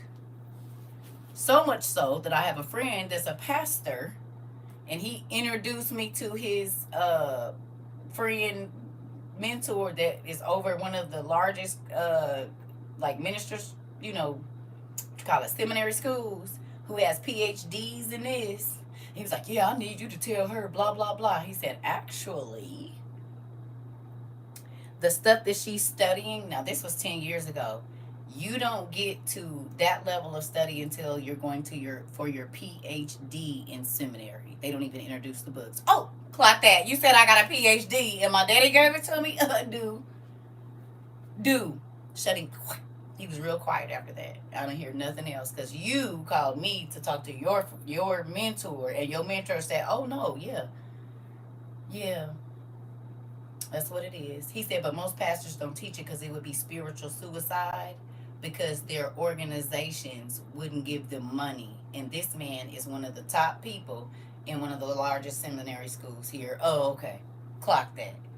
Oh, okay. Yeah, and I sat home and learned and asked God to show me. That's how I know He'll give you wisdom, knowledge, and truth, because God had me studying PhD level seminary stuff at my house. And He told me in 4 years. He taught me in 4 years. Which books would I recommend for someone who was the baby in Christ? These. Because if you feel like the Bible doesn't make sense, this is the middle of it. Like in Deuteronomy or Leviticus, I can't remember which one, because I don't memorize scripture, y'all, because I read too much. I just know the stories, I know the books where they get, and that I'm a nurse, and one of my patients told me this last year. They might be one of my followers. No, just playing, but maybe. But anyway, thank you, Vicky. So look, these are the middle stories, like the middle parts. You know what I'm saying? The middle parts. The middle parts. All the stuff you like, but where's the rest of it? Like, I know this is the story, but it gotta be more. It is. And that's why God said it's only lost to those that are lost.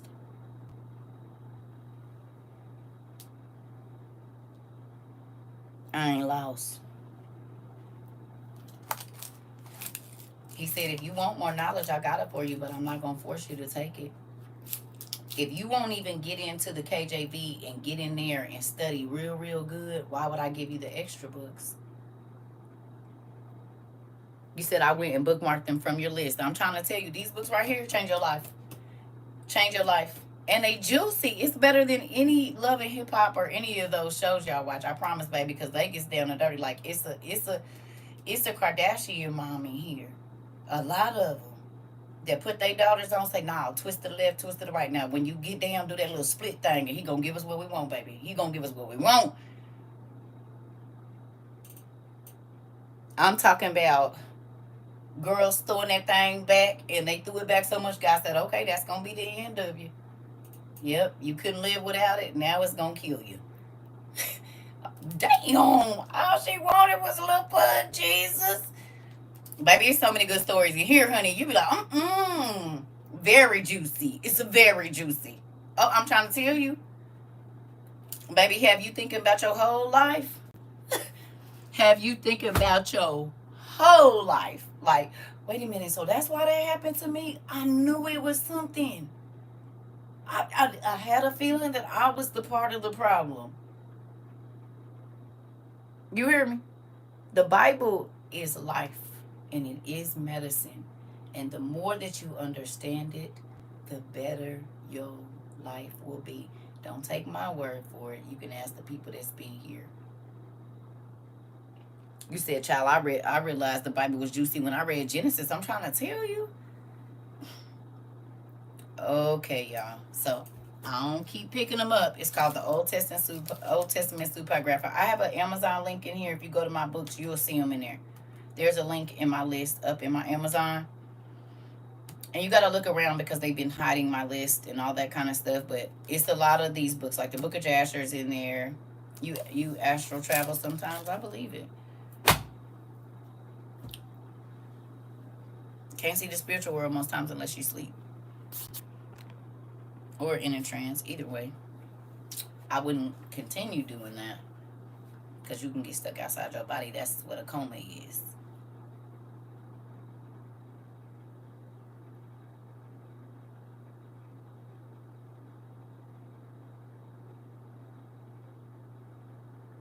Crazy, right? That's how people in a coma can tell you all the conversations that was had, but they didn't have no nothing. They was just locked outside their body. We go studies in every studies in every area code, and the info gonna knock you upside your head, generations and genitals all at once. Boy, you put the clank clank on them after reading the stories reread. You be like, no. When you started talking about the Quran and Abraham, my eyes got big. Listen, see, again, the devil comes to kill, steal, and destroy. That's divide too. So if I can keep you fighting about Norse mythology and Greek mythology, and you don't know they're all the same stories, because at the Tower of Babel, the only thing that was changed was the language. The story stayed the same. That's why every race of people has a Jesus story, like a Savior story that was born around the 25th, even though we would know he wasn't. But when you, instead of reading one at a time, when you line them all up, you see it's all the same stories. And that makes sense because after the Tower of Babel, everybody spoke, before the Tower of Babel, everybody spoke the same language, right? So the stories didn't change, just the names. That's it.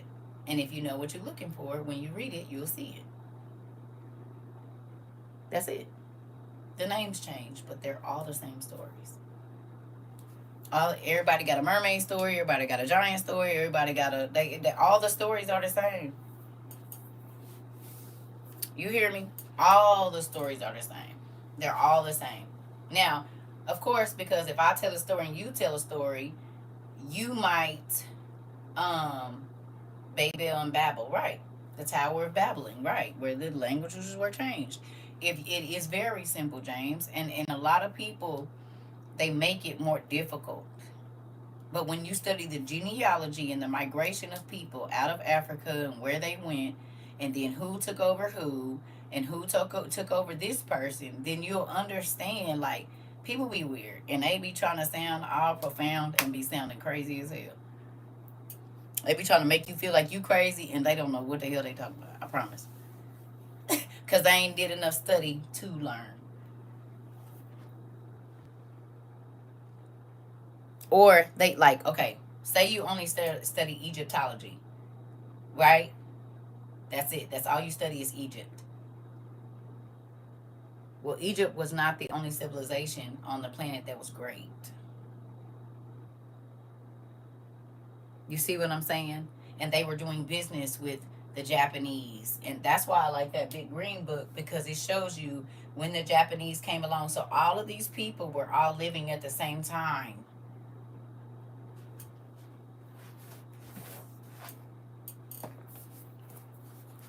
Now, I'm not turning it around, but this is Adam and Eve now. Boom, right? Here's the Tower of Babel. Look at how many different lines of people were living at the same time. Miriam, you see Mitzrayim, Shem, Noah, boom, boom, boom. And then they start breaking off. Okay, so it's about to get even fatter. Right? So look, you got the Egyptians. Hold on. I said I wouldn't turn it around, but it's going to make me crazy. All right. So look at all these lines that's all being created at one time at the top. But look, down here, you got the Egyptians. These are the Phoenicians, right? See? Now we're going to keep going over here. Oh, to this side. See? So now look. You got Greece, Athens, China down at the bottom. And it's telling you about all of the different dynasties. Babylon and Assyria, Phoenicia. All these people was living at the same time. Troy, see it? Lydia, Asia Minor. These people was all living at the same time. Thebes. You see? Boom. Can I go back where?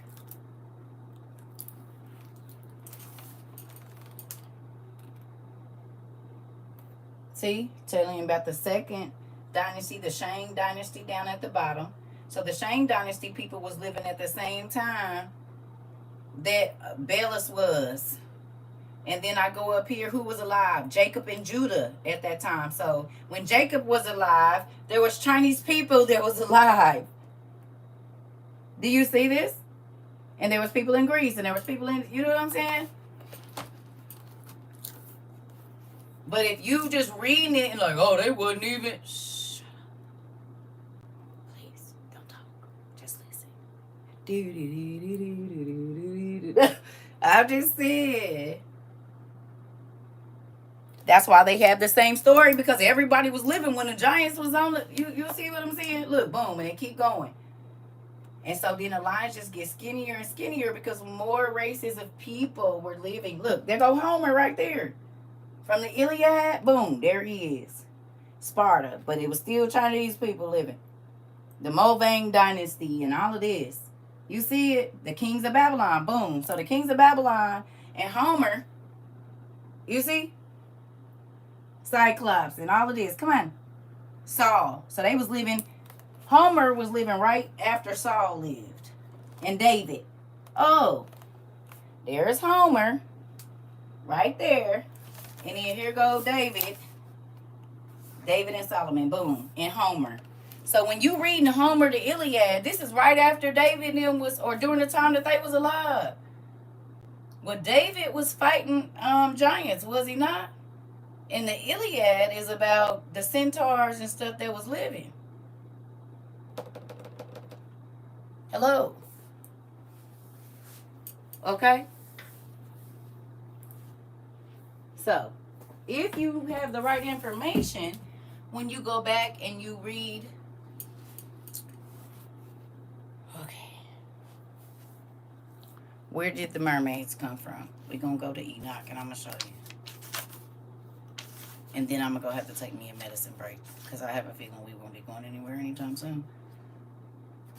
I thought I was getting off. I guess I'm going to be here. All right. See, this is feeling like an old class. Right here. Enoch 7. And they took unto them wives. Right here.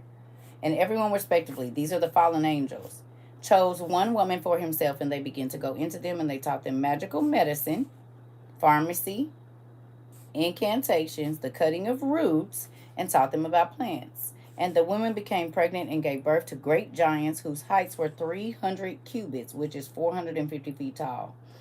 The giants consumed the produce of all the people until the people detested feeding them. So the giants turned against the people in order to eat them. This is where cannibalism came from. And they began to sin against birds, made harpies, wild beasts, reptiles, and fish. This sin against meant go into.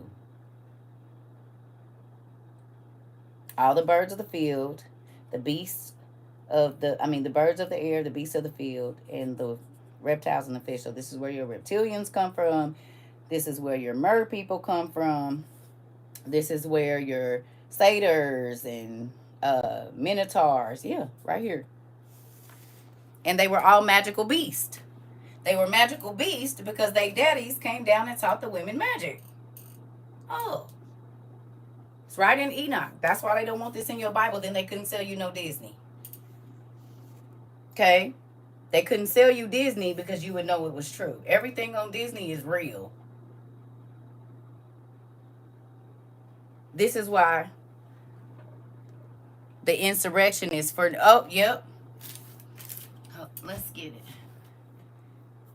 So, thank you, Mari. This book is called The Resurrectionist, right?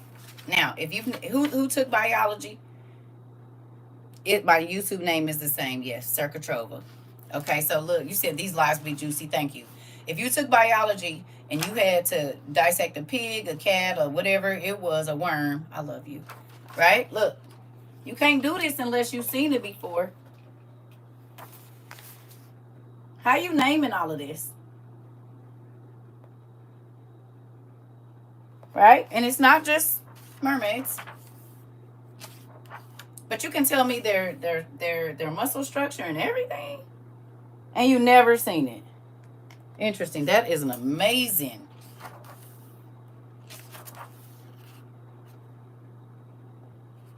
You know, it's still people born with these right now. They're called subcutaneous horns. You know, the people that are born with this human genetic disorder is called mermaid syndrome or cyrenomylia. You can look it up. Cyrenomylia. People are born with fused legs and their feet go out like fins at the bottom. Okay?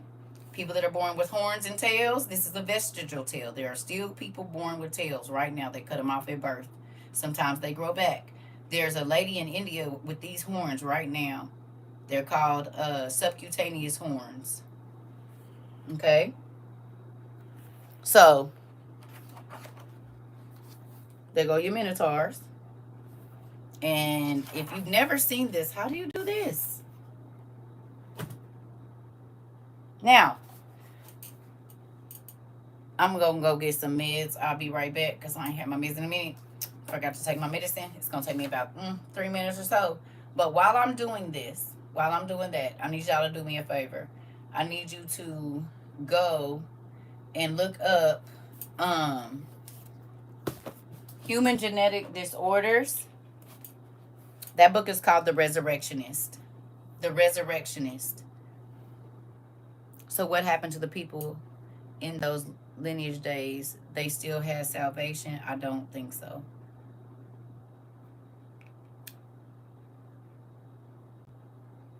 Is there a way we can access these books for free? I'm sure there is, but the last time we mentioned it, the DOJ shut it down.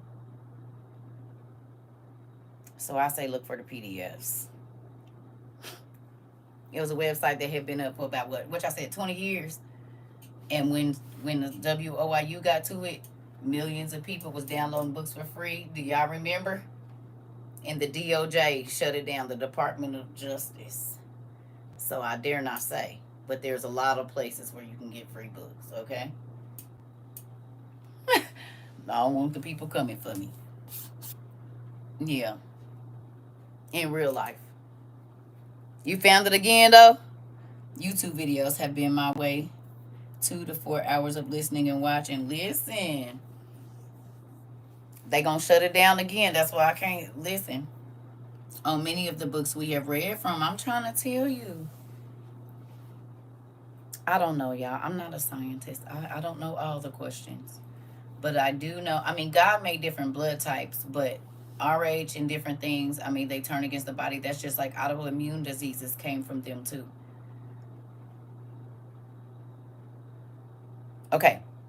Whatever you miss, y'all, because I'm not going to keep pulling up the books and stuff.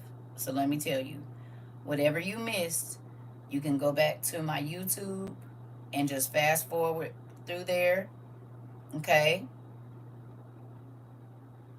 And get whatever you missed, because I will be pulling up books and putting them down and pulling up books the whole time. So CERCA TROVA 22, go into the live tab, most recent video, you're welcome. And all of these books, you'll be able to screenshot them or hear what the name was or whatever.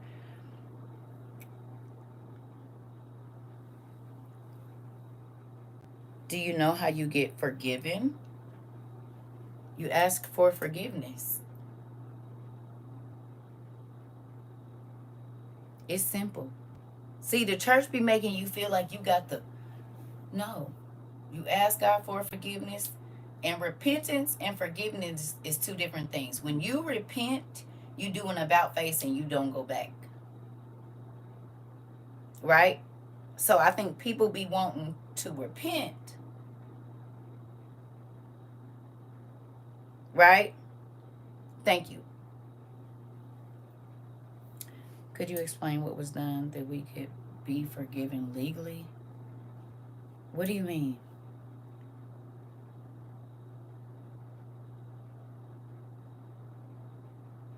When Jesus died on the cross, that was your forgiveness. Because the sin, we were all born in sin and shaped in iniquity because of Adam. When Jesus died, that allowed us to be forgiven. That allowed us to be able to repent. Prior to Jesus, everybody went to hell. Everybody. Okay. So that might be another bot. Okay.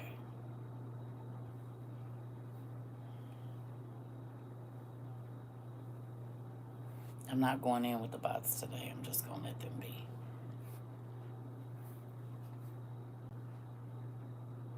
You said, so when he came back, our sins got recounted for? No. Okay, no. No. Okay, listen. When Jesus died, okay. When Adam sinned, okay, it does. I know that. When all things have been covered under the blood except blasphemy against the Holy Spirit, everything else can be forgiven. Last time I checked this.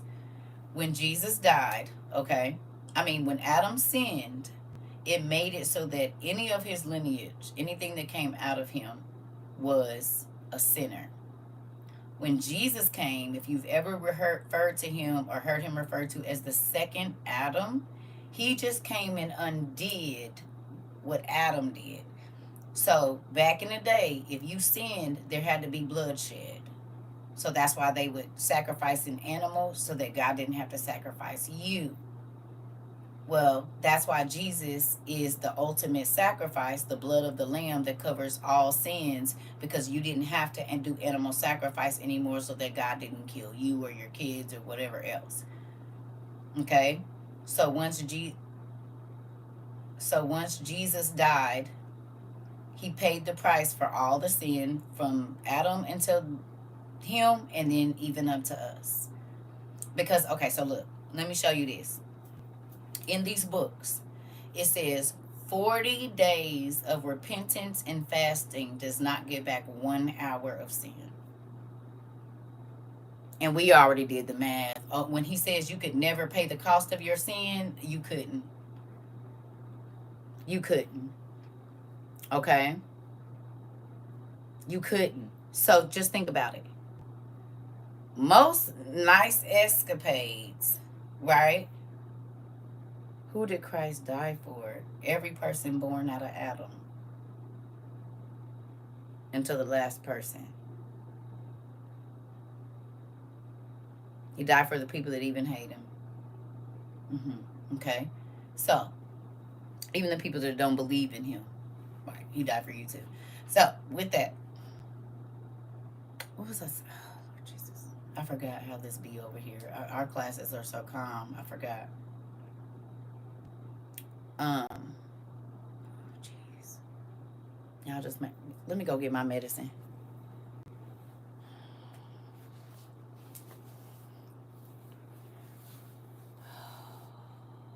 I bet you only read the 66 Bible. You only read the 66 books. Don't child of light. Okay, so let me show y'all our rules here. Please don't add people. They be talking to me. Okay, we don't add people because that give them a reason to keep talking, and we call them clowns, and we just let them go. Some people, when they see these books behind me, right, they feel like they need to challenge me and come in my class instead of doing what a person that understands does and teaching people what they know. They come to challenge me. I don't be worried about it because I don't got to go in nobody class and challenge nothing. I just teach the one, and I got 1,500 classes over there that's watched all around the world, and I'm teaching folks that very well educated. So folks coming in here trying to tell me what I know, it don't bother me at all. I just understand that they don't understand because I teach pastors. I teach a lot of they pastors what they don't know. Clock that T. Now, moving on. I don't care to have it. What I want you to do is, if you know so much, go teach it on your own. Where are my class rules at? Let's get them together because I see they don't know what's going on over here. What I want you to do is not tell me. I want you to tell the people. So you get out of my live and you get into your live and you teach the way that I'm doing. Instead of interrupting my class, calling yourself trying to be seen in my class.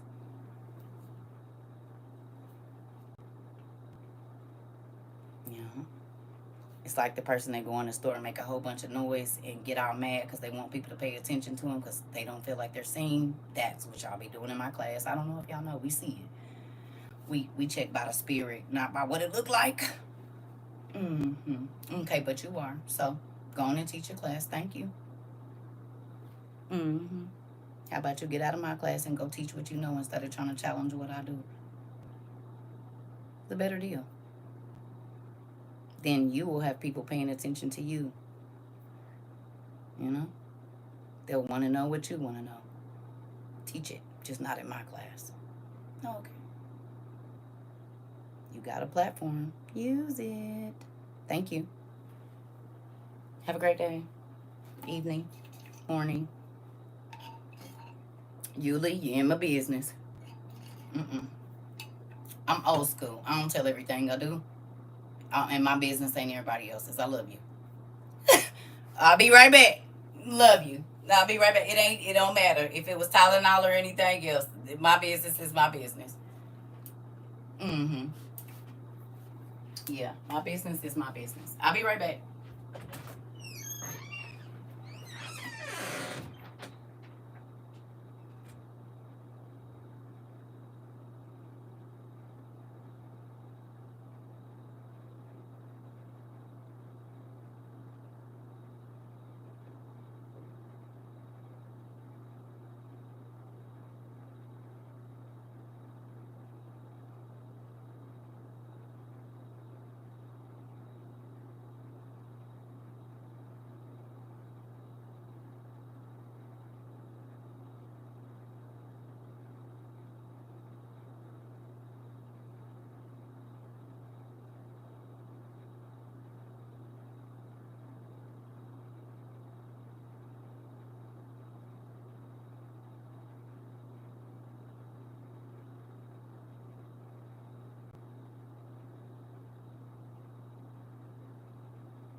Now, what I want to know, who gonna help me put all these damn books back?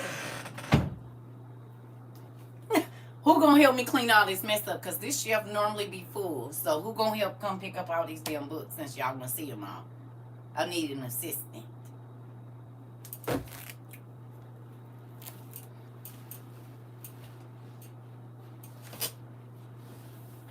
You gonna come? Oh no!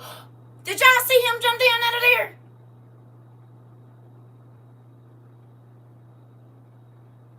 You seen him jump down?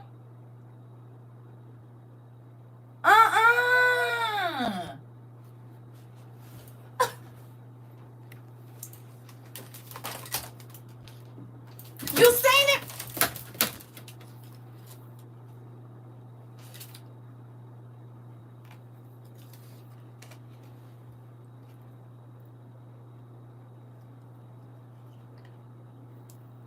Don't be doing that. He got something to say to y'all too. You don't want to talk to him? Oh, okay. You don't jump down out of there. I think you a little bit too expensive to be falling. Y'all seen?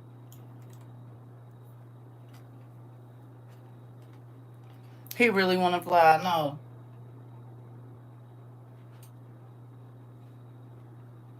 He said my house is in shambles. Stay. Rodney. Right, Rodney cutting up in front of company.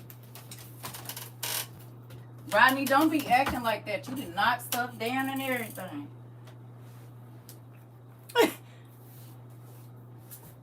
All these dang books everywhere. Oh, I'm gonna have to put them all back.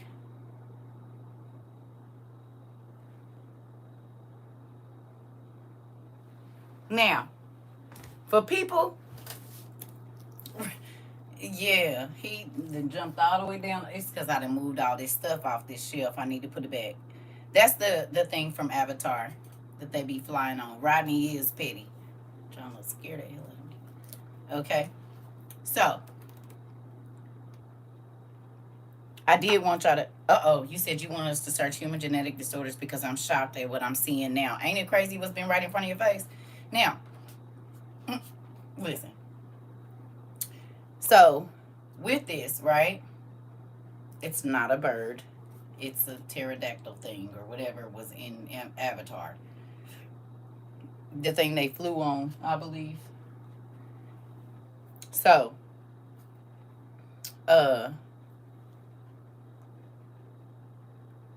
what?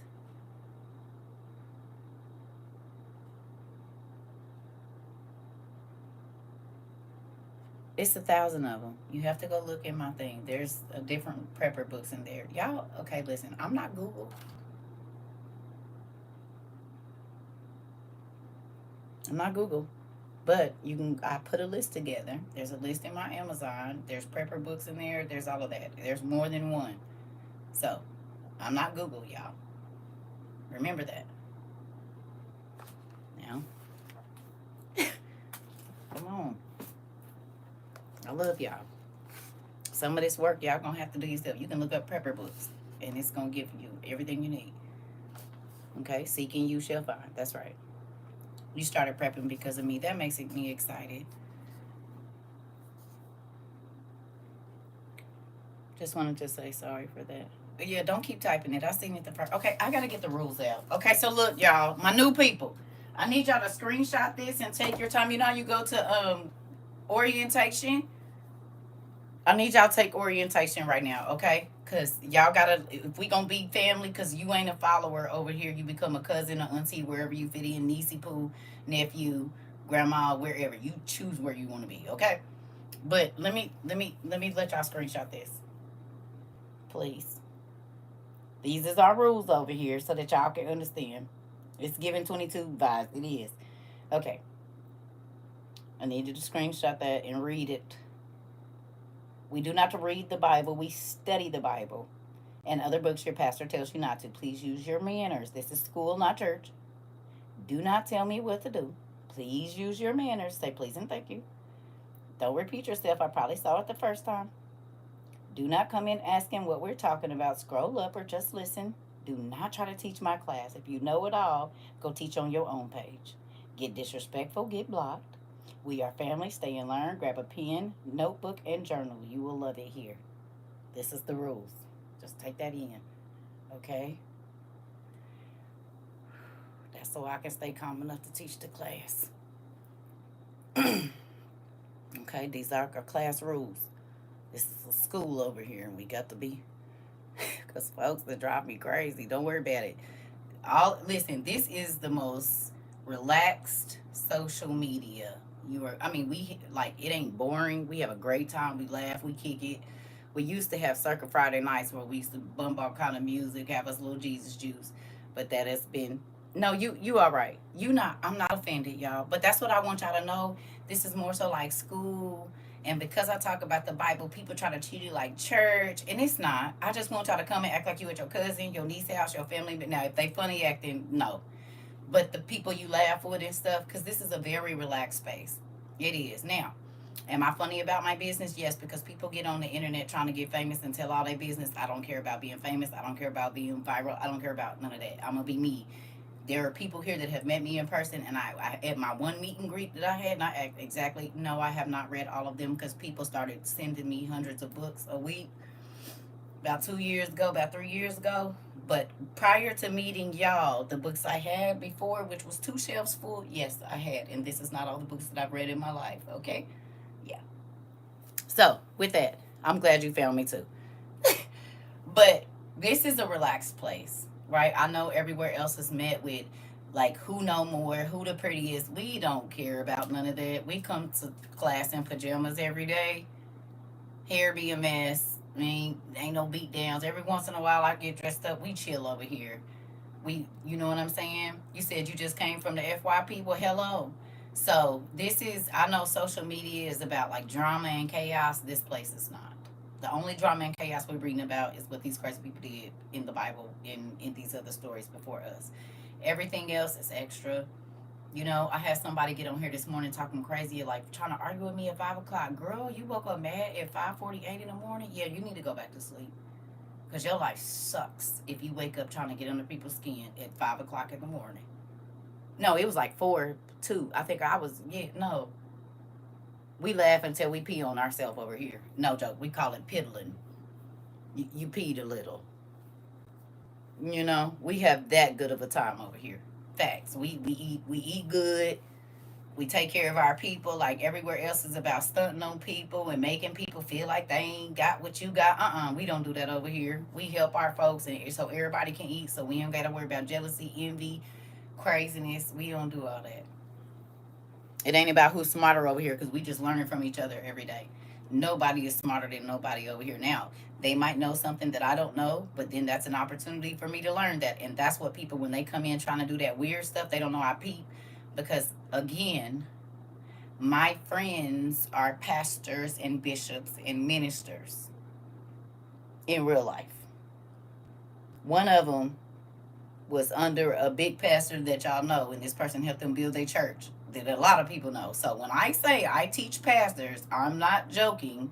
It's pastors that's been in my class and they changed their whole church, shut their church down, and said they wasn't preaching no more until they learned what I teach here, and then they would go back. And I'm not talking about 10 or 15 years. I'm talking about people have been pastors for 50 years, shut their churches down because they realized they weren't teaching enough. So when I say I teach pastors and bishops and ministers. It's not a game, and I've been doing it for a long time.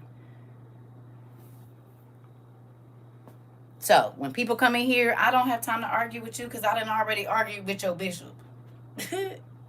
Got him quiet too. Have a seat. Because what I have is not to, I'm smarter, I know more. The church teaches you that. Oh, I preach harder than you. Oh, I preach the house down. How many souls you grab? Not how many souls did you get their money out their pocket. How many souls came to Christ because you preached the house down? And how many came back next Sunday? And how many was trying to get in contact with you so they could learn more about what you said? Oh, okay. Because these folks will hunt me down. You know what I'm saying? Why are we not having class? Have you talked to CERCA? Oh, okay. Cause I need my fix, honey. I need to get in this Bible. What we doing around here? I don't have to force the Bible on nobody. I don't have to force what we like. That ain't. We don't shame you. You can come here and tell us all your business, and we're gonna treat you the same tomorrow. I guarantee you, because they do it every day. Tell all their business. I'll be like, oh Lord Jesus, I thought I was crazy. Yep, nope, it's crazier people to me. Okay, cousin, I'll see you tomorrow. Like, we don't, all that negative energy that's on the internet, I purposely set this up so that it was the exact opposite of that. You can come, girl. We all family, honey. We was all born in sin, and it shows every day. But we're not trying to stay in sin, though. That's the difference. We was all born in sin, but we don't stay in sin. That's the difference. Relationship tips and parenting 101 plus AA meetings. That's why I was trying to tell them, it's people that's getting clean. It's people that's been sober for 2 years. It's people that's been sober. One lady that just passed, what did she say? I think her girlfriend came in and said she was like not sober for like 34 years or 32 years or something. And then she came to our she came to my class, and literally she was sober for the last like 2 or 3 years of her life, and then she just passed recently. She said that lady, her girlfriend, watched my videos 24 hours a day, 7 days a week, but she wasn't high no more after 30 something years of getting high. So we got people that don't drink, they not taking pills.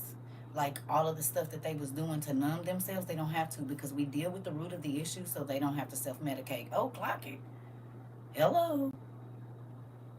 People that went from taking 42 pills down to 2, 27 pills a day down to 0. People that couldn't walk for almost 10 years and was in mobility scooters, and they walking. Oh, okay. It's the real thing over here. I ain't got to lay hands on you and make you pass out. I ain't got to do none of that. Most of these people, I ain't never even touched them. But their lives are better. Their finances are better. They're better parents, better wives, better husbands, better employees, better children, better grandmas, better aunties, literally. And their family come and say, you changed and it's good. Or, you're not a mean grandma no more. Baby, when that grandma came here and told me that, I said, yeah. You changing it. So now that baby has a different outlook when they go to their grandma house or their auntie house, or they, you know what I'm saying? Like, yeah, true healing. Come on. And I don't have anything to do with that. The spirit of the Lord is really in this place. A lot of people fake it, but you can't fake anointing. It go wherever you go, to the strip club, to the trap house. I done tried to shake it. Still couldn't do it. In the middle of the trap. You hear me? Niggas like, hey, you wanna, yeah, come on in here. We didn't. The niggas in the trap. I said, I thought we was about to. They said, nah, we didn't. We just set everything up. We got your little table over there, and everything you need is there, and you bring your books. I thought we was about to have a barbecue or something. Yeah, we gonna cook, but we need you to go on and do that thing you do. Wait a minute. What thing is? I thought we was about to turn up. Oh, so y'all done tricked me. Y'all told me it was a barbecue, and y'all wanted me to come up here and have Bible study in the middle of the trap, and y'all tried to lie and say, oh, okay, I see what's going on here. So I can't trust none of y'all. Not even the niggas in the hood. I don't know about this. I'm trying to tell y'all. Y'all don't even know how many Bible studies I done had in the middle of a trap. In the middle of a strip club.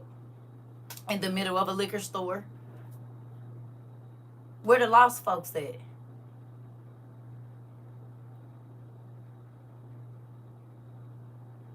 Okay. Where are the lost people? Because they're not at, well, I ain't gonna say they ain't in church, but you know what I mean. When you get saved, you're supposed to be going out to be a fisherman. In order to be a fisherman, you have to know what bait a specific fish take. All fish don't take the same bait. And if you don't have a heavy enough wire or fishing rod and or, fishing string, it can snap it and get away from you. So you got to be patient. You got to be patient. You got to know What fish are attracted to blood? What fish are attracted to worms? What fish are... You got to understand, and you can't catch some of the people that come and study the Bible with me. They came in here and I was talking about how the angels, get this now, taught magic to the people. Well, they did magic. But you know what they do now? All they do is read the Bible. They don't even do magic no more. You said what? And I'm talking about born into families of magic. Yep, they out of that. Which where? Warlock where? Oh, no, they not. It was people that came in here praying to crystals and everything, babe. Lives was crazy. Guess what? They learned. They done got rid of them altars and quit talking to rocks. And it's a whole living God. Oh, okay. And he show up every day. Mm-hmm. Sure do. So, I'm getting to see with this what Peter and Paul and them saw after Pentecost. The healing, the now they disciples, and now they're evangelizing, and now they're having Bible study groups, and they can actually, okay, prime example.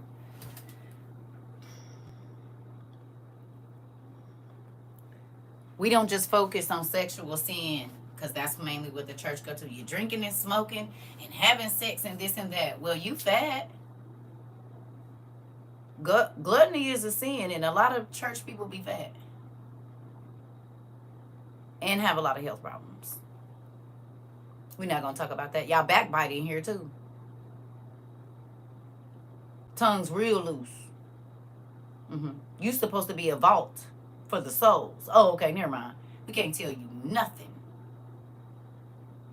Let's not talk about the whoremongers that's in here and the witches that prey on the young women because they mad, because they bitter, because they never like whatever, and so then they always in their business at church. Let's not talk about them. Hold on, them is the witches and warlocks that's in there. And you charge for everything. Let me show you. My daddy, the way y'all run y'all churches now, y'all don't remember he came in here. You done made my house a den of thieves and a marketplace. Clock it. You can't get nothing in church for free. Not even water or a parking space.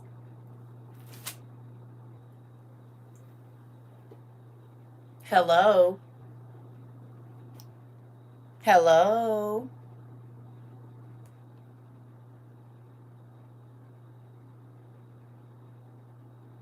Okay. We don't want to talk about that. We don't want to talk about that. We don't want to talk about how the word pharmacy means spells, incantations, poison, and witchcraft. And church folks is always running to the witch doctor for potions. And they want to talk about the person that is grinding their teeth on the corner.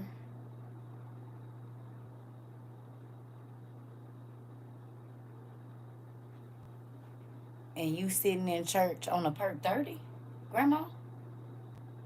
You done been to the doctor 4 times this week. You ain't in the spirit or praying. You high and sleep. You nodding in the church. Oh, okay, I know, because your grandkids be taking your pills and selling them. Quit playing with me. Because when you come in contact with God, healing starts immediately. Why you been sick for 35 years? Make it make sense. Look at y'all laughing because y'all know I'm telling you. Oh, I'm one of them kind of aunties. To my babies, yeah, I'm one of them. We gon'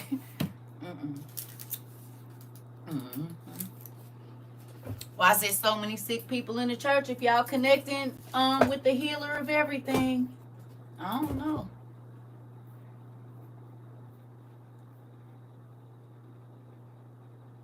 Stopping people from leaving before they get their bag. Listen, I've been on here for 304 minutes and 51 seconds. You ain't heard me ask for a dime or tell you my cash app, Venmo, or PayPal. Oh, interesting. Not once.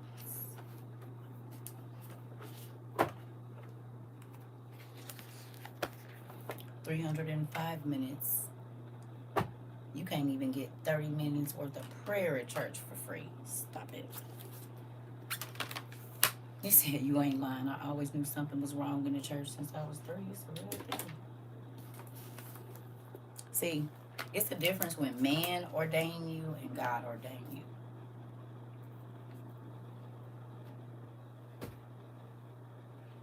The people with the real anointing, they push them out the church because they can see. So then they tell people not to listen to them and all of that. You said, please tell you why you need healing. What's your thought life like, Priscilla? A disease starts with your mind. Understand that. A dis-ease in your mind. Like how you can get so angry you can have a stroke, or you can, right, a dis-ease in your mind is a disease. It starts here. You can get so angry you can have a stroke and a heart attack, right? People die of a broken heart. Their heart did not really break into, the thoughts made their heart stop. Because your body reacts to this. The Bible says, so as a man thinketh, so is he. So if you think nasty thoughts, if you're judgmental, if you feel like somebody doesn't deserve something because you got all of that, oh yeah, that affects your organs in real life. You manifesting a sickness in your body. Because evil thoughts, evil leads to what? Sin leads to what? What does it lead to? Sin leads to what? What's the word? Before hell.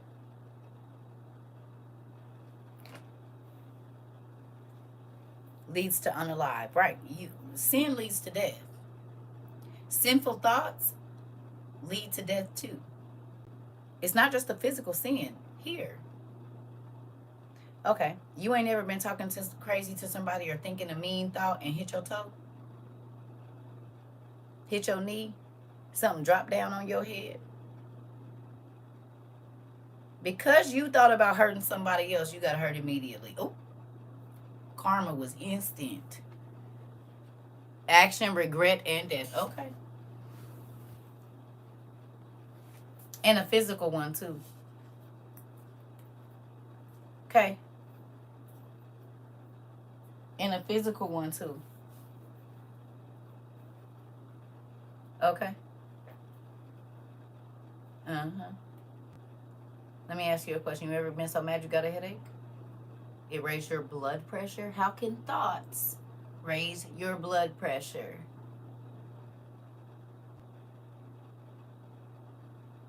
You said, but it's hard when you deal with people that be pushing your buttons. You be quick to anger. Well, are you forcing yourself to be around somebody that you shouldn't be around? You're going to stay mad. And even if it's your mama, your cousin, or your daddy, you don't have to deal with them. You can move around.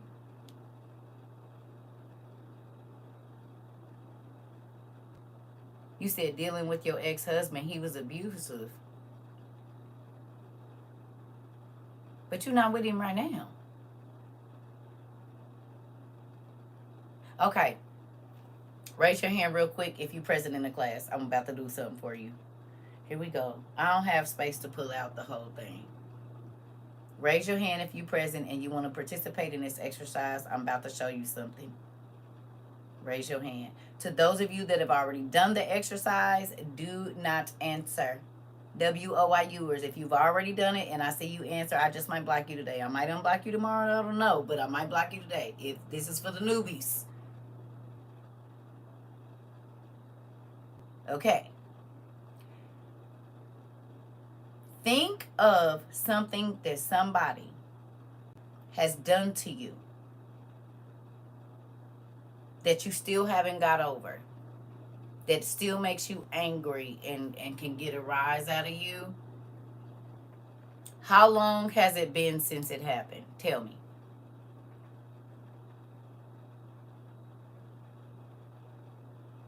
Just put the years or months or days. You already know where we're going. Y'all know where we're going. No, I don't need several. When?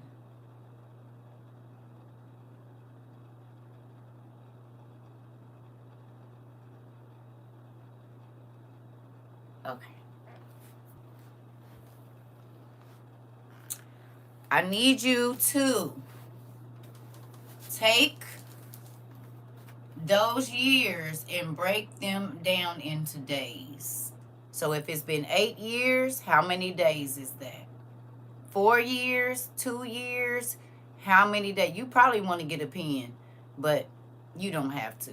But most people do. When we do this exercise, I'm going to need you to get your calculator and write down how many days it has been. Y'all, my hair is... How many days? How many days it's been since whatever it was happened? It's been 300 days.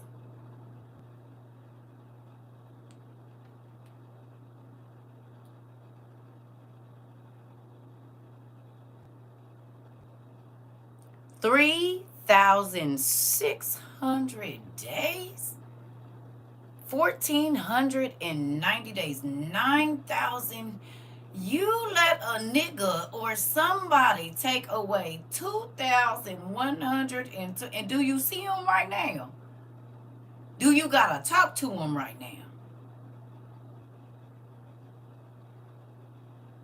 You already gave him 9,000. So, do you have $1 in your account for every day that you held on to that bush?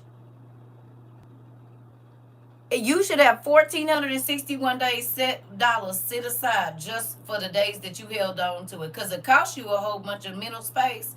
You probably went shopping, ate something you didn't need to. It don't matter who it is. It do not. Did you hear me say it don't matter if it's your mama? I don't mess with my mama now. They'll tell you. I didn't start talking to her a little bit more. You wasted time and money.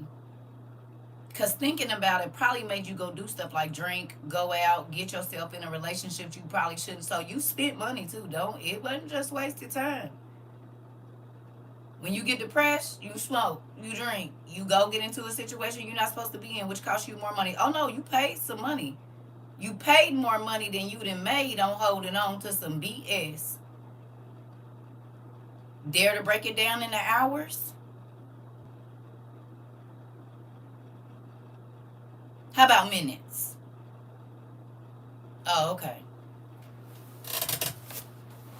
And then to know whatever you don't let go of, that is your ticket to hell, because unforgiveness won't be there. Neither will bitterness.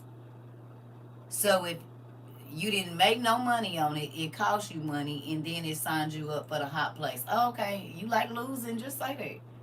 If you like losing, just say it. If you like throwing money in the trash, your mental space, your health, and all of that, and you want to go to hell, why you didn't just say that in the first place? We don't have to talk about it no more. Because unforgiveness ain't going.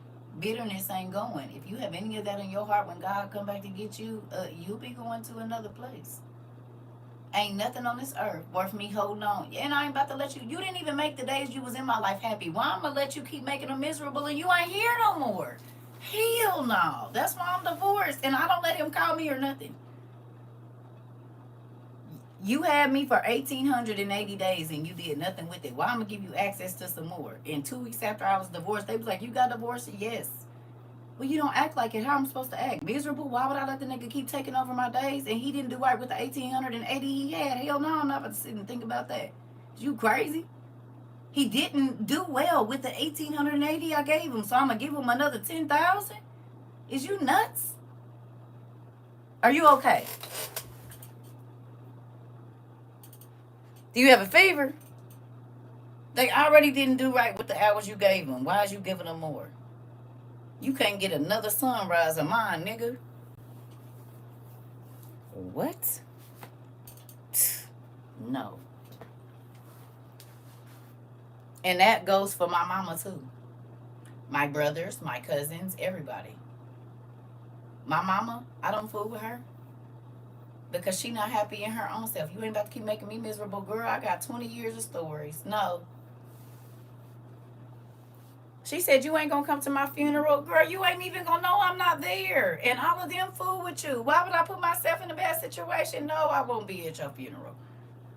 I ain't about to get up there and fake cry. I love you. But no, I won't be there. You won't even know I'm not there. It's fine.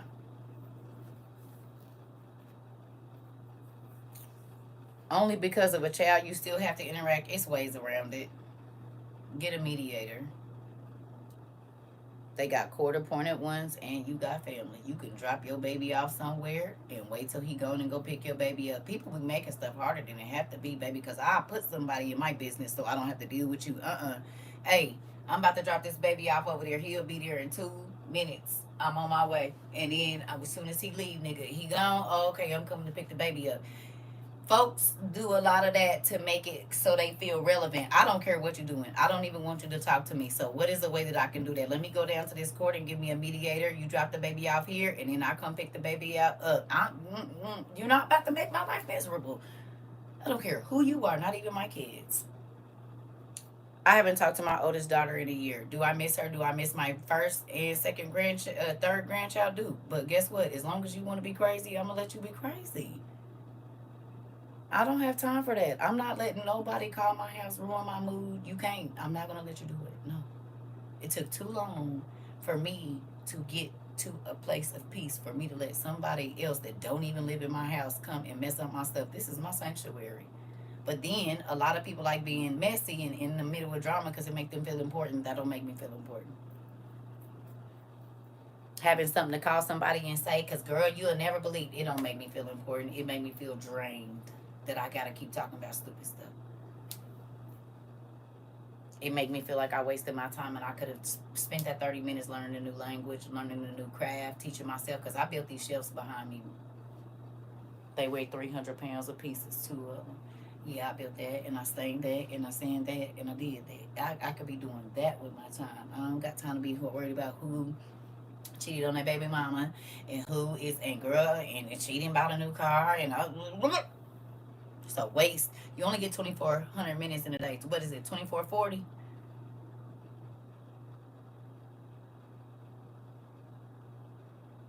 You sleep for a good 300 or 400 of those minutes. What you doing with the rest of them? How many of those 2,400 minutes a day do you give to Christ? And how many do you give to drama and stuff that you can't even go back and change? Oh, okay, wasted time. You hear me? I don't give my time to people that don't like value it. Don't do that to yourself no more. And then you'll be talking about something that it was 15 years ago and you done gave all your, that's what the devil wants you to do, so you can't never go move forward. And if he keeps you trapped in your trauma, then you'll keep other people trapped in their trauma. And you can't help nobody if you trapped in trauma. Because you ain't overcame it yet. Because you won't let God, he want to give you a different change, but you won't let go. It falls under unforgiving. Right. You can, listen. I'm not letting nobody take my time. I love you. I forgive you. And just stay over there. You don't have to be in my face. I don't have to deal with you.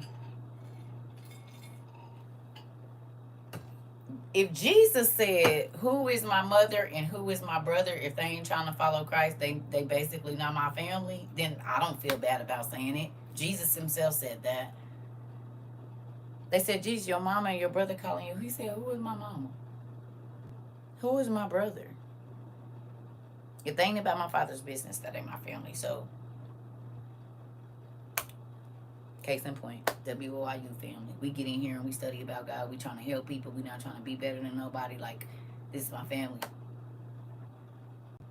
So let it go. You just have to say to yourself, listen. I mean, you don't have to let it go if you don't want to, but don't be talking about, oh, when I get to heaven, because you're not going. Unforgiveness will not be in heaven. It's only one place it's going to be. And not forgetting, I ain't never going to forget. Never is into eternity. Okay, so I guess you do want to go to hell. I just keep saying it. Over and over until you go.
y'all. It's my bedtime. I was gonna try to stay up with y'all. I'm not gonna be able to. I'm about to go to sleep. I'm tired. We've been on here for a long time.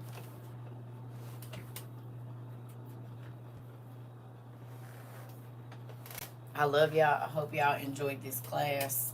To the newbies, it's a net in here. Them plants, man.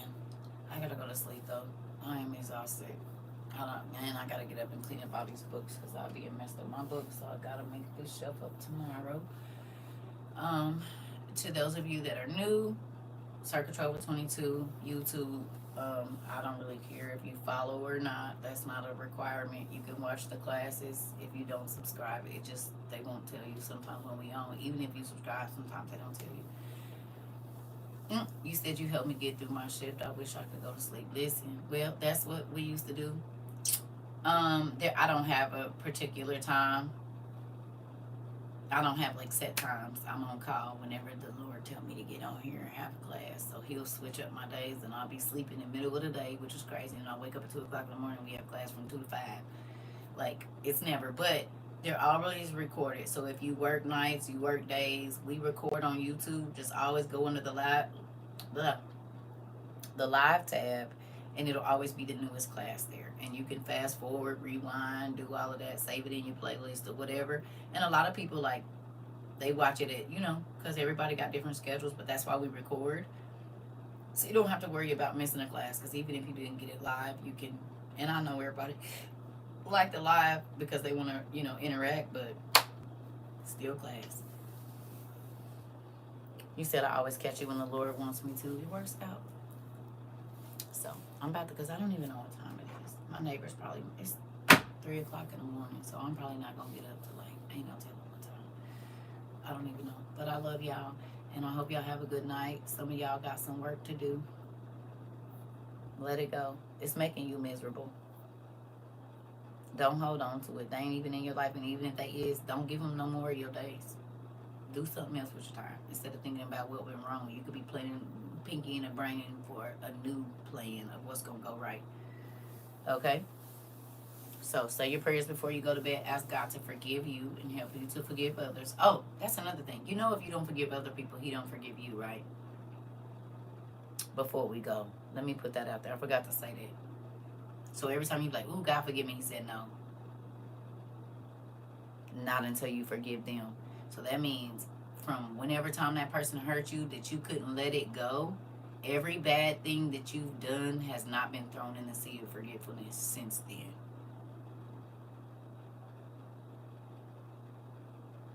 Mari.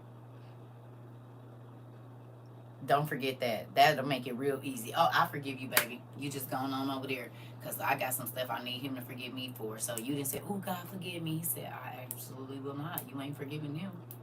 Until you forgive them, I can't forgive you. Wait a minute, because you can send me to hell. He said, right.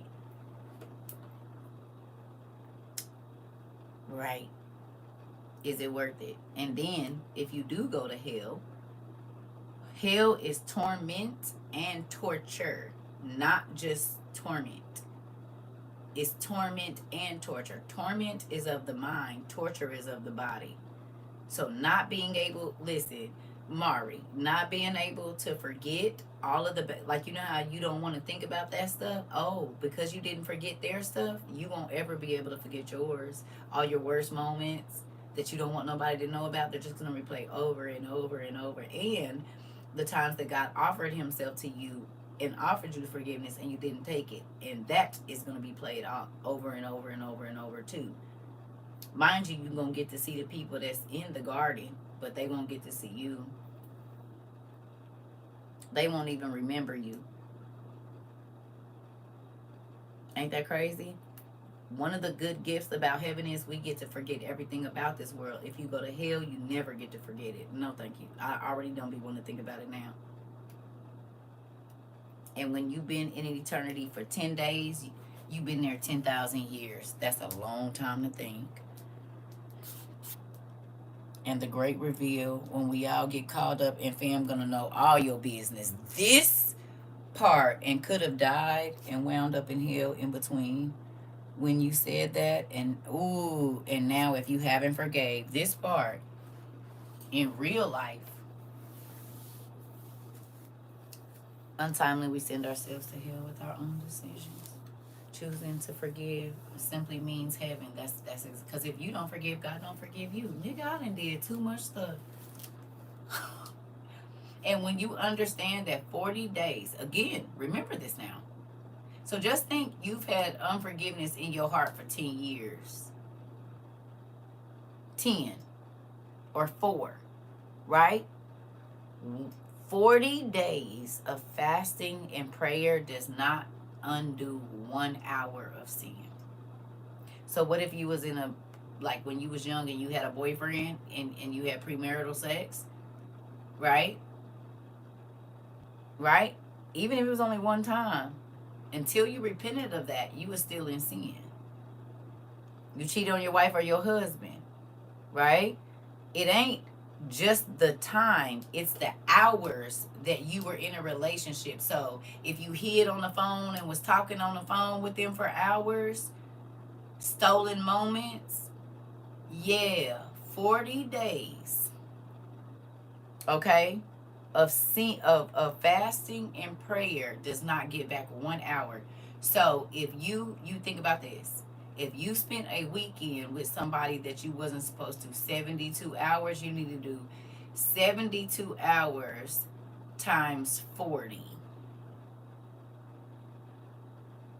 And that many days of fasting and prayer doesn't get you that 72 hours gone. What's 72 times 40? Can y'all do it? Oh, I got my calculator and I'm sleepy, so we just gonna move on.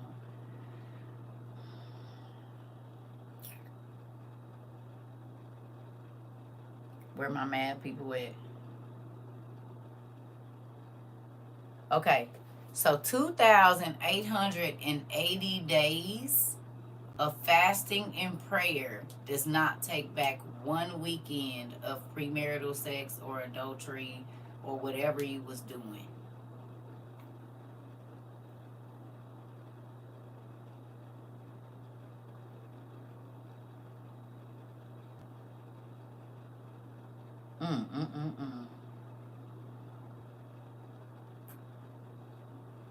So that's basically 7.5 years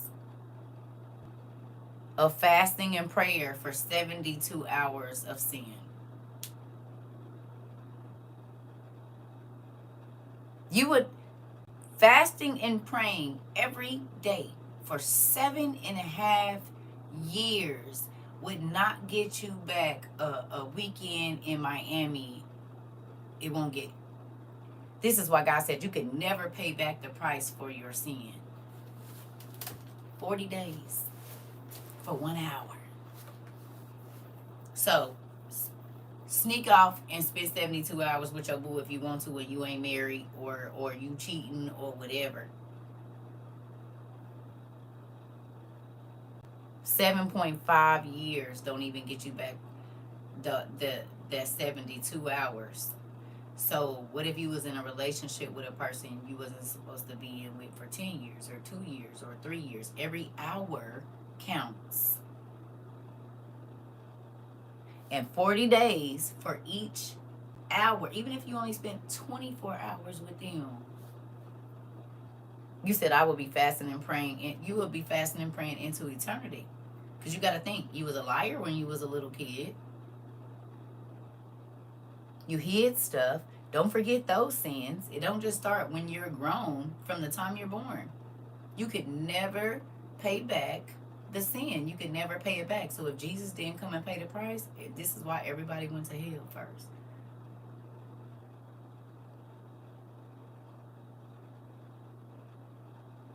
I don't got time. I'm about to let it go because this is why you need Jesus. I'm trying to tell you.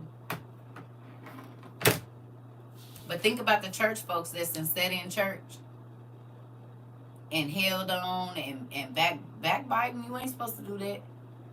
You've been backbiting since you got in the church, and you want to tell somebody, baby, you've been in church 30 years talking about people.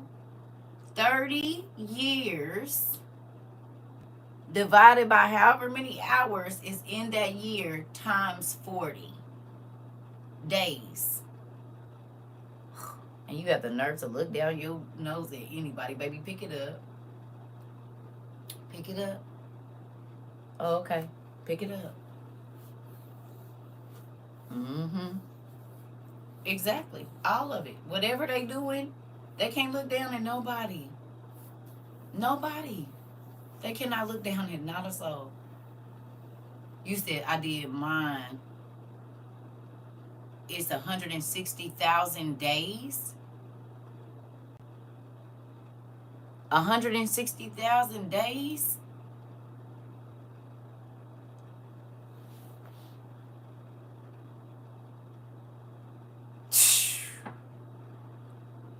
Divided into years. How long would you have to fast? So 160,000, 11 years.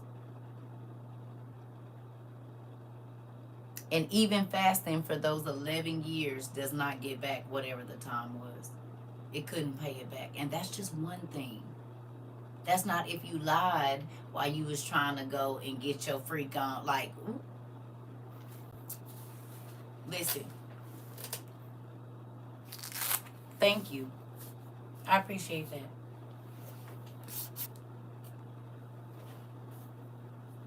Thank you. I appreciate you.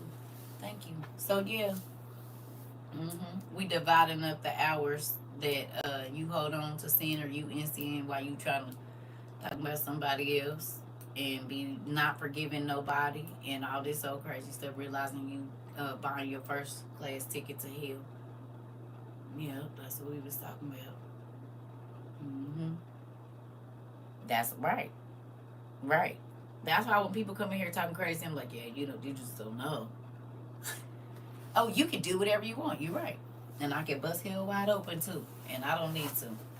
That ain't what I want. It ain't nothing out in this world worth me going to hell for. Because, baby, when you've been in eternity for 10 days, that's 10,000 years. That's a long time. And you only been there 10 days and you got a lifetime to go. God said it's never ending, and I understand why. Because when you leave your body, you in eternity. And eternity, in one day is 1,000 years.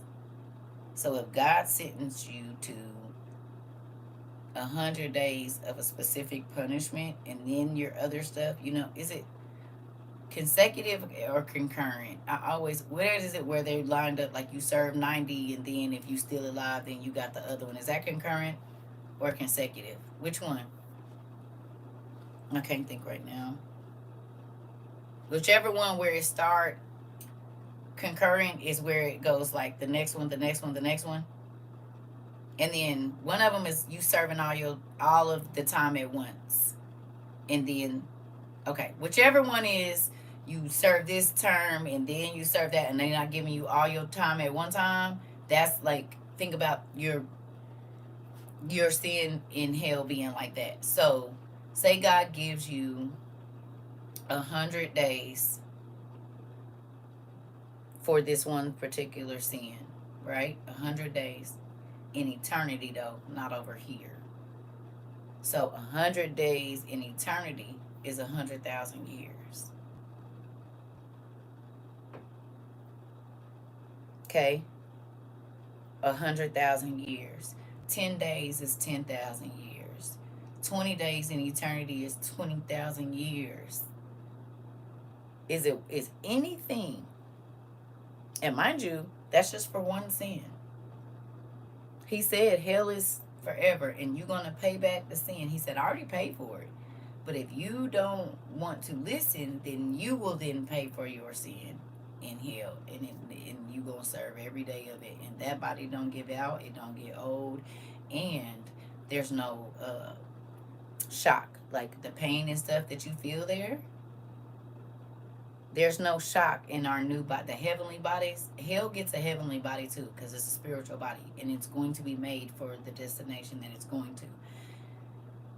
There won't be any blacking out, any forgetting, any silence. People be like, oh, rest when I'm dead. Not when you go to hell.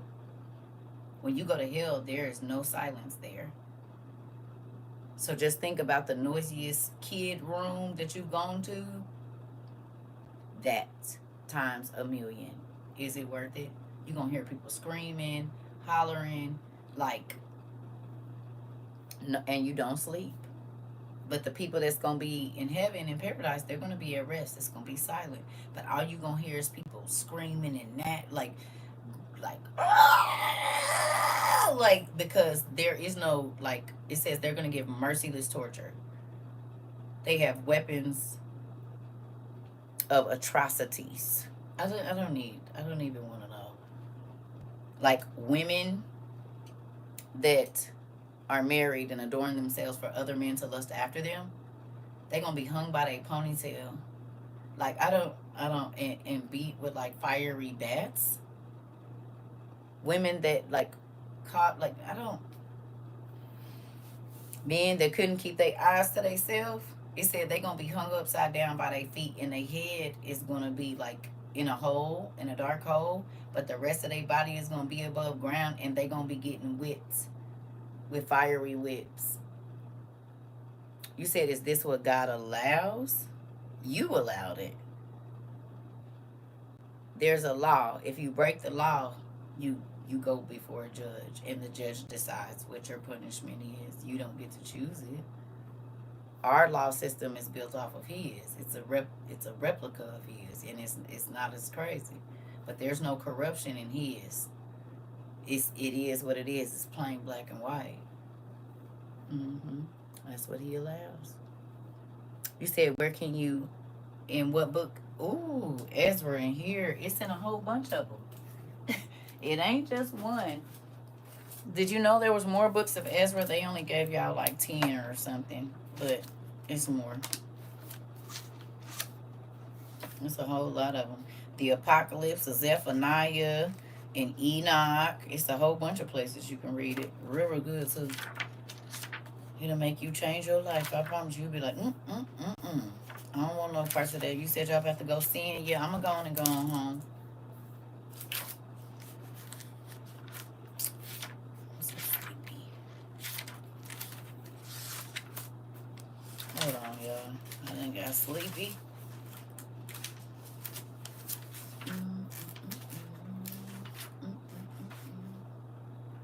It's the vision of Ezra. Hold on. I know I'm right here. I just keep moving too quickly.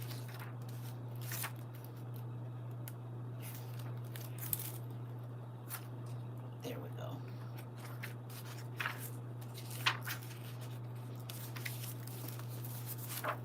Good morning. Okay.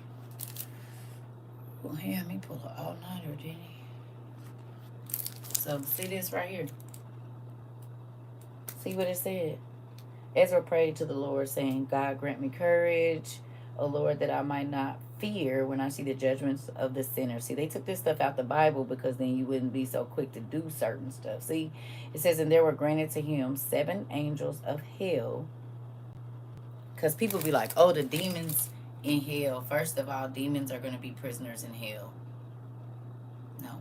God made specific angels that are COs, and they were made scary and mean and everything else, but they're not demons because hell was made for demons. So then how are demons running hell if they're going to be put there as a prison? Doesn't make any sense. Okay. We use our manners here if you want questions answered. Okay, and there were granted to me 7 angels of hell who carried him beyond the 70th grade into the infernal regions. And he saw fiery gates, and at those gates he saw 2 lions laying there, from whose mouth and nostrils and eyes proceeded the most powerful flames. Okay, but we going to get down here. You can read all of that, right? But we going to get down here. See right here? So it says, oh, here we go. And others were entering that they might pass through the gates, and dogs were ripping them apart, and fire was consuming them. And Ezra said, who are they? And the angel said, they denied the Lord and sinned with women on the Lord's day. And Ezra said, Lord, have mercy on the sinners.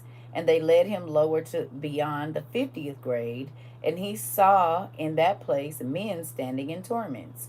Some were throwing fire in their faces. Others, however, were whipping them with fiery scourges, fiery whips.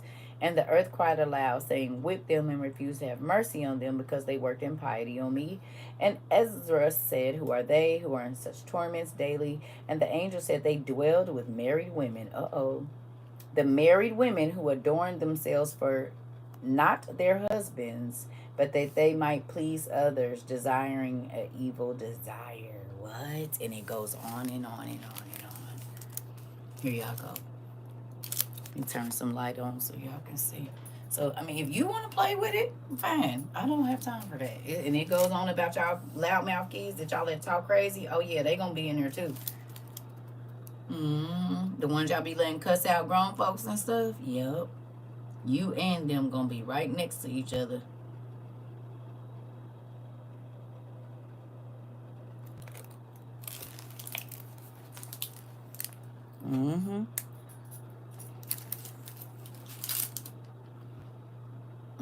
Lord have mercy, honey. Yeah. We use our manners here, and you can get your questions answered. And I will tell you. But you gotta say, can you please tell me, or can I know the name of the book? We don't nobody tell me what to do. I know that's hard for people on the internet to understand, but you still have to use your manners here because this is school. Like when you go in a search, say, excuse me, could you tell me where I could find? Same thing. Your outside manners. I know we in the house, but you not at home when you over here. You gonna have to use your manners. Now, you ready? Or did you leave? Oh, okay. There you go. Nope, you're fine. It's called The Old Testament Suit by Grappa by James Charlesworth. There you go. You're fine, honey. I don't have no problem. Long as people use their manners, you can get whatever you need over here. Screenshot that. And it's a 2-book set. It's volume 1 and volume 2. And I want to show you the names of the books. See how that changed? You see? Get whatever you like. As long as you can get whatever you like. Now, look at these are the books that are in there. People don't use their manners, and I'm old, and that used to get us hit in the mouth, and so then I just have a pet peeve about it a little bit. But all of these books should be in your Bible as well, and they're not, and they will make all of the other stories that you did read make perfect sense. Okay. Now I'm going to bed. Ooh. I've been teaching for 3 hours and 34 minutes, 43 minutes, and I did about this time earlier too. So I might even take off today. I don't know. We gonna see, y'all, how this running. If I can get enough sleep, I'll come back on. If I can't, I'll see y'all the day after tomorrow.